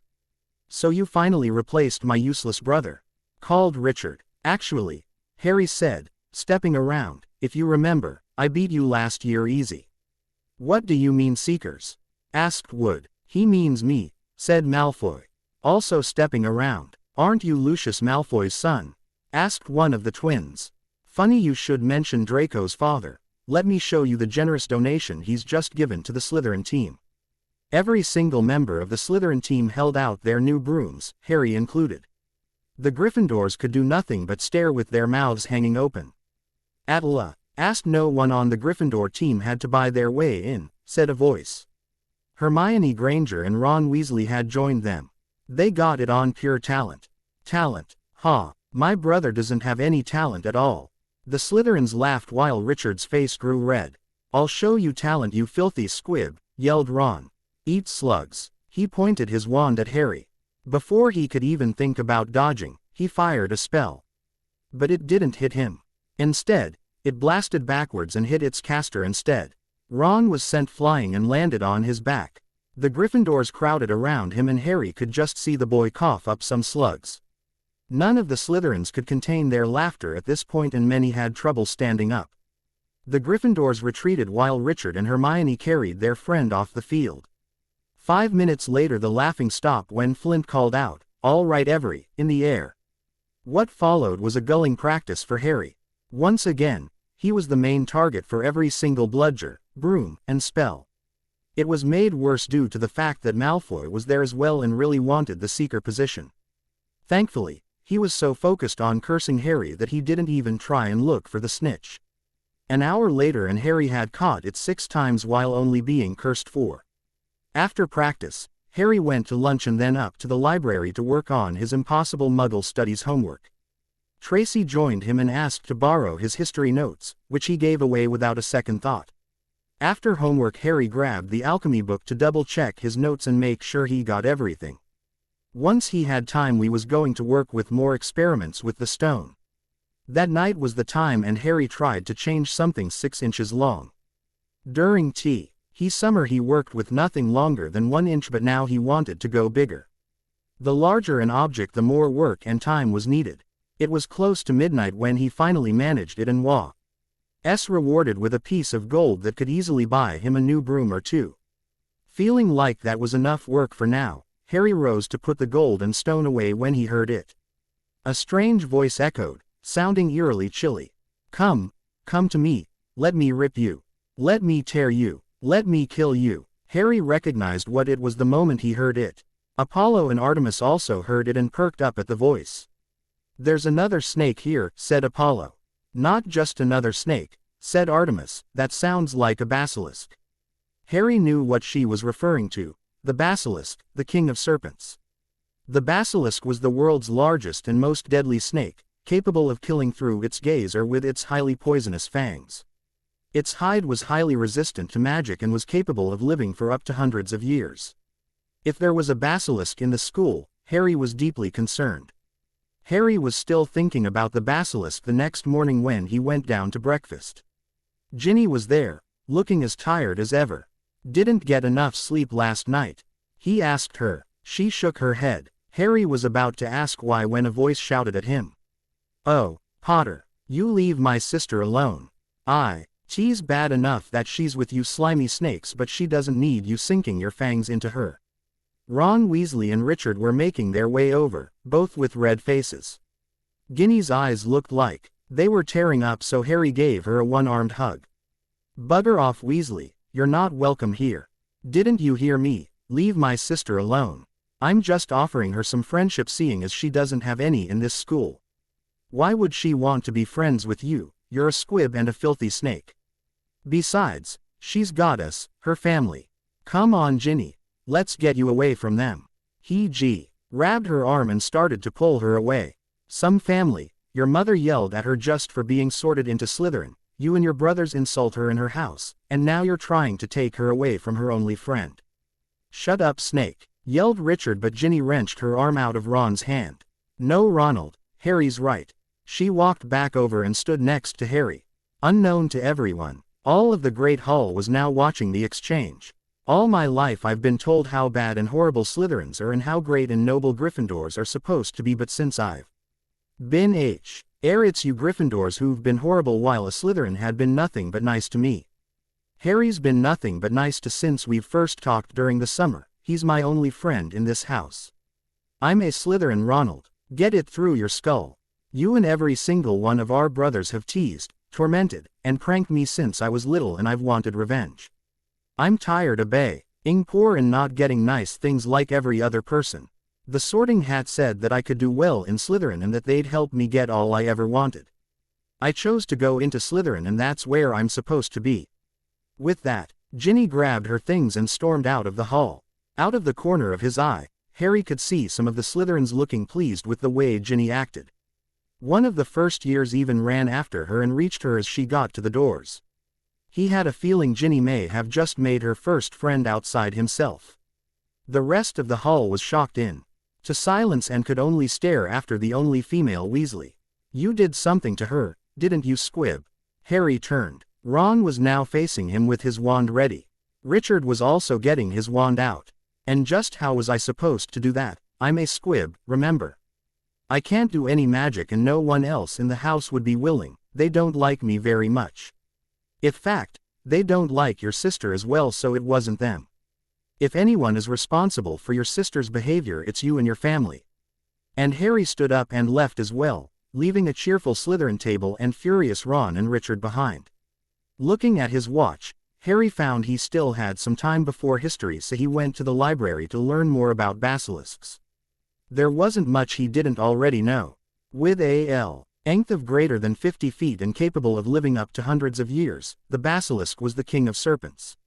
Its skin was just like a dragon's, able to deflect a majority of spells, and could kill just about anything easily. It was rumored that only a Parselmouth was able to control the beast, but as both the snake and ability was rare, it was difficult to determine. The last known basilisk, dead or alive, had been sighted more than 400 years ago. Looking up, Harry saw Tracy standing before, looking quite nervous. I was wondering if I could borrow your history notes from last week. Sure, take them. Thank you. She took the rolls of parchment offered and ran off. That started a cycle. Every week Tracy would ask for his notes and every week he would give them to her. It was strange because he never saw her with them afterwards. In fact, her grades in history stayed the same while Greengrass slowly did better. It was then he realized that Tracy wasn't getting the notes for herself but for Daphne instead. He wasn't bothered by it. In fact, he saw an excellent opportunity. Here are Daphne's notes for the week, he said as Tracy came by to pick them up. Wah, how did you? It wasn't hard, Harry told the shocked blonde. Who else would you give your notes to? You're not mad. Not about you giving her my notes, only about the deception. Tracy looked down, ashamed. She really needed them. She only barely passed history last year, and that was because I gave her the notes you lent me. Would ask you for them herself, but she's just too stubborn and asked me to do it as she thought you didn't like her. And there's the deal with her parents. What do you mean? Tracy looked around for eavesdroppers before sitting next to Harry and whispering. You know that the Greengrasses are an old pure-blood family, right? Well, they may not believe the same thing about Muggles like the Malfoys and Blacks do, but nearly all pure-blooded families feel the same about Squibs. When the article came out last year that you were attending Hogwarts, many families were terribly upset. Mr. Greengrass was furious that not only were you attending Hogwarts but that you also were a Slytherin and friends with Daphne. When she went home for Christmas last year, her parents made her promise to stop being your friend and to never talk to you again. Daphne didn't have a choice and agreed. That's why she was so rude to you all of last term. She only told me on the train ride here after I told her I couldn't find you. She still likes you a little as a friend, but she doesn't want to go against her family. I understand. Tell Daphne that she can continue to have my notes. Also, tell her she should count herself lucky that I didn't try and mess with by changing some things and that she owes me for this. Tracy nodded. I'll tell her. What do you want? Nothing. For now. Harry leaned back in his chair, a wide grin on his face. However boring history of magic was, nothing was worse than this year's defense against the dark arts. Harry was working in the Slytherin common room for a change when all the Slytherin second years walked in. Trace. Y said that she was jealous that he didn't have to take defense and everyone else agreed. Harry learned that Lockhart was a complete idiot and didn't teach them a thing. For his first class he gave Th.M. a quiz about himself and then released a cage full of pixies that destroyed the classroom. Now he was just reading out of his books. The only good thing about it was that Richard had been forced to play the roles of all the creatures he had defeated, to the amusement of the Slytherins. With the end of September came the beginning of October and the rainy season. For the first half of the month it rained non-stop, day in and day out. Quidditch practices were miserable for everyone, even more so for Harry. With the team already down from the endless rain they cheered up the only way they knew how, by trying to hex him. The rain made it more difficult for Harry to see incoming bludgers, spells, and brooms as Malfoy had taken to trying to ram him every practice. Harry didn't see why he had to do it. Somehow Malfoy had been chosen to play the Gryffindor game, the game Harry wanted. The only good thing that came out of this was that Harry didn't have to play in the rain as much. It was forecasted that it would rain the rest of the month and that it would be worse on the day of the actual Gryffindor-Slytherin game. Even without him playing that game, Flint demanded that Harry practice with the team. Whether to be ready to go next or so that they could hex him Harry didn't know. With the rain also came mud and Harry was always covered in it after practice, because of the number of times he was knocked off his broom. Filch, the caretaker, hated mud and Harry suspected that the only reason he was never punished was because he informed Filch of the exact times the Gryffindor team was practicing. That way he could bust the whole team and make them clean the halls of mud. Harry also suspected that Filch hated him more than any other student. All the Slytherins knew that Filch was a squib, and with Harry actually attending classes at Hogwarts, he believed that Filch was jealous of him. October passed quickly and before Harry knew it, it was Halloween. Dozens of rumors spread throughout the castle as to what the Halloween feast would be like. Harry was very much excited, especially since the last one was cancelled due to the troll last year. Hopefully there wouldn't be anything to ruin it this time around. Just like last year, the feast included candy-filled pumpkins and treats of every design, color, and flavor. Remembering last year, Harry did his best to keep as much sugar away from Tracy as possible, but with every sweet he managed to get away from her, another two took its place. Finally Harry gave up and just started to enjoy the feast. The dancing skeletons Dumbledore booked were hilarious and performed numerous song and dance numbers. As Desert appeared, Harry noticed that Ginny was missing. He looked around for a minute or two before asking her new friend, Rachel Selwyn. According to her, she hadn't seen Ginny since after Charms class when she claimed to be not feeling well. She was most likely in her dorm resting. Harry made a note to bring some food back for her. When the feast ended, Harry grabbed as much food as he could carry and joined the rest of the Slytherins. The passage to the dungeons was blocked, so they had to take another route, mainly going up a couple set of stairways just to go down. Sometimes, Hogwarts was weird. They were halfway up the second staircase when Harry heard the basilisk again. Blood. I smell blood. Time to kill. Time to kill. He nearly dropped what he was carrying. From what he could hear, the basilisk was moving through the walls and going up, in the same direction they were going. Fearing that it would attack his classmates, Harry shoved the food in Rachel's hands and took off. He pushed and shoved his way to the front, ignoring the calls and insults behind him, and ran ahead. He could hear a couple PLE behind him, but he didn't turn around to stop them. His sole focus was to get to the basilisk. Maybe he could stop it before the rest of the Slytherins reached the corridor it was in. Harry turned one last corridor and stopped dead. The basilisk wasn't there. Instead there was something much worse. Richard, Ron, and Hermione stood alone in the corridor in ankle-deep water, shock all over their faces. Hanging on a torch behind them was the caretaker's cat Mrs. Norris, stiff as a board. Above that, written in what Harry thought was blood, were several haunting words. The Chamber of Secrets has been opened.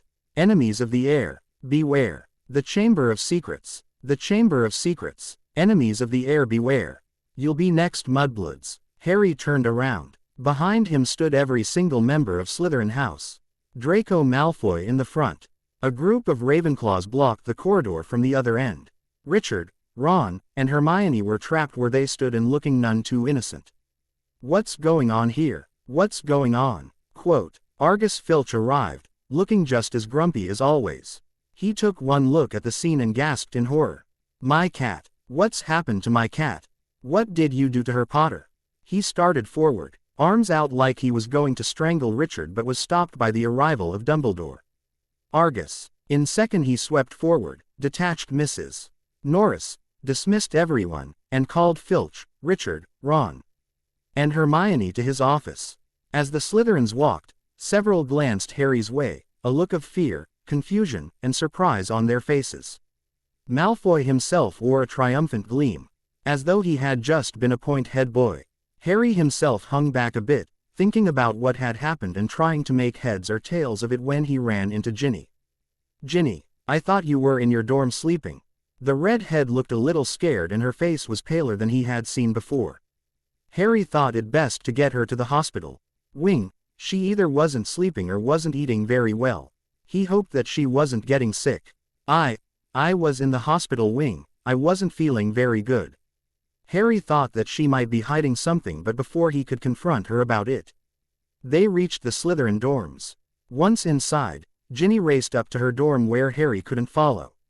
Harry stared after her but then realized that the majority of the house was staring at him. Feeling uncomfortable, Harry made to retreat to his own dorm.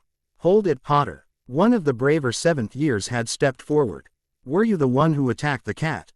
And what makes you think I'm the heir?" Harry asked. "You speak Parseltongue. Just like Salazar Slytherin himself, you're in his heir's dorms, and we know about those two snakes you have." Harry's eyes grew wide. "How do you know about them?" Quote, "We overheard those two talking about them a couple of times." He was pointing to Tracy and Daphne. They both looked down and blushed as Harry glared at them. "So, are you the heir of Slytherin or aren't you?" Harry didn't answer. He just walked in his dorm and left everyone staring after him. Although Harry neither confirmed nor denied the accusations, L of Slytherin House gave him a wide berth. They were overly polite and a few were friendlier than normal. As the whole house knew about them, Harry decided that Apollo and Artemis didn't have to hide anymore and gave them free reign of the dorms. Apollo enjoyed this immensely. He considered a day wasted if he hadn't hissed menacingly at a dozen people, snapped at the heels of half a dozen more. ND curled up in Daphne's lap while she was studying. It was these actions that made more people believe that Harry really was the heir. Artemis also liked the extra freedom but didn't abuse it like Apollo. She could be seen slithering about the dorms without a care in the world but left everybody alone if they did her. She sometimes let people pet her and enjoyed curling up in front of the fire in the evening. Harry also talked more freely in Parseltongue, frightening a handful of people as he did. He enjoyed this. Most of the time, however, his calls were to Apollo, telling him to stop threatening the other members of his house. Ginny was the most affected by these events and would jump about a foot in the air whenever Harry spoke in Parseltongue or saw either Apollo or Artemis. Harry awesome. This was being raised to believe that Parseltongue was a dark ability and that she had to get used to it. She, along with Tracy and Daphne, were also given a fair amount of respect as they were Harry's friends, sort of. The only person whose actions didn't change was Draco Malfoy's. He would get a furious look anytime someone would mention Harry being the heir or was treated with respect. He didn't say it where Harry could hear. He knew that Malfoy was whispering about how a squib couldn't be the heir of Slytherin and that Harry was false. Once, Harry thought he mentioned his father, Lucius Malfoy. Oddly, none of this ever reached outside the Slytherin dorms. The whole school thought that Harry's brother Richard was really the heir. Their evidence was the fact that Richard W. As in the corridor where the cat was found, he had several bad runs in with Filch over mud, and everyone knew he hated his squib brother. Richard's defense was that someone had called out to him and he had followed. A story Ron and Hermione supported. Most people just thought they were covering for him. Of course, for the next few days the Chamber of Secrets was on everybody's mind. People who read Hogwarts, a history told their friends while those who hadn't rushed to reserve a copy for themselves. On Friday, the topic came up in a place Harry never thought it would, history of magic. They were learning about the International Warlock Convention of 1289 when Hermione Granger, the only person other than Harry able to stay awake long enough to take notes, raised her hand. The ghost Professor Binns was so shocked that it took a while to actually get him to tell them about the chamber. You all know, of course, that Hogwarts was founded over 1,000 years ago, the precise date is UNC. By the 4 greatest witches and wizards of the age. The 4 school houses are named after them: Godric Gryffindor, Helga Hufflepuff, Rowena Ravenclaw, and Salazar Slytherin. They built this castle together. Far from prying Muggle eyes, for it was an age when magic was feared by common people, and witches and wizards suffered much persecution.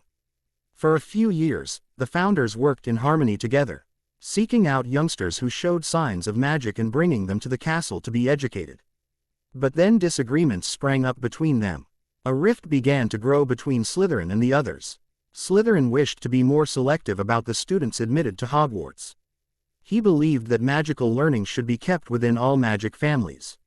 He disliked taking students of Muggle parentage, believing them to be untrustworthy.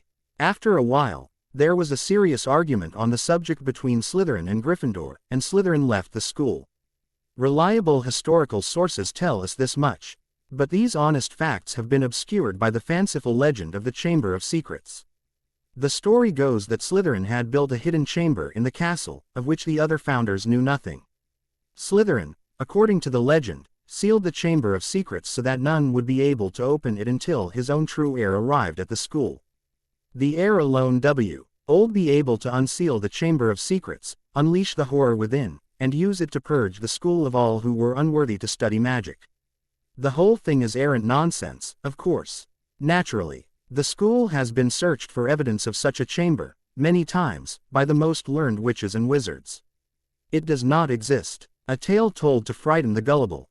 Now, if you please, we will return to solid facts. Not fanciful legends. This tale did nothing but give more proof to the Slytherins that Harry really was the heir.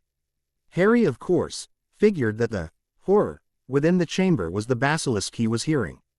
But it didn't make sense. Slytherin wanted to remove the Muggle-borns and basilisks kill, they don't petrify. Something more was going on here and Harry vowed to get to the bottom of it. The next morning neither Harry nor Ginny were eating very much, Harry because he wasn't going to be playing, and Ginny because she said her stomach was hurting her. She was, once again, feeling sick. Harry told himself that after the match he was going to take Ginny to the hospital wing. Ginny left to go get her diary and Tracy took her place. "Harry, what really happened to your magic?" she asked. Harry was so shocked that he choked on her juice. Coughing, he looked around and saw no one around them. "Why?" Tracy bit her bottom lip before continuing. "I've been thinking about this whole heir of Slytherin thing. I have my doubts about you being the heir, but you have to admit that whole Parseltongue thing is weird, but if you aren't, wouldn't you be the next likely target for the heir? I mean, they went after Filch first. To tell you the truth, Tracy, I don't know if I'm a target or not. I told you last year that I had my magic taken from me. What happened was that after the attack, Richard's magic levels were low, so low that it was believed that he might die if he didn't get any magic soon. The only thing the healers could think of was a really old semi-dark ritual that would channel magic from one magical baby to another, but only if they were really close in age and related. If they went through with the ritual, my brother would gain my magic, but then I would be the one at risk of dying from magic loss. My parents believed my brother worth it and went ahead with the ritual. As you can see, Richard got the magic he needed to live while I became a so-called squib. But I swear, that isn't the end of it. I will one day find a way to get my magic back and have revenge on my brother and father. I will not rest until it happens." Harry spoke mostly to himself the last couple of sentences and Tracy didn't think he really noticed that she was there. He got a sort of faraway look in his eyes and just stared ahead. Tracy just nodded her head, like Harry could see her, and left the table. She had a lot to tell Daphne.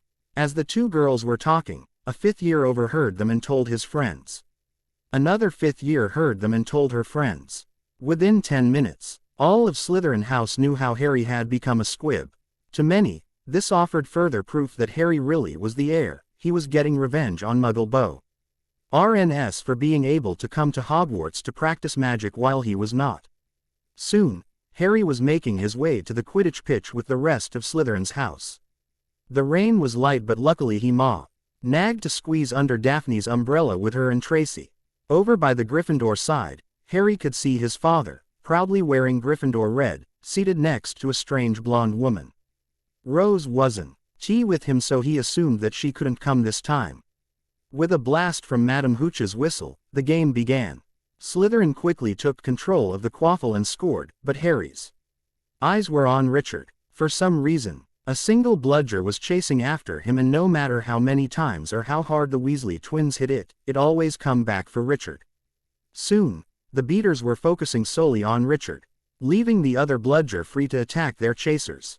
That, combined with the Slytherins' brooms, the score was 80-10 with Slytherin in the lead by the time the Gryffindor captain called for a timeout. When play resumed, the rogue bludger once again took off after Richard. He was forced to do a series of impressive acrobats just to avoid it. Seeing Richard busy, Harry knew that this was the perfect time to search for the snitch, so he looked over at Malfoy to see what he was doing. The fool was just sitting up in the air, laughing his face off, while the snitch was hovering right above his head. Malfoy was too busy laughing that he hadn't seen it, the idiot. The crowd groaned. Harry turned and saw that the bludger had finally managed to score a hit on Richard, whose right arm was now broken.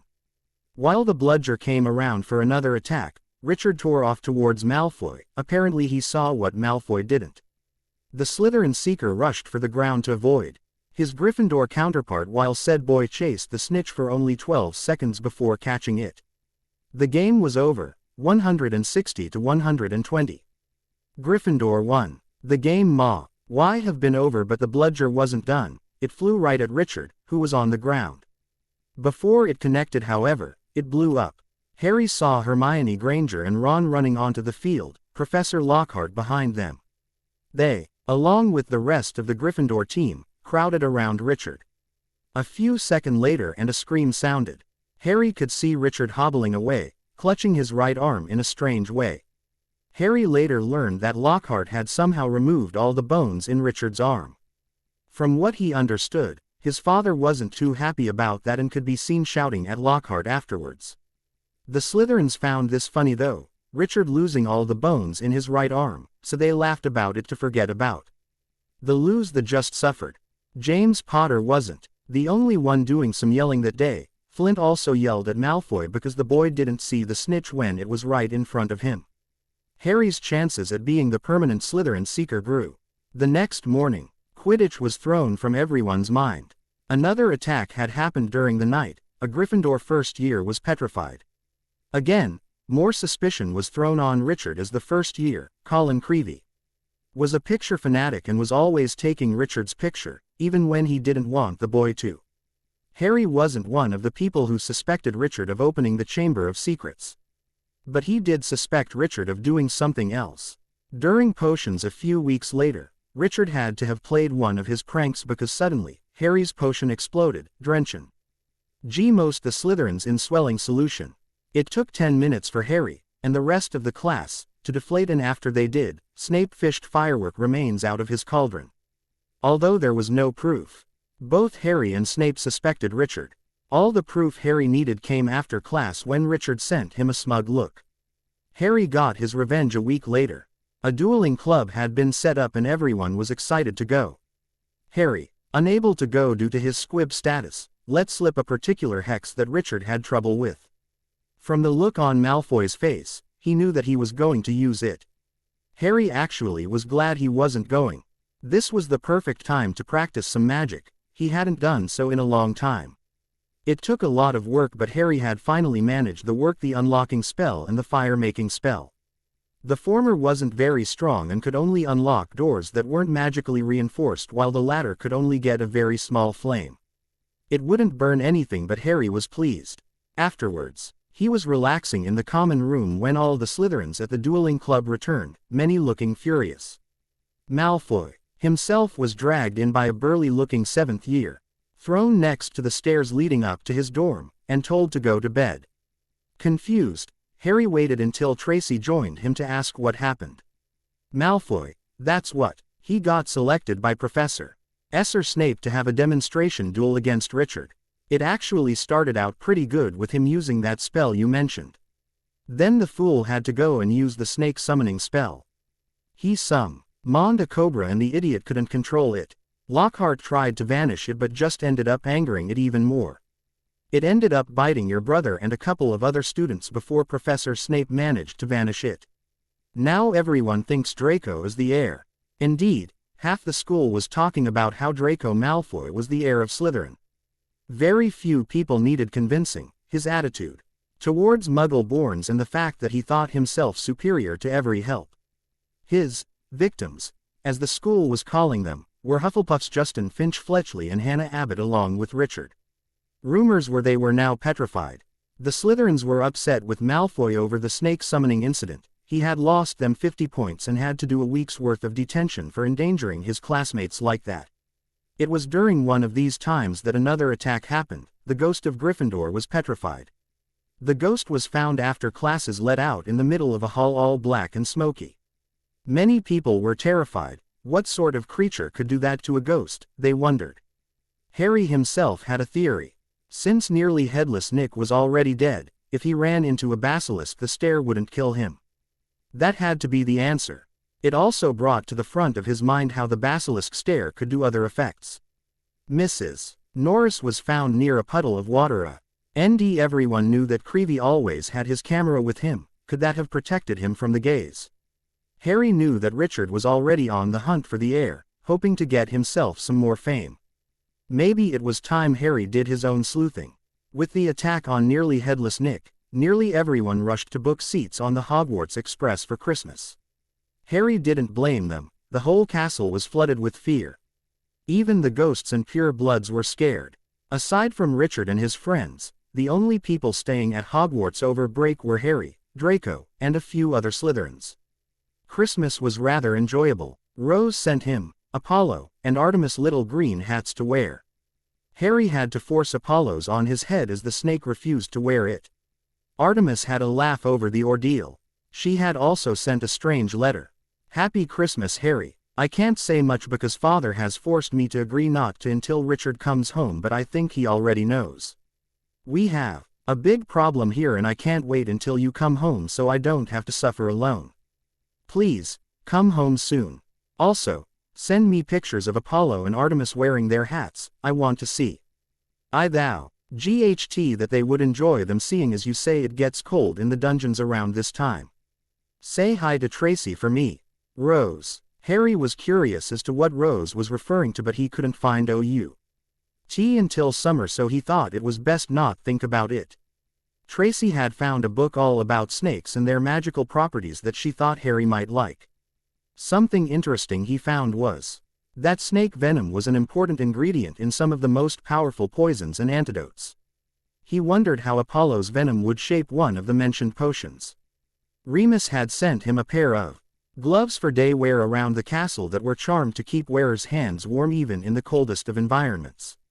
Christmas dinner was simply amazing that year. The turkeys were mouthwatering and the potatoes were to die for. Harry couldn't help himself for staying for an extra helping of pudding, but even he decided enough was enough when only Crabbe, Goyle, Ron, and Richard were the only ones remaining in the hall besides him. Quickly retreating to the common room, Harry dashed into his dorm to grab the snake book and his potions book. He wanted to compare notes on various potions that used snake venom or similar. Both the snakes were comfortably curled up in front of the fire asleep. Sitting in front of the fireplace in the common room, Harry was left alone. Only the prefect Gemma Farley was still in the common room. Everyone else was up in their dorms. Harry looked up when the passage into the dungeon opened to reveal Draco escorting his thugs inside. The blonde then ran up to his dorm to retrieve something. Crabbe and Goyle's eyes locked onto Harry's and the two boys glared at him. This surprised Harry as usually the two barely glanced in his direction. When Draco came back, Harry could hardly focus as something seemed off with Draco's friends. Harry overheard all of Malfoy's comments. First he insulted the Weasleys for being poor and blood traitors, the Creevy and his obsession with Richard. And then he went off on how Dumbledore was the worst headmaster to ever grace Hogwarts Hall for letting in slime-like mudbloods and squibs. Harry could see Draco look his way as he said it. However, the most important piece of information came after that. Father won't tell me anything about the last time the chamber was opened either. Of course, it was 50 years ago, so it was before his time.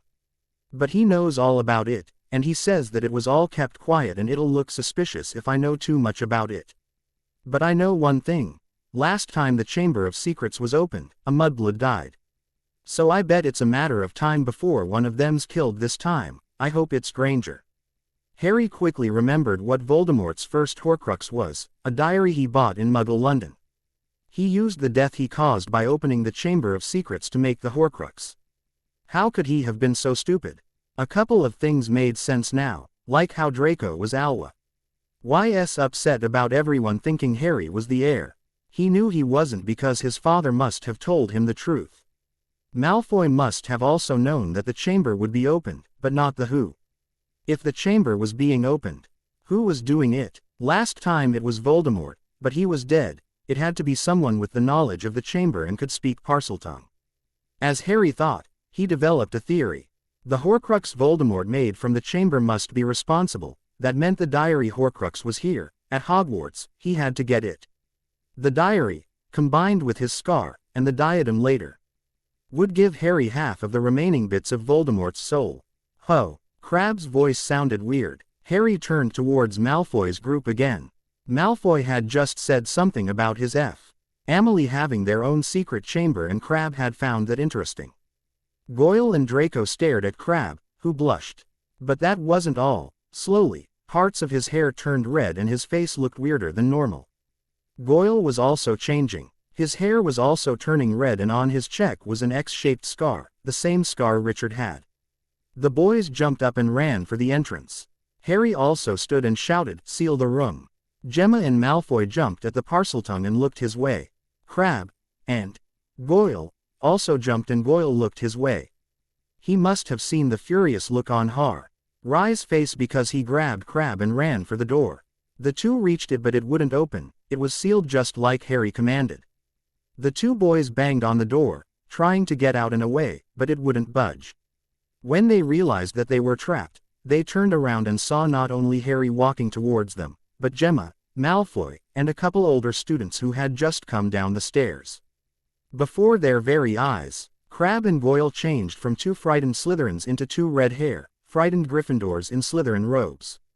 Well, what do we have here? A couple of lions in the snake den. Hello dear brother and sidekick. They Slytherins laughed and the boys' faces paled. You speak Parseltongue. Harry ignored that. Now, since you're trapped here, the question is, who to do with you? Please, don't hurt us. Ron begged. I say we should get Professor Snape and let him deal with these two. Richard's face paled even more. Please, whatever you do, don't get Professor Snape. Their begging was pitiful to look at. One of the students made to move past the boys to get Snape, but Harry held his arm out to stop him. Hold on. All right boys, we'll make you a deal. Do as we say and we won't get Professor Snape. Some of the Slytherins looked unhappy about not getting Snape but others were already thinking up embarrassing things to make the boys do. Richard and Ron were dragged into the middle of the common room while someone else went to go get a camera and get the remaining members of Slytherin House so all could see. Ginny was shocked to see her brother but quickly accepted the idea of embarrassing him. First, the boys were stripped of their robes, leaving them only in their underwear. They were then forced to kneel before Draco Lee, a servant, and kiss the back of his hand. One of the girls returned with a couple extra pairs of the uniform and they were forced into them to act like two giggling girls and kiss each other. Each Slytherin had their own thing for the boys to do and each and every idea caused the Slytherins to roar with laughter. What's going on in here? Everyone turned to see Professor Snape enter the common room, Gemma Farley behind him. The Slytherins stepped back to allow Snape to view Richard and Ron, still in the girl outfits. Potter, Weasley, what are you doing out of your dorms after curfew, and in the Slytherin dorms nonetheless?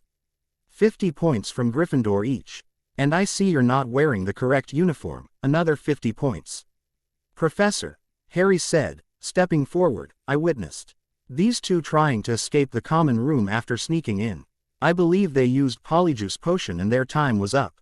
The room sealed itself before they could make their escape. Snape's grin sent chills down many of the students' backs. Illegally using a banned potion, are we boys? That's 50 more points you lost. And no doubt you used ingredients you stole from my private stores. I'll take another 50. Who are they disguised as, Potter? Crabbe and Goyle, sir. Dunderheads. I'll be having a talk with those two. No doubt you also attacked them to get what you needed to change into them. And seeing as they aren't here, you probably hid them somewhere. 50 points each for attacking another student. Come with me, we're going to the headmaster's office where you can explain yourselves. Professor. Snape turned back towards Harry. These two aren't good enough to brew a potion as complex as polyjuice, they must have had help. Hermione Granger had to have brewed it for them, but as she's not here, I take it something went wrong with her own batch. Snape nodded. Very good, Mr. Potter. Those are excellent guesses. Take 50 points for Slytherin for your fast actions to stop He's two from escaping and for providing me more information about this.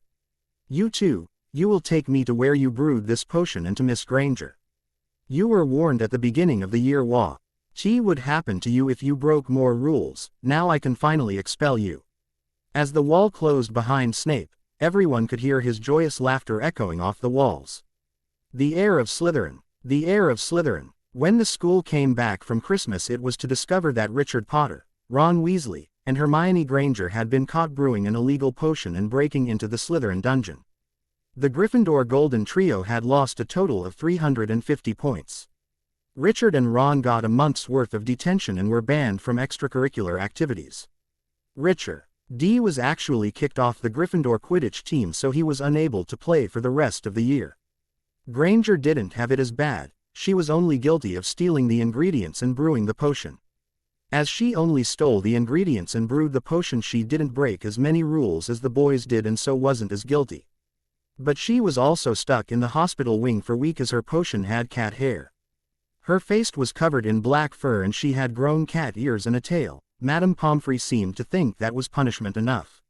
Needless to say, the three went to the very bottom of the popularity ladder when it was found out. Gryffindor was all but out of the Quidditch Cup without Richard, and the only way for Gryffindor to win the House Cup was to pull off another miracle like last year. Snape was immensely pleased as Dumbledore didn't have a choice but to punish them, though he didn't expel them. Ron also got another howler from his mother, stating that he was to spend the following summer at his great-aunt Muriel's and wasn't allowed to see or write to his friends. Harry, for his part, was a hero. In spotting and catching the Gryffindors, he netted Slytherin 70 points, putting them in the lead for the House Cup. The Slytherins who had gone home over the break were jealous of those who stayed, but they did enjoy the pictures that were taken. Even Snape seemed to enjoy them, and it was rumored that he sent a copy to James Potter, threatening to anonymously send it to the Daily Prophet. Of course, Harry didn't come out of the encounter unscathed. Right away, Richard began telling anyone who would listen that Harry was a Parselmouth. This had the desired effect of making the whole think that he was the heir of Slytherin. Once again, the school needed very little evidence. He was a Slytherin, could speak Parseltongue, and was rumored to hate Muggle-borns because they represented what he wasn't. Apparently the rumors were enough for Dumbledore, because a few days after Harry was revealed a Parselmouth, he was called into the headmaster's office. A nervous Harry sat as he was kindly questioned about his ability. Dumbledore recognized had being a Parselmouth didn't make one dark, but the connection between it, Slytherin, and Voldemort's opening of the chamber worth investigating. He was questioned about how long he was able to use Parseltongue, how well he could speak it, and the location of his whereabouts during the attacks. Harry answered the question truthfully but left out as much as he could. He didn't want Apollo or Artemis to be discovered, or the fact that he had part of Voldemort's memories. The problem with Voldemort's memories of the chamber was that the only thing in it was that fact that it existed, not the location or anything else. For that, Harry believed he would need to actually find the chamber or get the memories from another Horcrux. However, something in the way Harry acted or said something must have made Dumbledore suspicious. During the questioning, he felt a small prick in the back of his head. Voldemort's memories quickly identified it as a legilimency probe. Dumbledore was trying to read his mind. Harry had not researched this branch of magic but was able to lightly protect himself by thinking heavily on the memories he wanted Dumbledore to see. Apparently Dumbledore just wanted to see how truthful Harry was. Either Harry was successful in fooling Dumbledore or the professor didn't dive too deep. When Harry left the office, he promised himself to start practicing occlumency, the defense against legilimency. The best way to practice it was to have a teacher use legilimency on you while you were building your barriers. The only other person Harry knew who could perform legilimency other than Dumbledore was Snape. But as Harry didn't want either man peering into his mind, the next best way was to slowly build up his defenses. With traditional occlumency training, a learner would only take a month or two to build a good foundation. By himself, it would take Harry the better part of a year to do that. But seeing as he had no choice, he would have to begin as soon as possible. Both Snape and Dumbledore would question why a 12-year-old was studying occlumency. If they discovered him, they would mostly likely try and stop him. Harry was so lost in thought on the walk back from the headmaster's office that he took a wrong turn. Harry only realized this when he heard voices. Up ahead, two older students were picking on a blonde first year. Harry never liked bullies. It reminded him too much of the way his father and brother acted and the way the Slytherins acted towards him last year, so when he saw the students yelling at the girl and calling her loony, Harry snapped. Hey! The two students looked his way. They took one look at him and their faces paled, then, they ran. Harry supposed the school thinking he was the heir was good for something as he approached the crying first year. As he got closer, Harry saw that she was a Ravenclaw and was holding something close to her chest tightly. Hey, you all right? He asked as he kneeled down. The girl looked up at him and Harry was amazed that her silvery gray eyes didn't hold any fear. No, she said. She held out her hands and Harry saw a broken bracelet. They broke my mother's bracelet, it's the only thing I have of hers. She then broke out into more tears and hugged the bracelet again. Why did they do this? Harry asked as he sat beside her. Because they think I'm loony. Just because I believe in creatures they don't doesn't make me loony. Hey, stop crying. Let's find a professor. I'm sure they can fix your mother's bracelet. Luna. My name's Luna Lovegood. Okay, Luna. Let's go find a professor. The two stood and began their search. It didn't take long. Professor Flitwick found them right away. Apparently the two girls who were teasing Luna alerted him that Harry was making another attack. He repaired Luna's bracelet, awarded Harry 10 points, and left to punish the girls for lying and for picking on a younger student. Harry meanwhile, took Luna back to her dorms. Thanks Harry, for your help. No one else would have done that for me. I couldn't let them continue to pick on you. Besides, I hate bullies. Me too. I wish I had someone like you around to protect me from them Harry, you know, like a friend. I don't have any friends. Tell you what Luna, you can be my friend, that way they won't pick on you anymore. Harry suddenly found himself engulfed in a large hug. He returned it awkwardly before Luna whispered, "Thank you," and skipped off. Within minutes, everybody knew that Luna was now under Harry's protection and that to tease her was to risk being petrified. Harry smirked during dinner as those around him whispered about it. Ginny, who was looking very happy and healthy today, smiled from her seat next to him. I'm glad you decided to befriend Luna Harry, she really needed some. You know her. Ginny nodded. She and her father live over the hill from the burrow. We used to be friends when we were little and played at each other's houses a lot. That is, until her mother died a couple of years ago. After that, we spoke only a few times. The death of her mother hit her really hard, especially since she saw it happen. She started to become really close to her father, the editor of the Quibbler, and pick up some of his ideas. Since you're friends now, I think I'll restart our friendship, for old time's sake. You're looking better Ginny, beat whatever bug you had. Yep, I think I'm finally over it for good, and I feel a lot better too now that it's gone. It certainly showed. After that day Ginny was in high spirits. She reconnected with Luna and became almost like sisters. She also extended her circle of friends in Slytherin to include her fellow first years Bridget Tripe and Roy Hamilton. Her spell work also improved. Before she was casting only reasonably well, but now she was starting to show that she'd be a powerful witch in the future. Harry himself was busy. His free time was spent working on his magic, experimenting with the stone, Quidditch, occlumency, and trying to figure out where the chamber was. His best bet was to try and follow the basilisk's voice, and maybe he'd find either the entrance or the diary Horcrux. Unfortunately, since the attack on the Gryffindor ghost, whomever was opening the chamber had taken a break. That left Harry with one other option. Only a select number of teachers were around, 50 years ago when the chamber was opened last time. The fact that he, the suspected heir, was going around asking about it wouldn't look too good. The ghosts were the only option left, as they had been here for years. Some of them since the time of the founders. He started with the Slytherin ghost, the Bloody Baron, but he was too busy moaning and groaning to answer any questions. The Grey Lady of Rave, NCLAW, wouldn't even let Harry get close to her as she just glided away. The Fat Fair of Hufflepuff just told Harry to leave the past where it was. This was the response Harry got from every ghost in Hogwarts. They either told him to forget about it or refused to answer any questions. With each ghost he asked, Harry got more and more frustrated until finally one took pity on him and told him to seek out Moaning Myrtle. Moaning Myrtle, it turned out, was the ghost that haunted the second-floor girls' lavatory, the same one that was right next to the scene of the first attack.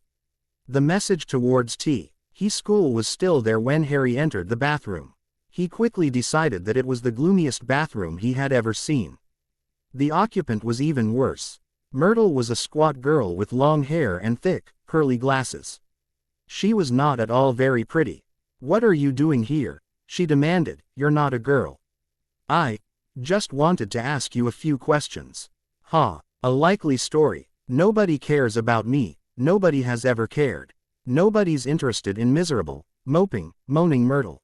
She then started to cry loudly. Harry didn't see how she would be of any help and was about to leave when he noticed what she was wearing. It was an old Hogwarts uniform, like the one Voldemort wore when he went to school here. Could she be the student he killed 50 years ago? "Myrtle, can I ask you how you died?"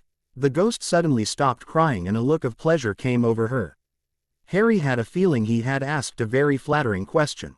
"Ooh, it was dreadful," she said with relish. "It happened right in here. I died in this very stall. I remember it so well. I'd hidden because Olive Hornby was teasing me about my glasses. The door was locked, and I was crying, and then I heard somebody come in. They said something funny, a different language, I think it must have been. Anyway, what really got me was that it was a boy speaking. So I unlocked the door, to tell him to go and use his own toilet, and then, I died." "How?" "No idea," said Myrtle in hushed tones. "I just remember seeing a pair of great, big, yellow eyes. My whole body sort of seized up, and then I was floating away. And then I came back again. I was determined to haunt Olive Hornby, you see." "Oh." She was sorry she'd ever laughed at my glasses. "Where exactly did you see the eyes?" "Somewhere there," said Myrtle, pointing vaguely toward the sink in front of her toilet. She then floated up and through the ceiling. Harry walked over and examined the sink. This had to be the spot. The first attack was just outside and Myrtle had died here. The language she heard must have been Parseltongue as Voldemort opened the chamber. His search was not in vain. Carved onto the side of a tap was a little snake. A quick whisper of Parseltongue and the sink sank out of sight, revealing a large pipe. Here was the entrance at last. Taking a deep breath, Harry jumped down the opening.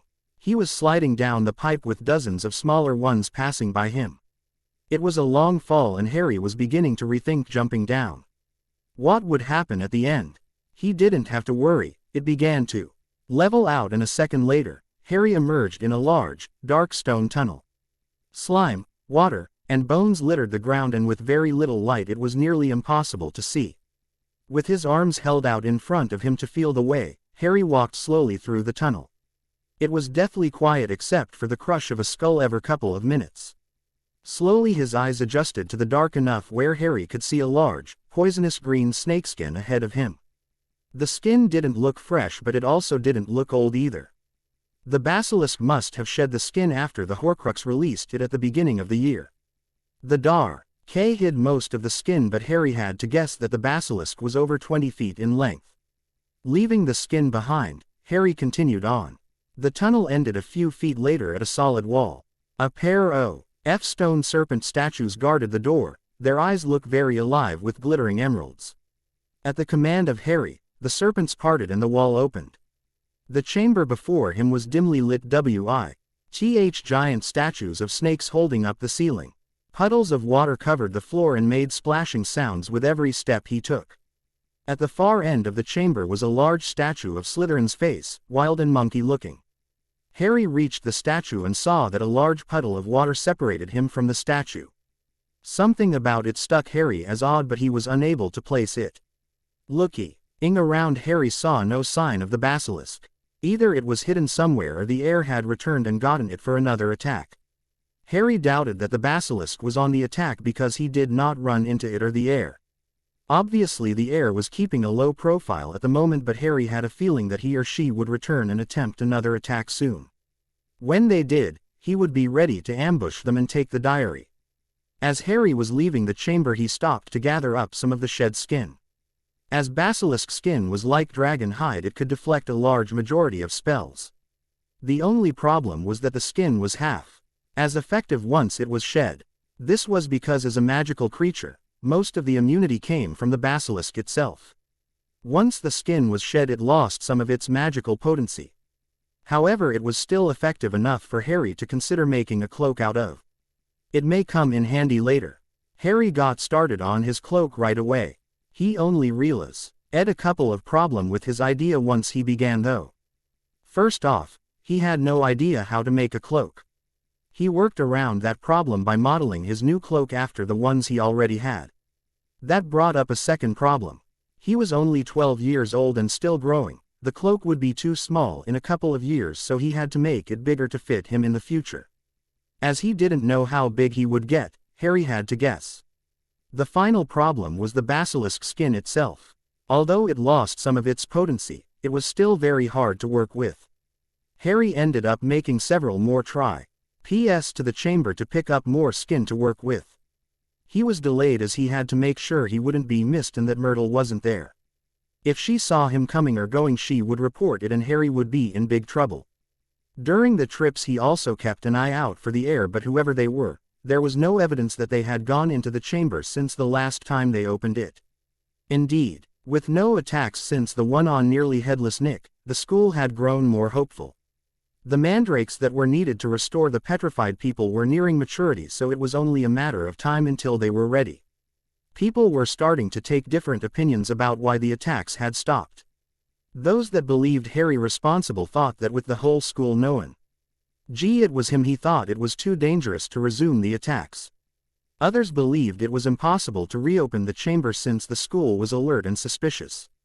Lockhart of course believed it was because of him. Indeed, to celebrate the chamber's closing, he set up a special morale booster on Valentine's Day. That morning, the whole school entered the Great Hall for breakfast to discover it was covered from floor to ceiling in pink with red, white, and pink heart-shaped confetti falling from the ceiling. It was easy to see who was responsible because the perpetrator was wearing lurid pink robes. Harry silently joined the very large number of students who wanted to murder Lockhart that morning.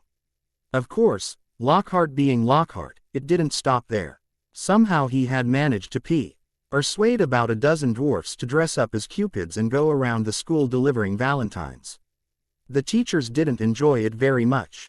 Snape actually looked like he could poison one dwarf that barged into potions to deliver one to Draco. It was very amusing to watch your classmates get embarrassed by getting a valentine, until you got one yourself, as Harry learned. He received two that day, from Ginny that was very embarrassing and another from Luna that was more head-scratching than embarrassing. Both thanked him for their friendship and left Harry very red in the face. When Harry ran into Ginny that evening, he didn't feel like talking to her. Malfoy and Tracy had teased him endlessly about his valentines, and then Professor Quimble had to go and give the hardest test Harry had ever taken in Muggle studies. However, Harry learned that Weasleys could be very persistent. "Harry, I need your help." "With what?" he asked bitterly. Ginny bit her lip and didn't answer. Harry made to leave when she grabbed his arm. "I think Richard may have stolen my diary." "What makes you think that?" "I was going to Charm's class when I passed him and my brother in the corridor. They were holding a little black book that looked just like my diary. It's been missing for several days now and I don't remember where I put it. I'm afraid they might break the charm on it. That prevents people from reading it and they'll spread all my thoughts and secrets throughout the school for all to hear." Ginny looked very close to tears as she finished and sounded hysterical. Harry agreed but didn't have any idea of what to do. The diary was most likely locked in Richard's trunk in the Gryffindor dorms. Breaking into there was going to be very difficult as the entrance was guarded by a painting. Then, if he did manage to break in, how would he get up to the dorms without being discovered?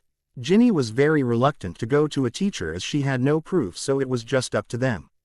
Harry spent the next couple of days thinking it over and even asked Apollo and Artemis.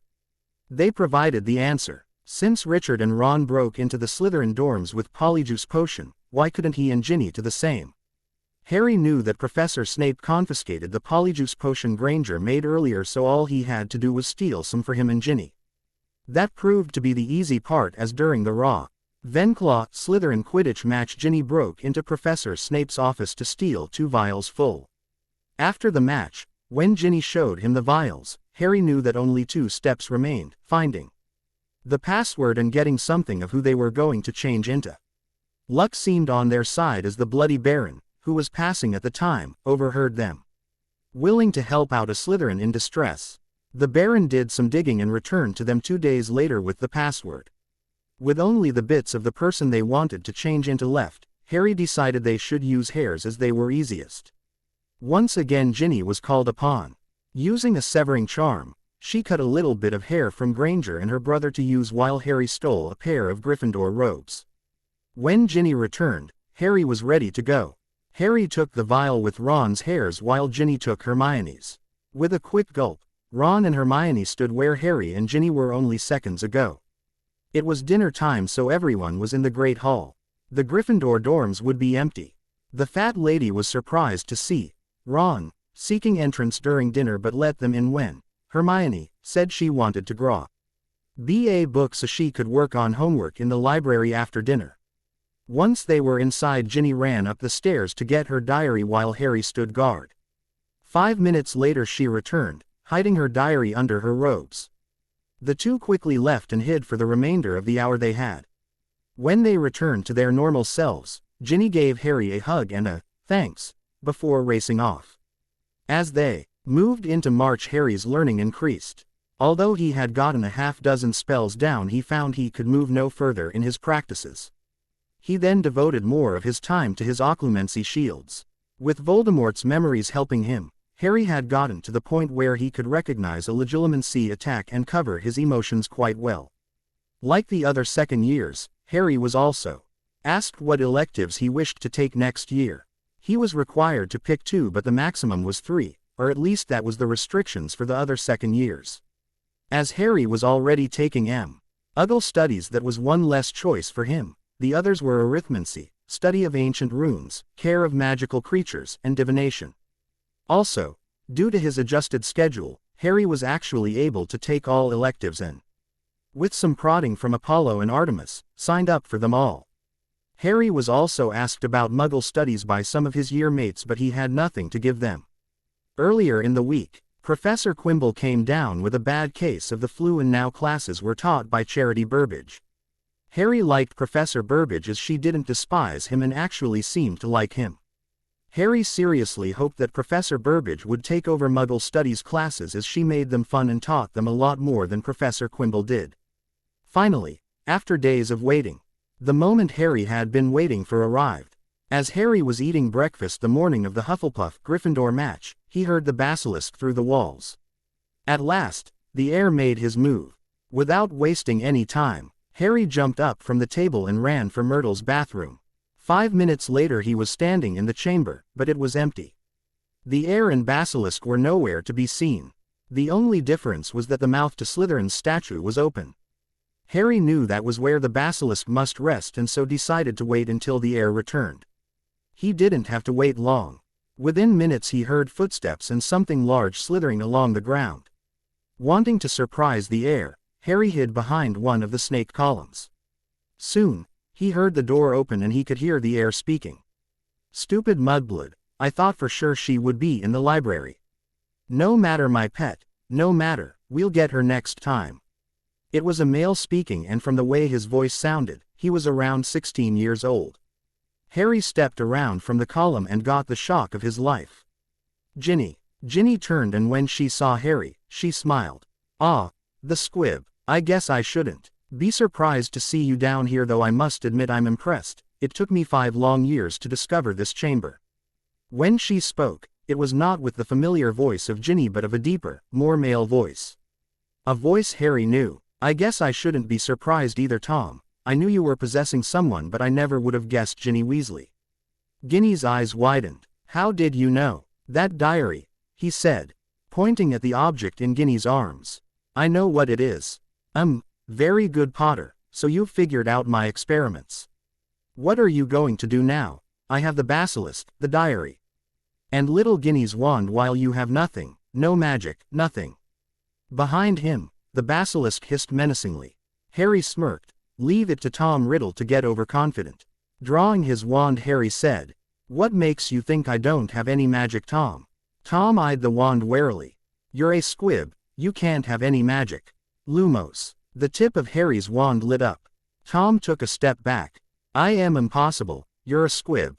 He was scared. Harry knew it, but then a smirk took over. So you've got a wand. No matter, I've still got control of the basilisk. Tell me, Tom, what is your plan? What do you hope to gain from petrifying Muggle-borns? That was my original plan, but after hearing what little Ginny has told me about your brother, I changed them. I plan to destroy your brother and use Ginny's life force to restore myself to full power. Impressive. Very impressive. There's just one little problem with your plan. You're dead. Impossible, squib. I am Lord Voldemort. I can't be dead. My Horcruxes would have seen to that. But you see, Tom, that was your problem. In trying to create 6 Horcruxes, you damaged your soul too much. When your killing curse rebounded off of my brother and hit you, the strain of trying to keep you soul on this earth was too much for your Horcruxes. The part of your soul still with you was destroyed, and you died while your Horcruxes remained. The fear returned. How do you know this? Harry tapped his scar. I misspoke. While most of your soul was destroyed, a small portion remained. It now resides in me, and all its powers and memories are mine to command. So that's how you were able to speak Parseltongue, I wondered. And what do you mean, memories? Exactly what I said. Bits your life I've been able to view because of the soul fragment in me. It's also granted me some of your magic. That's how I'm able to cast some spells. Very impressive, Tom said quietly. He seemed to be in deep thought. Well, now what? I obviously can't destroy you, or I'd be destroying a part of myself. That's actually what I'm after. Surrender yourself to me. Allow the bit of your soul that resides in your diary inside me. With it, I can grow in power and hopefully reclaim my magic from my brother.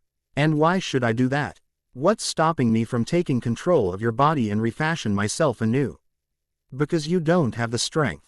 You're only part of a soul, while I have a full soul and another part. As a part of a soul, you wouldn't have very much power, while I would have a greater amount. You speak well, but I'm still not convinced. What exactly is your plan? Exactly what I told you.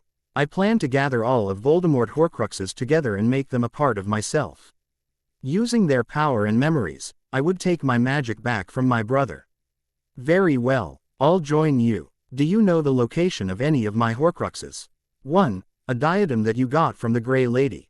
It's here in Hogwarts, but I didn't want to eat it until I felt I could take its soul piece.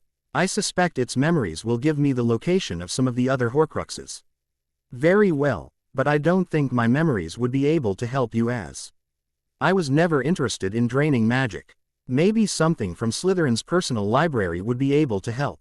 Slytherin has a library just behind the basilisk's holding cell, inside the statue's mouth. It's really just a small collection of books and scrolls that Slytherin either wrote or found.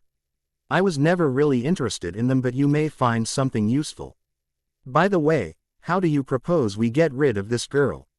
She's already suspicious about my diary. She's a friend of mine, so I don't want to hurt her. I do have an idea, but first I want to see this library. In case you couldn't tell, I used the chamber from the movie instead of the one in the books, as it worked better for the story. A little science fact here: the fact that the basilisk, at 50 feet in length, is called the King of Serpents, is even more impressive due to the discovery of Titanoboa, a snake around 48 feet in length. It was discovered in Colombia and lived more than 60 million years ago. The chamber's secrets. Sorry for the long wait, I've been a little busy this summer. I'll try and get another chapter posted as soon as possible, but I've a new job and my other major story to work on first. Read and review. The Chamber's Secrets. Like Tom said, the library wasn't much. It really was a small study located in the back of the mouth of Slytherin's statue. It was decorated in much the same way the air dorms were, with a lot of green and silver. A single bookcase stood on one wall while two cabinets were on the opposite wall. A desk sat in the back with an old lantern for reading. The bookcase held a handful of very old books while the cabinets were full of sealed scrolls. Harry grabbed a handful of each and put them on the desk to look at.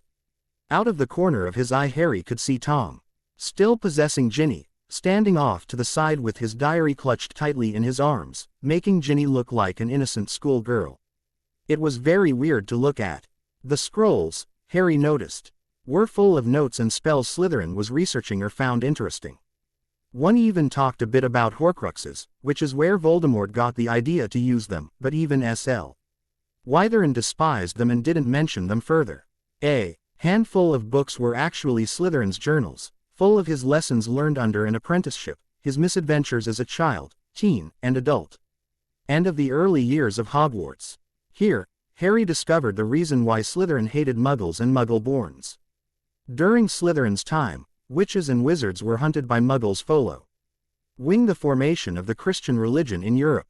As the years passed, it became more and more dangerous for the Hogwarts staff to recruit Muggle-born students, for both the staff and potential students. Everyone assumed the danger was outside the castle, but no one ever imagined that there was danger inside.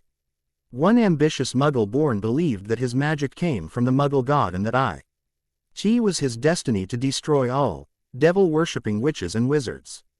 He planned to destroy the magical world and insert himself as a follower of God and bring about a glorious age of Christianity.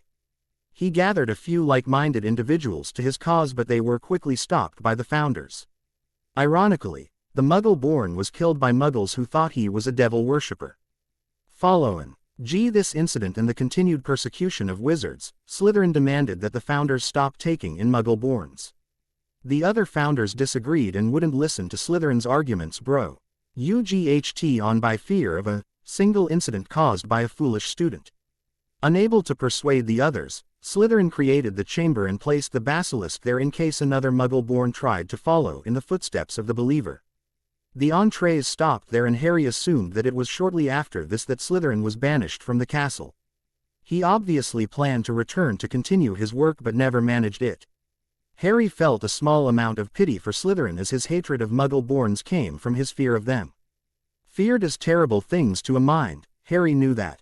He grabbed another handful of books, scrolls, and journals, shrank them with some difficulty and left the library. He knew he would return some time later to collect more, but time was running out. He needed to get back to the school before someone realized that he and Ginny were missing. With the basilisk under his command now, Harry allowed the Great Snake to remain inside the main chamber. There was a secret passage that led to the Forbidden Forest that the basilisk could use if it got hungry. Harry and Tom then made their way out of the chamber into Myrtle's bathroom.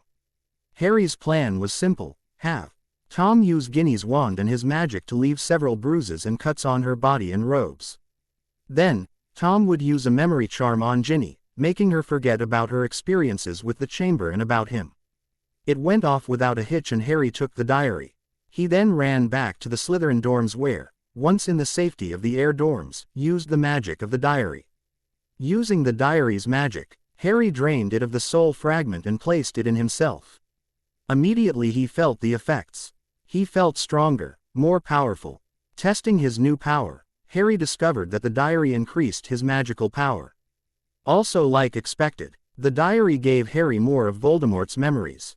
The memories filled in the blanks of everything before Riddle's 5th year when he opened the chamber and made the diary Horcrux. It also contained everything Riddle knew about the chamber. His new memories also included the ones made this year about its possession of Ginny. As the diary also drained Ginny of some of her life force and power. Harry got those too. Once he made sure the diary was hidden in his trunk, Harry returned to the bathroom for the next part of his plan. Ginny was still lying on the floor where he and Tom left her. He made a show of kneeling down to check her pulse in case Myrtle was watching. She was. There was a scream and Harry looked up. Moaning Myrtle was staring wide-eyed at Harry and Ginny. "Myrtle, quick, get a professor." She didn't need telling twice. Myrtle floated out of the bathroom at high speed. Once she was gone, Harry slowly picked the girl up and carried her out of the bathroom. He had taken one step when someone called out to him. It was Professor McGonagall. "Mr. Potter, what's going on? What happened to Miss Weasley?" "I don't know, Professor. I just saw Professor Lockhart emerge from the bathroom. I was curious as to why he was in a girl's bathroom, so I went inside. I found Ginny just lying on the ground. Moaning Myrtle saw me and I asked her to get a professor." "Very well, Mr. Potter. I'll take Miss Weasley to the hospital wing, you come too." McGonagall took Ginny from Harry's arms and carried her down the hall, Harry following close behind her. Once Ginny was in a bed and Madame Pomfrey was checking her over, McGonagall left. Harry sat in a nearby chair, playing the part of the concerned friend. A few minutes later and Professor McGonagall returned with Professors Dumbledore and Snape and Mr. and Mrs.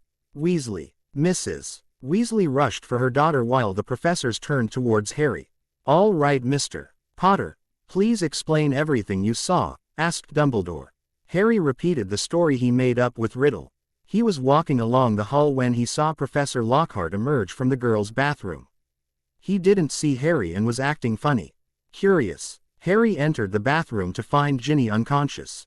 Myrtle then found them and alerted McGonagall. Throughout the story, Mrs. Weasley was crying and holding Ginny's hand. "Well, Poppy," said Dumbledore, turning to the school's nurse, "what's the diagnosis?" "Miss Weasley has several bruises and cuts all over her body.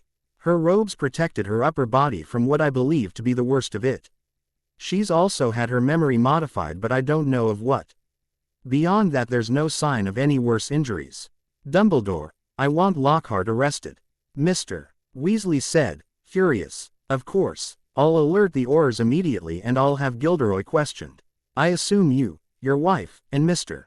Potter will stay here." The professors then left, leaving Harry alone with the Weasleys. Harry felt uncomfortable being alone with the Weasley parents after what they did last summer and what they said to Ginny. He made to leave, but Mr. Weasley stood in front of him. "I want to thank you for what you did for my daughter. She's my friend. I'd do anything for her," Harry snapped back. Mrs. Weasley gave a loud sob and Mr. Weasley looked grave. "I know you don't think the best of us. Because of what my wife put in that howler at the beginning of the year," here Mrs. Weasley gave another loud sob and whispered, "I'm sorry," over and over while stroking Ginny's hand, "but please try to understand. We love our daughter very much. If you're her friend, I guess we can accept that." Mr. Weasley offered his hand, but Harry didn't take it. They should be apologizing to their daughter for what they did, not him. He sat back down next to Ginny's bed and waited. It was a long, quite half-hour before Professor Dumbledore returned. He looked very upset and Harry feared for a second that his plan had been shot to pieces. The Weasleys stood and walked over to the headmaster. "Well, me and a group of Aurors questioned Mr. Lockhart under Veritaserum and he denied any involvement in your daughter's attack, but it did expose a few troubling things. It turns out that Mr. Lockhart's achievements were really performed by other witches and wizards. He tracked them down, got the full story from them, then used a memory charm to make them forget. He has been arrested for those crimes and the use of memory charms had provided the Aurors what they believe is enough evidence to arrest him for your daughter's attack as well. As we speak, he's being carted off to the ministry for trial." Harry was amazed by what he was hearing.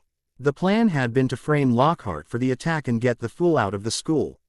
He had no idea that he had actually done all those crimes. He had doubts that someone would believe him, but now no one would believe Lockhart. The fool was finished. He'd be lucky to spend the rest of his life in Azkaban. The Weasley children came in at that moment and began to talk with their parents. Ginny meanwhile stirred. Ah, Harry. Hey, glad to see you're away. He took one look around and her eyes got wide.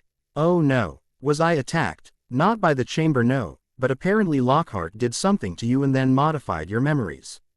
He's been arrested so he can't harm you anymore. Ginny then burst into tears and grabbed onto Harry like her life depended on it. He held her close until someone cleared their throat. All of the Weasleys were standing behind. Him and Ron and the twins weren't looking too happy. Mum, Ginny, my baby, Mrs. Weasley then rushed back to her daughter's side.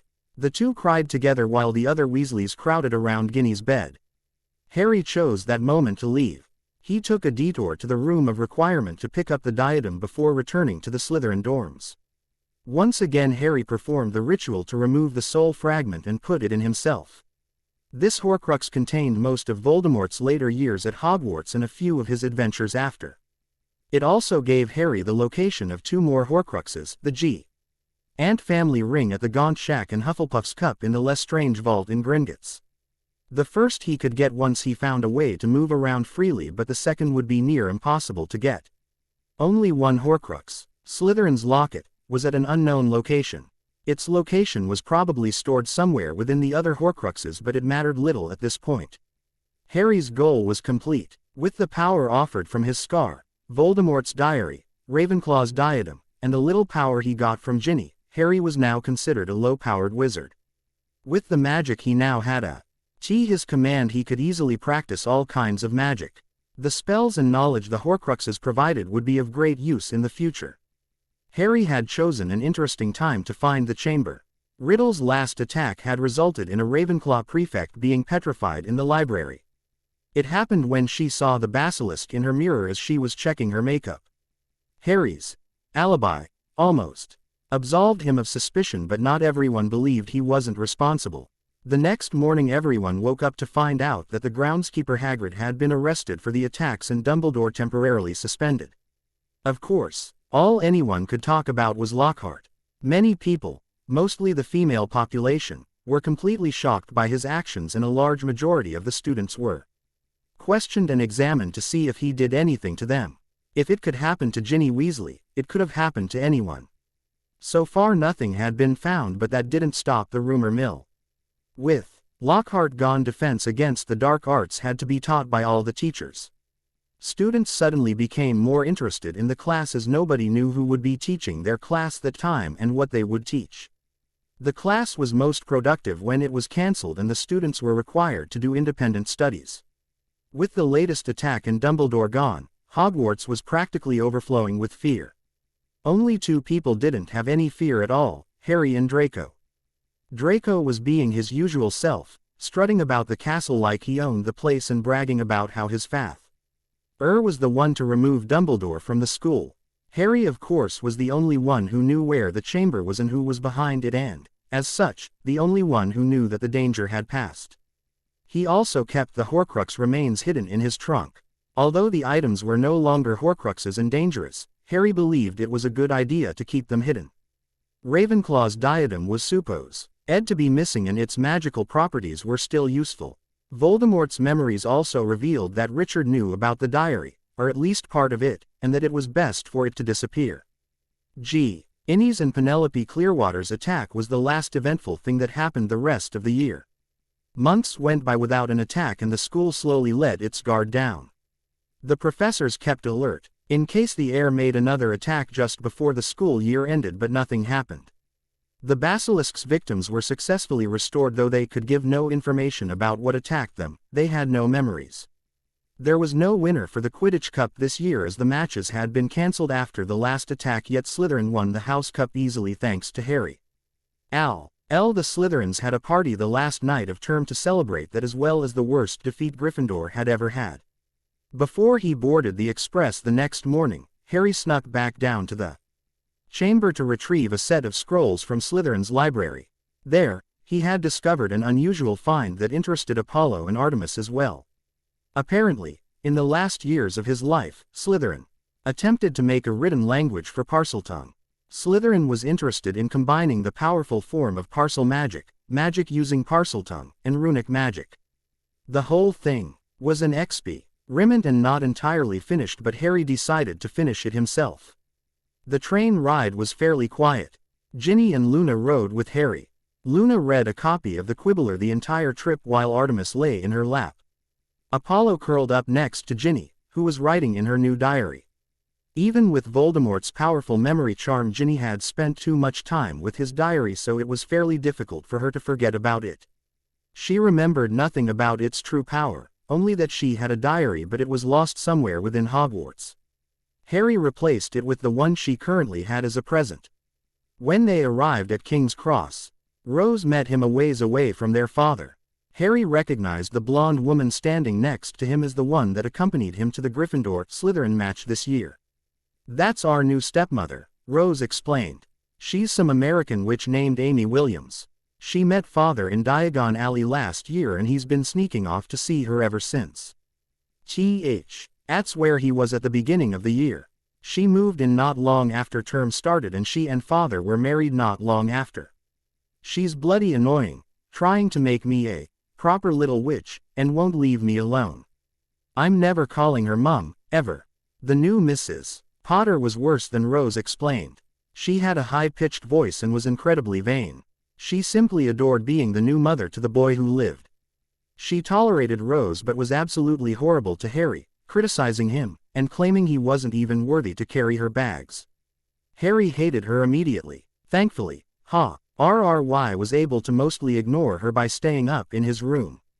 With his various projects to keep him busy, Harry barely emerged from his room, even to eat meals. Apollo and Artemis hated the new arrangements. Amy was deathly afraid of snakes and, though Harry longed to reveal his friends to her, he knew that there would be big trouble if they were discovered. Thankfully, this had the benefit of allowing Harry to work on the Parseltongue dictionary. Instead of individual letters, in Parseltongue, a rune could be either a syllable or an entire word. The trick was figuring out how the tongue moved.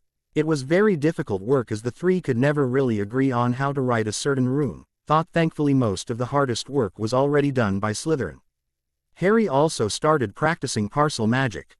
Harry found that with parcel magic, he just had to wave his wand and say a word in Parseltongue and the spell usually worked. The limitations were that only certain words had an effect, and not all English words had a Parseltongue equal. Harry found that some of the most powerful spells were words a snake would use all the time, like fire, heat, light, and water. Rose sometimes spent some time with Harry. It was to get away from Amy, as much of what Rose did she didn't agree with, like riding a broom.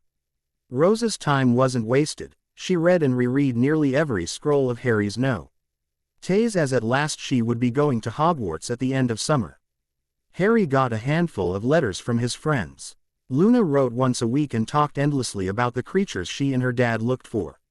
Tracy asked to borrow some of Harry's notes, especially his Muggle studies, as she had signed up for that class. She also said that Daphne asked about him every once in a while. Ginny didn't send a whole lot of letters as she didn't have her own. Owl and her 3 older brothers didn't like Harry that much. A couple days before his birthday, Harry received an excited letter from her about how her father won 700 gallons from the Daily Prophet Grand Prize Galleon draw. She, her parents, and 3 of her brothers were going to Egypt for a month. Due to his punishment from last year, Ron wasn't allowed to go, as was still stuck with his Aunt Muriel, much to Ginny's amusement. The day before Harry's birthday, Professor Dumbledore arrived at Potter Manor. He did not have good news. "James, I'm sorry to tell you that there has been a breakout from Azkaban prison." "What? But how? That place is supposed to be inescapable." "I know. The Ministry is still investigating, but that's not the problem. The escapee is Sirius." James Potter froze and Harry felt a jolt.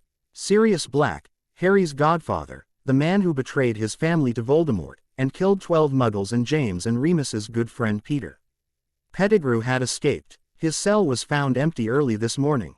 I was alerted right away by Minister Fudge, who has also alerted the Muggle Prime Minister.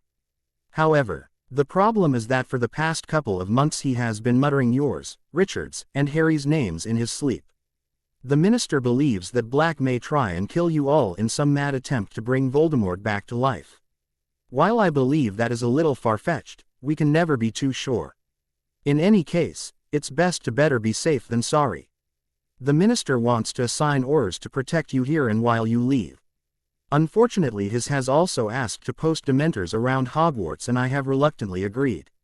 For yours and your family's sake, I suggest you leave the house as little as possible and don't allow Harry or Richard to visit Hogsmeade this year. What? Came Richard's loud voice. I'm sorry, Richard, but it's for your own protection. As soon as Black is recaptured, you can visit the village.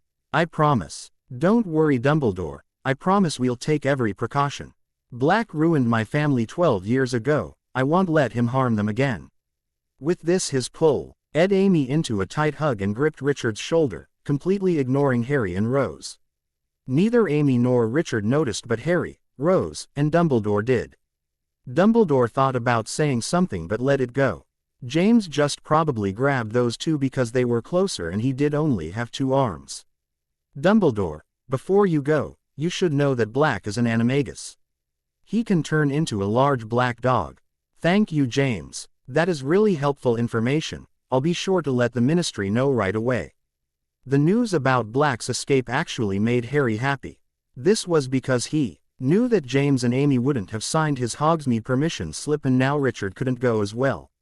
He just had to find a way to trick James into signing whenever Black was captured. The Aurors arrived the next day and were stationed around the house. James also updated the wards just in case. Rose and Richard were no longer allowed outside to fly, something which upset Richard greatly as he was now bored. Without Ron to hang around with and no flying, Harry's brother had little to do around the house. The only time they left the house was the day after their Hogwarts letters arrived. The family of 5 plus Remus flowed to the Leaky Cauldron, where they were met by a dozen Aurors. Most of them stayed with Richard and James but one, a young cadet named Tonks, who was working on her 3rd year of training, refused to let Rose and Harry out of her sight when they tried to sneak away. In the end, they were forced to allow her and Remus to accompany them. Their first stop was Gringotts. Harry was worried about Tonks and Remus finding out about his new vault, but thankfully the goblins only allowed those who controlled the vault to discuss the contents and visit. Outsiders weren't allowed without permission from the vault holder. Remus took Rose to take some gold out of her trust vault, while Harry deposited thousands of galleons worth of gold and a few gold items he made into his new vault. After grabbing a sack full of galleons, the group left the bank. The next stop was Madame Malkin's for robes for both Harry and Rose. Both kids had a laugh when Tonks supplied some interesting comments towards Remus while he was examining a pair of robes. Next were the potions supplies. Harry refilled his ingredients while Rose got hers and Remus fetched a cauldron and set of phials. As they were coming out of the trunk shop, they saw a large crowd hanging outside quality Quidditch supplies. At first Harry thought that they were watching Richard, but then he heard a young boy mention a broom. Turns out, they were all interested in a new broomstick that had just come out last week, the Firebolt. Then, James, Richard, and Amy walked out of the store with a brand new Firebolt. Richard proudly showed it off and pointed out some of its finer details.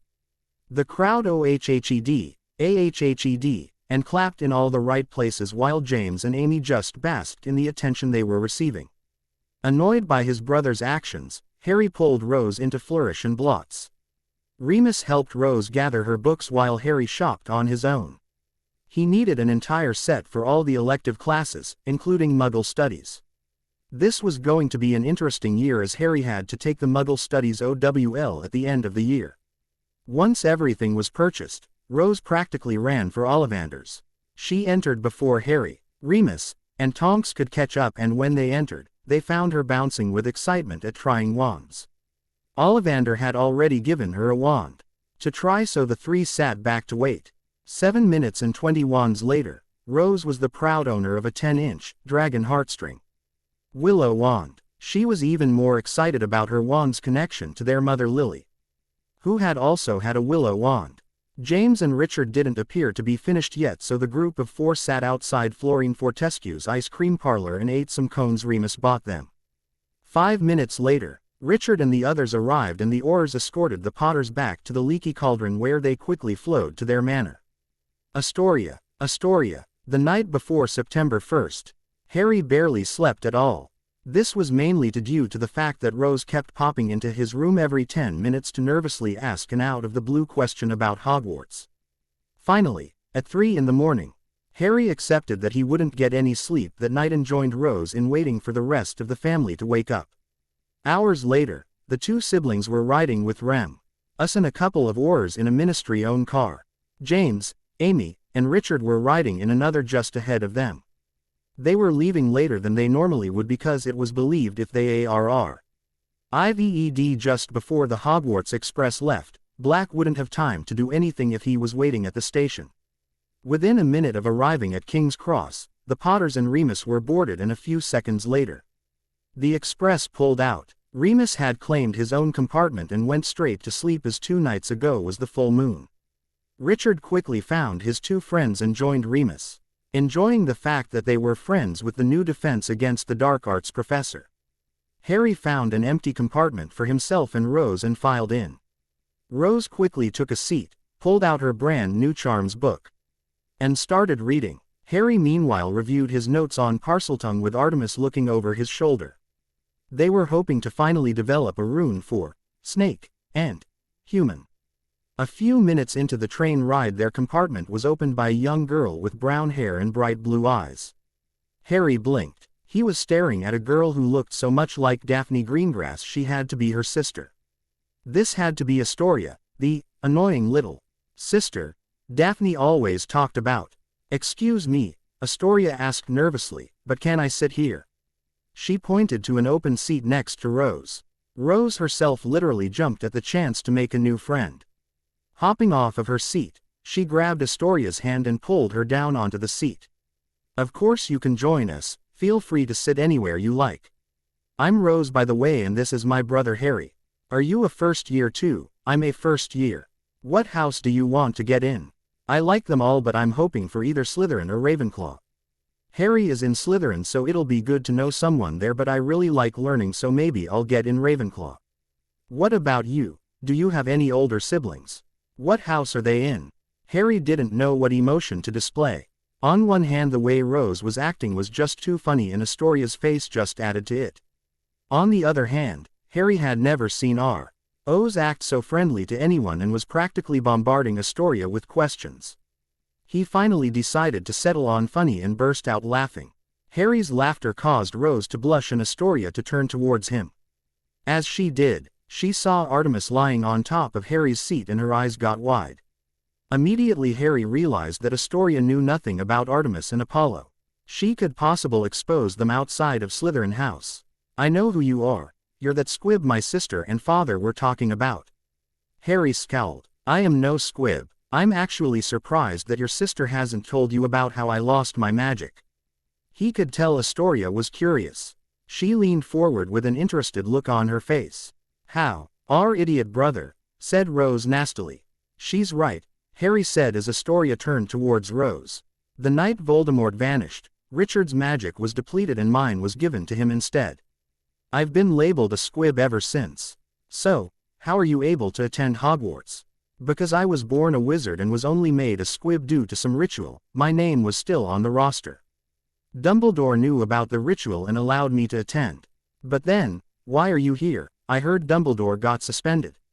He told our father and Uncle Remus about it earlier when he was requiting Remus for the position of Defense Against the Dark Arts. After the last inside which caused Dumbledore to get suspended, nothing else happened. The governors took this as a sign that the danger had passed and ended the suspension. Besides, it was only temporary. I doubt he'd been gone longer than a few months. With that, Harry turned back to his notes and ignored the two girls. He and Artemis resumed their debate and continued it for some time. Meanwhile, Rose and Astoria talked amongst themselves. Sometimes he could hear pieces of their conversation. Hours went by with the only interesting thing that happened was Harry finishing a few runes. Rain had begun to fall by the time something happened. Luna stopped by to say hello to Harry and his sister, followed by Ginny and a couple of her new Slytherin friends. Harry was happy to see both girls and find out that they were well. Apollo, who was sleeping under Harry's seat, enjoyed the attention Ginny's friend Rachel and Luna gave him. Daphne stopped by a little later to check on her sister. When she arrived, she pulled Astoria outside the compartment. Harry and Rose could hear the argument by just staying in their seats. "What are you doing here, Astoria, and with him?" "Making friends, Daphne. What do you think? You know what father said about him." "Yeah, but I also remember what you said about him. I decided to check him out and make my own decisions. Father won't be pleased. So what else is new? He doesn't like anything we do, even if it's something he agrees with. Besides, I'm not befriending him, just his sister." There was a long pause following this in which Harry thought the two sisters were fuming and/or had left. That thought ended when he heard their argument continuing, but quieter than earlier. The voices were muffled, and when they got louder, overlapped, so Harry couldn't hear anything that they said. Harry was content to let the sisters fight themselves and pulled out his divination textbook to study. Rose, however, was curious and snuck over to hear better. She cracked the door open a bit so she could hear before retreating back to her seat. Her effort was worthless, however, as the argument was ending. "Fine, do whatever you want, but don't say I didn't warn you." They heard clicks sound out in the hall and disappear that Harry identified as Daphne's high heels. The door opened all the way and Astoria reappeared, taking her seat with a smile as if the argument hadn't happened. The two Potters stared at her, but she ignored them and tried to start a discussion with Rose about the weird sisters. The rain continued and increased in such a degree that Rose and Astoria started to complain about having to row across the lake. Harry just smirked unseen at the girls. Suddenly, the train came to a stop without warning, throwing the three to the floor. Before they could so much as say, "Ow," the lamps throughout the train went out. Carefully, Harry helped Rose and Astoria up and onto their seats. Then, Harry opened the door to their compartment and looked out. From what he could see in the very little light available, a few people were doing the same. "Harry," came Rose's voice, "I'm scared." "What's going on?" "I don't know, Rose," Harry said, pulling his head back inside the compartment. "Do you think something happened to the train?" asked Astoria. "No idea. What do we do, Harry?" Harry moved over to the two girls and sat next to them. "We stay here and wait. Someone will be around shortly to check on us." He then laid back and put his arm around Rose. She leaned towards him and grabbed on as tightly as she could, shaking with fear. To Harry's surprise, Astoria did the same. Looking for comfort, the three remained that way, huddled together in the dark, for what felt like hours. Suddenly, an intense cold fell over them. The girls shuddered and clung tighter to Harry, who wasn't feeling too well all of a sudden. The cold feeling increased and seemed to go right inside him, into his heart and soul. A tall, cloaked figure then appeared in the doorway. He knew what this was. Having heard about them, the Dementor took a long, rattled breath and Harry felt dizzy. His head spun and darkness covered his eyes. The cold suffocated him, making him lose all feeling. He felt like he was falling and heard a distant scream, like Rose's. He tried to reach for her but he couldn't find her. His arms were too heavy. There was more screaming and then voices. "There is an ancient ritual that we could use that would transfer Harry's magic into Richard's. We haven't performed this ritual in hundreds of years because in order to work, the subjects need to be younger than 2. Really close in age, and related. Most families aren't willing to risk one child's magic and life to save the other child's. The Ministry has also heavily restricted this ritual as it is seen as dark." "Is Voldemort gone for good, Dumbledore?" "No, James, Voldemort isn't truly gone just yet. He will come back, and when he does, only Richard will be able to defeat him. Do the ritual. The Ministry won't care because this is Richard." Harry, are you all right?" Harry opened his eyes. He was lying on the floor of the compartment. Rose was on her knees over him, her eyes full of tears. Astoria sat behind her, her arms wrapped around her legs while she looked down fearfully at Harry. The voice belonged to Remus. He was standing in the door, wand held high with its tip alight. "Yeah," Harry said, pulling himself up off the floor. I heard it. I heard about the night I lost my magic." Remus, looking a little nervous, put his free hand inside his robes and pulled out 3 bars of chocolate and handed them out. "Eat this, it will help. I need to finish checking on the rest of the train, but if you two need me, Harry and Rose, you can find me further up the train."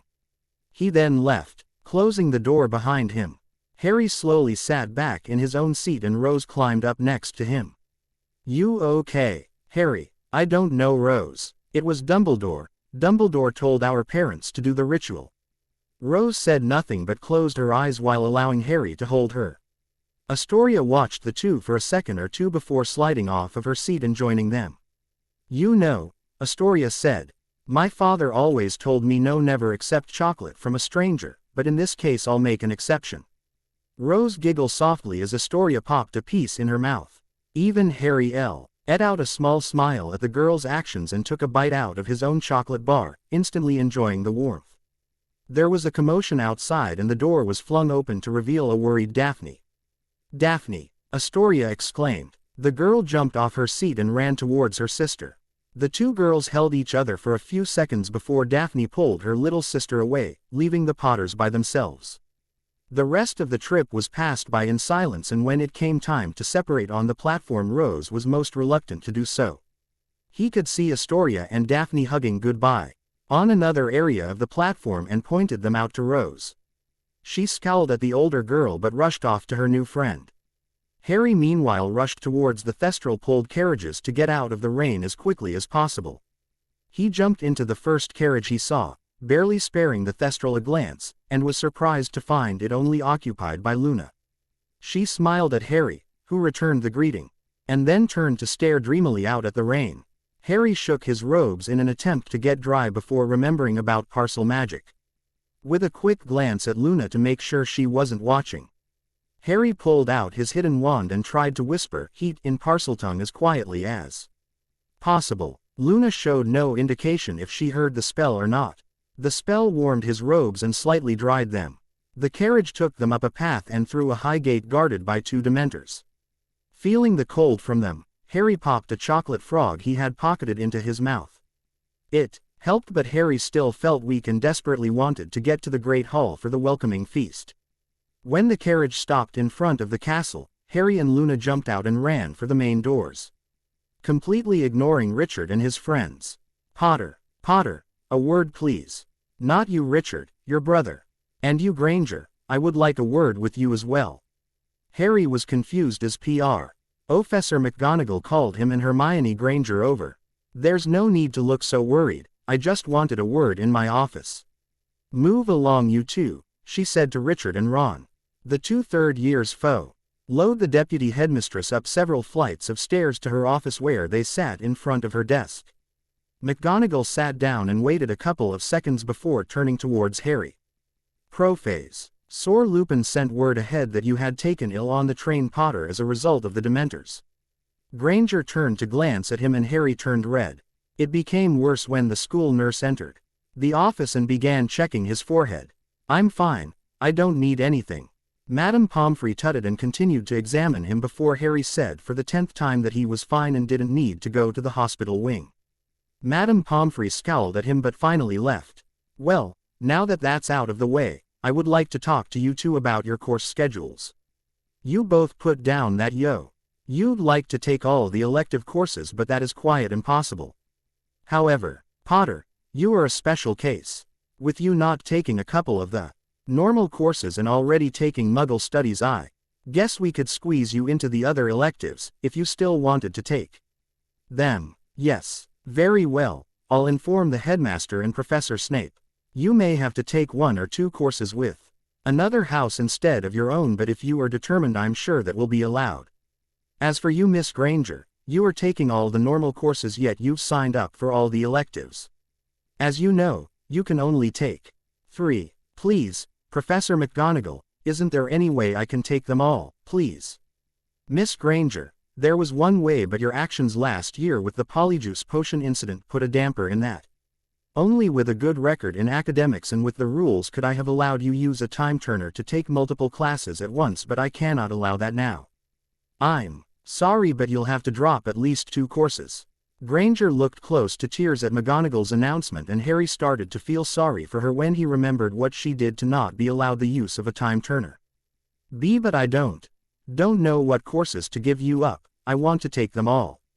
Miss Granger, why don't you drop Muggle studies? As a Muggle born, the class is entirely useless to you. But I want to learn about Muggles from the wizard's point of view." 5 minutes later, a frustrated Harry, an annoyed McGonagall, and a crying Hermione exited McGonagall's office. The professor had finally managed to persuade Hermione to drop Muggle studies and divination, which she believed to be pointless. They arrived in time for Professor Dumbledore to stand and give his traditional welcome speech, which included why and how he was back. As Harry walked to an open seat at the Slytherin table, he saw Draco Malfoy scowl heavily. Farther down, Astoria was talking to a pair of twin girls her own age.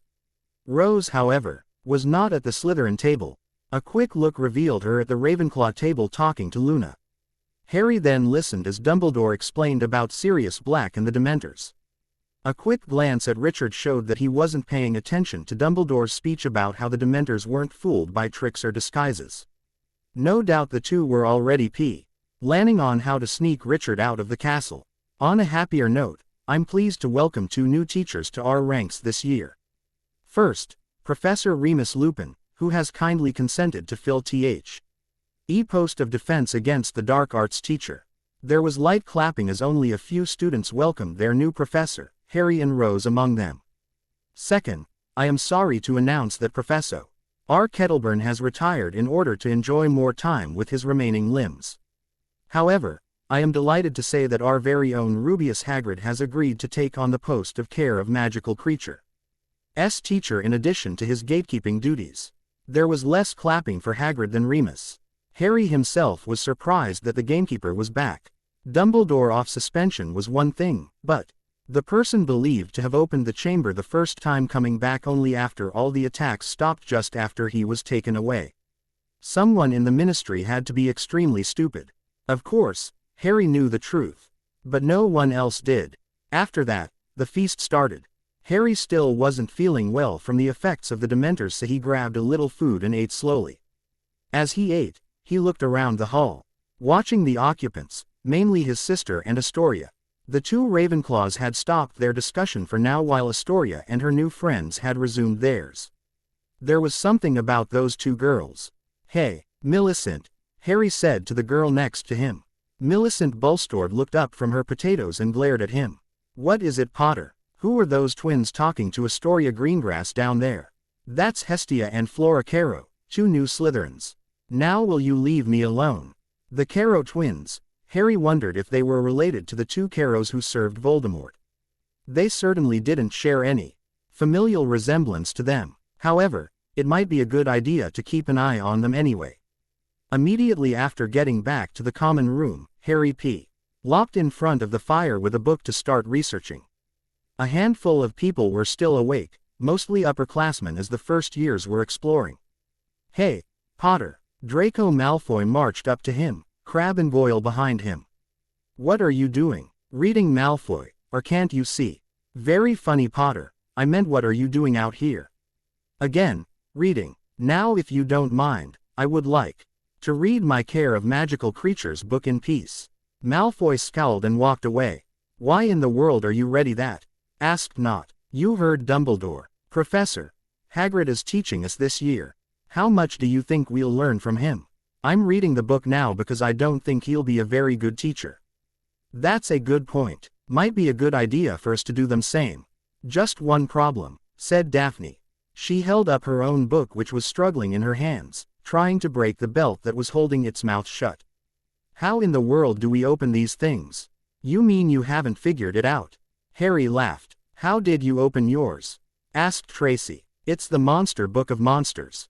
"We know, but how did you open it?" "The name gives the hint. Here." He grabbed Daphne's book and put it on his lap.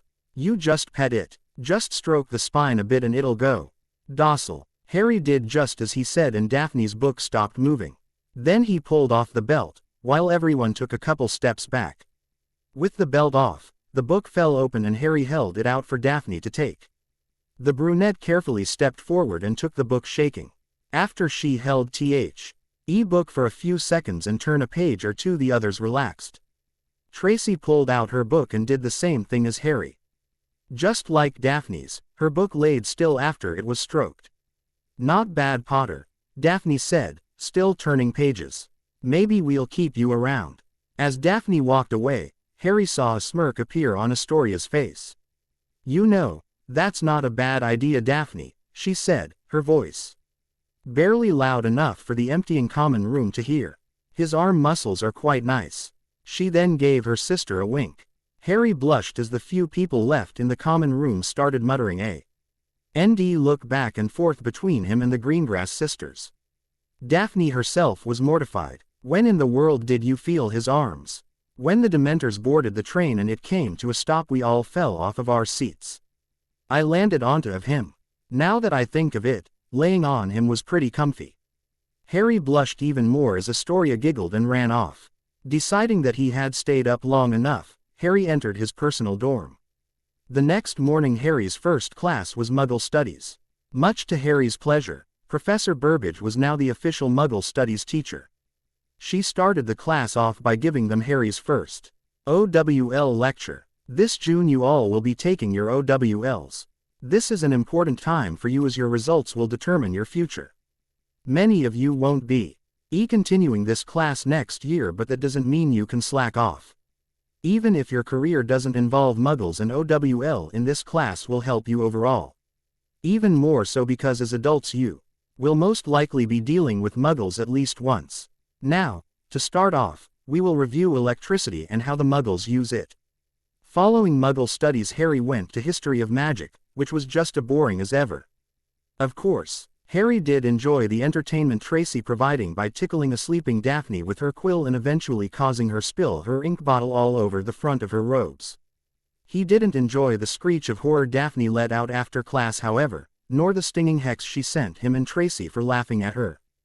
Daphne didn't reappear until after lunch, having changed her robes. As they were walking outside for their first Care of Magical Creatures lesson, they were headed towards Hagrid's hut when Harry saw that they were having class with the Gryffindors. These pleased Draco as Harry could hear him mutter excitedly to his cohorts. "Perfect, now we just have to find a way to ruin the oaf's lesson. Maybe if we get him mad enough he'll attack us and then we can get him fired. Or maybe Potter will and he'll get detention. Maybe if we're lucky he'll have to miss tryouts. I hear he has to re-try out for the Quidditch team. I got it. We'll fake injury in. Blame it all on whatever beast we're shown. It's perfect. Only in little work and maximum results. Be careful, Malfoy," Harry called. "I'd wait to see what creature we're shown first. You don't want to have a fake injury turn into a real one. Gather around everyone, gather around. I've got a great lesson for ya today, a real treat. Just follow me." Hagrid led them past his hut and into the forest. A couple of students stopped, unwilling to enter, but they were forced to continue. In a couple of minutes they were at the edge of the forest, in a small clearing. The midday sun shone through the trees, making the place look beautiful and peaceful. The class sat on a couple of fallen trees and rocks around the clearing. "Now, first things first," Hagrid said as he turned around. "You need to open your books." Hagrid," said Hermione. "How exactly are we supposed to do that?" Harry smirked at the entire Gryffindor class pulled out their books, all bound shut like the Slytherins, last night. Hasn't anyone be able to open their books?" "We have, Professor," Harry shouted, holding up his book. Every Slytherin held up their opened books, enjoying the looks the Gryffindors were giving them. Very good, 10 points to Slytherin." Harry silently laughed at the looks of horror Richard and Ron were giving him. After Hagrid showed the Gryffindors how to open them, with some teasing from a couple of Slytherins, he went off to fetch the magical creature they were supposed to study. "How did you figure out how to open the books, Squib?" A furious pair of red heads were now standing in front of him. "Oh, it was very easy, Richard. Something only a competent wizard could figure out." The Slytherins laughed as Richard's face turned red. "Oh yeah, competent. You're a competent wizard," faints at the sight of a Dementor. The Slytherins stopped laughing and the Gryffindors snickered. Harry's eyes narrowed. "How did you find out about that?" "Our little sister was talking about it with that Slytherin whore. I just happened to hear." Harry was angry at both his siblings, but that was nothing compared to Daphne. A spell shot by him and missed Richard by an inch as Daphne came marching up to him. "Don't you dare call my sister a whore, you little bastard." Her eyes flashed dangerously and she raised her wand to perform another spell when Hagrid returned with a small herd of hippogriffs. Daphne backed off and stood next to Harry as Richard turned towards the creatures. Hagrid patted each of them on the hind quarters, urging them forward and around the clearing. Hippogriffs. Hagrid roared happily. Beautiful creatures, aren't they? Harry could see a couple of people turning the pages in their books to the chapter on hippogriffs. Now, the furs. Key thing you need to know about hippogriffs is that they're proud creatures, easily offended. You do not want to insult one cuz it might just be the last thing you do. Out of the corner of his eye, Harry noticed Malfoy suddenly smirk. It was probably a good idea to keep an eye on him for the rest of the lesson. You always wait for the hippogriff to make the first move as it's polite, you see. Walk toward him and bow. If he bows back you're allowed to touch him. If not, back away quickly because those talons hurt. Much of the class was now eyeing the talons and those closest to the hippogriffs backed away. Now, who wants to go first? The entire class backed up this time, too afraid to get close. One of the hippogriffs eyed Harry and he felt something connecting him to the creature. Deciding to take a chance, Harry stepped forward. He heard someone, it sounded like a girl, make a noise behind him. Turning around, Harry saw Daphne take a step back, her eyes wide. Very good Mr. Potter. Hagrid's voice sounded forced, like he wanted someone else to walk forward. Following his gaze, Harry saw that the professor was looking towards Richard. Let's see how you do with Fleetwing. He moved towards a bronze-colored one near the front but the gray one that eyed Harry moved forward. The chain around its neck prevented it from moving towards the class but it struggled against it. A couple girls screamed and the class back away even further. Whoa Beaky, whoa, what's gotten into ye? Hagrid moved to restrain the hippogriff but he barely touched it when the chain broke. The hippogriff slipped free of Hagrid's arms and trotted over to Harry. It stopped 2 feet in front of him and just stared. Harry didn't know what to do and the professor certainly wasn't doing anything, just standing by the rest of the herd. The two just stood in the empty clearing, with dozens of eyes watching them while their own eyes were locked on each other. Harry remembered reading about hippogriffs during the summer and that you had to maintain eye contain at all times. Suddenly, a voice told him to bow so he did. As he was straightening up he saw the hippogriff bow back at him. Shocked, Harry didn't move but Hagrid and the hippogriff did. The professor moved closer and Beaky moved his head forward, towards Harry's arm. Harry froze again but he needn't have worried, the hippogriff nudged his arm forcing him to pat its beak. Very well done Mr. Potter. And to you Buckbeak. 10 points to Slytherin. Who else wants a go? About half the class moved forward to the hippogriffs, most of them Gryffindors. Richard sent Harry a glare as he joined his friends with Fleetwing. Harry however didn't care, he had earned 20 points for Slytherin from Hagrid and made Richard look bad. It all added up to be a good afternoon in his book. Tracy and Daphne rushed towards him. Both girls had nail marks on their arms and face and Daphne looked a little pale. Tracy started talking about how Harry looked with Buckbeak and how scared she was while Daphne just remained silent. Harry wasn't paying any attention to them. Instead he was focused on Draco Malfoy, who was with Buckbeak. He stepped away from the girls and moved towards Malfoy. Tracy stopped talking and watched him. Harry was almost at Malfoy when it happened. This is very easy, he said. It must have been in a simple little squib could do it. I bet you're not dangerous at all you great ugly brute. Malfoy, look out. Buckbeak gave a loud screech and rose up on his hind legs and brought his talons down. The moment he knew what Malfoy was going to say, Harry moved. He got to Malfoy in time to push him out of the way, but too late to move himself. The talons came down and Harry felt a white-hot pain across his back. As he fell, he heard a high-pitched scream and then his world turned black. Adoption. Author's message. I know many of you are upset that I've abandoned this story. I am too as I had some good ideas I wanted to use. But sadly it was not meant to be. However, the author, the Flower of the Court has asked to adopt this story. They have renamed it Harry Potter, A Squib's Path to Revenge. There are changes, like Harry's twin being a girl, but the plot line should be the same. Be sure and check it out.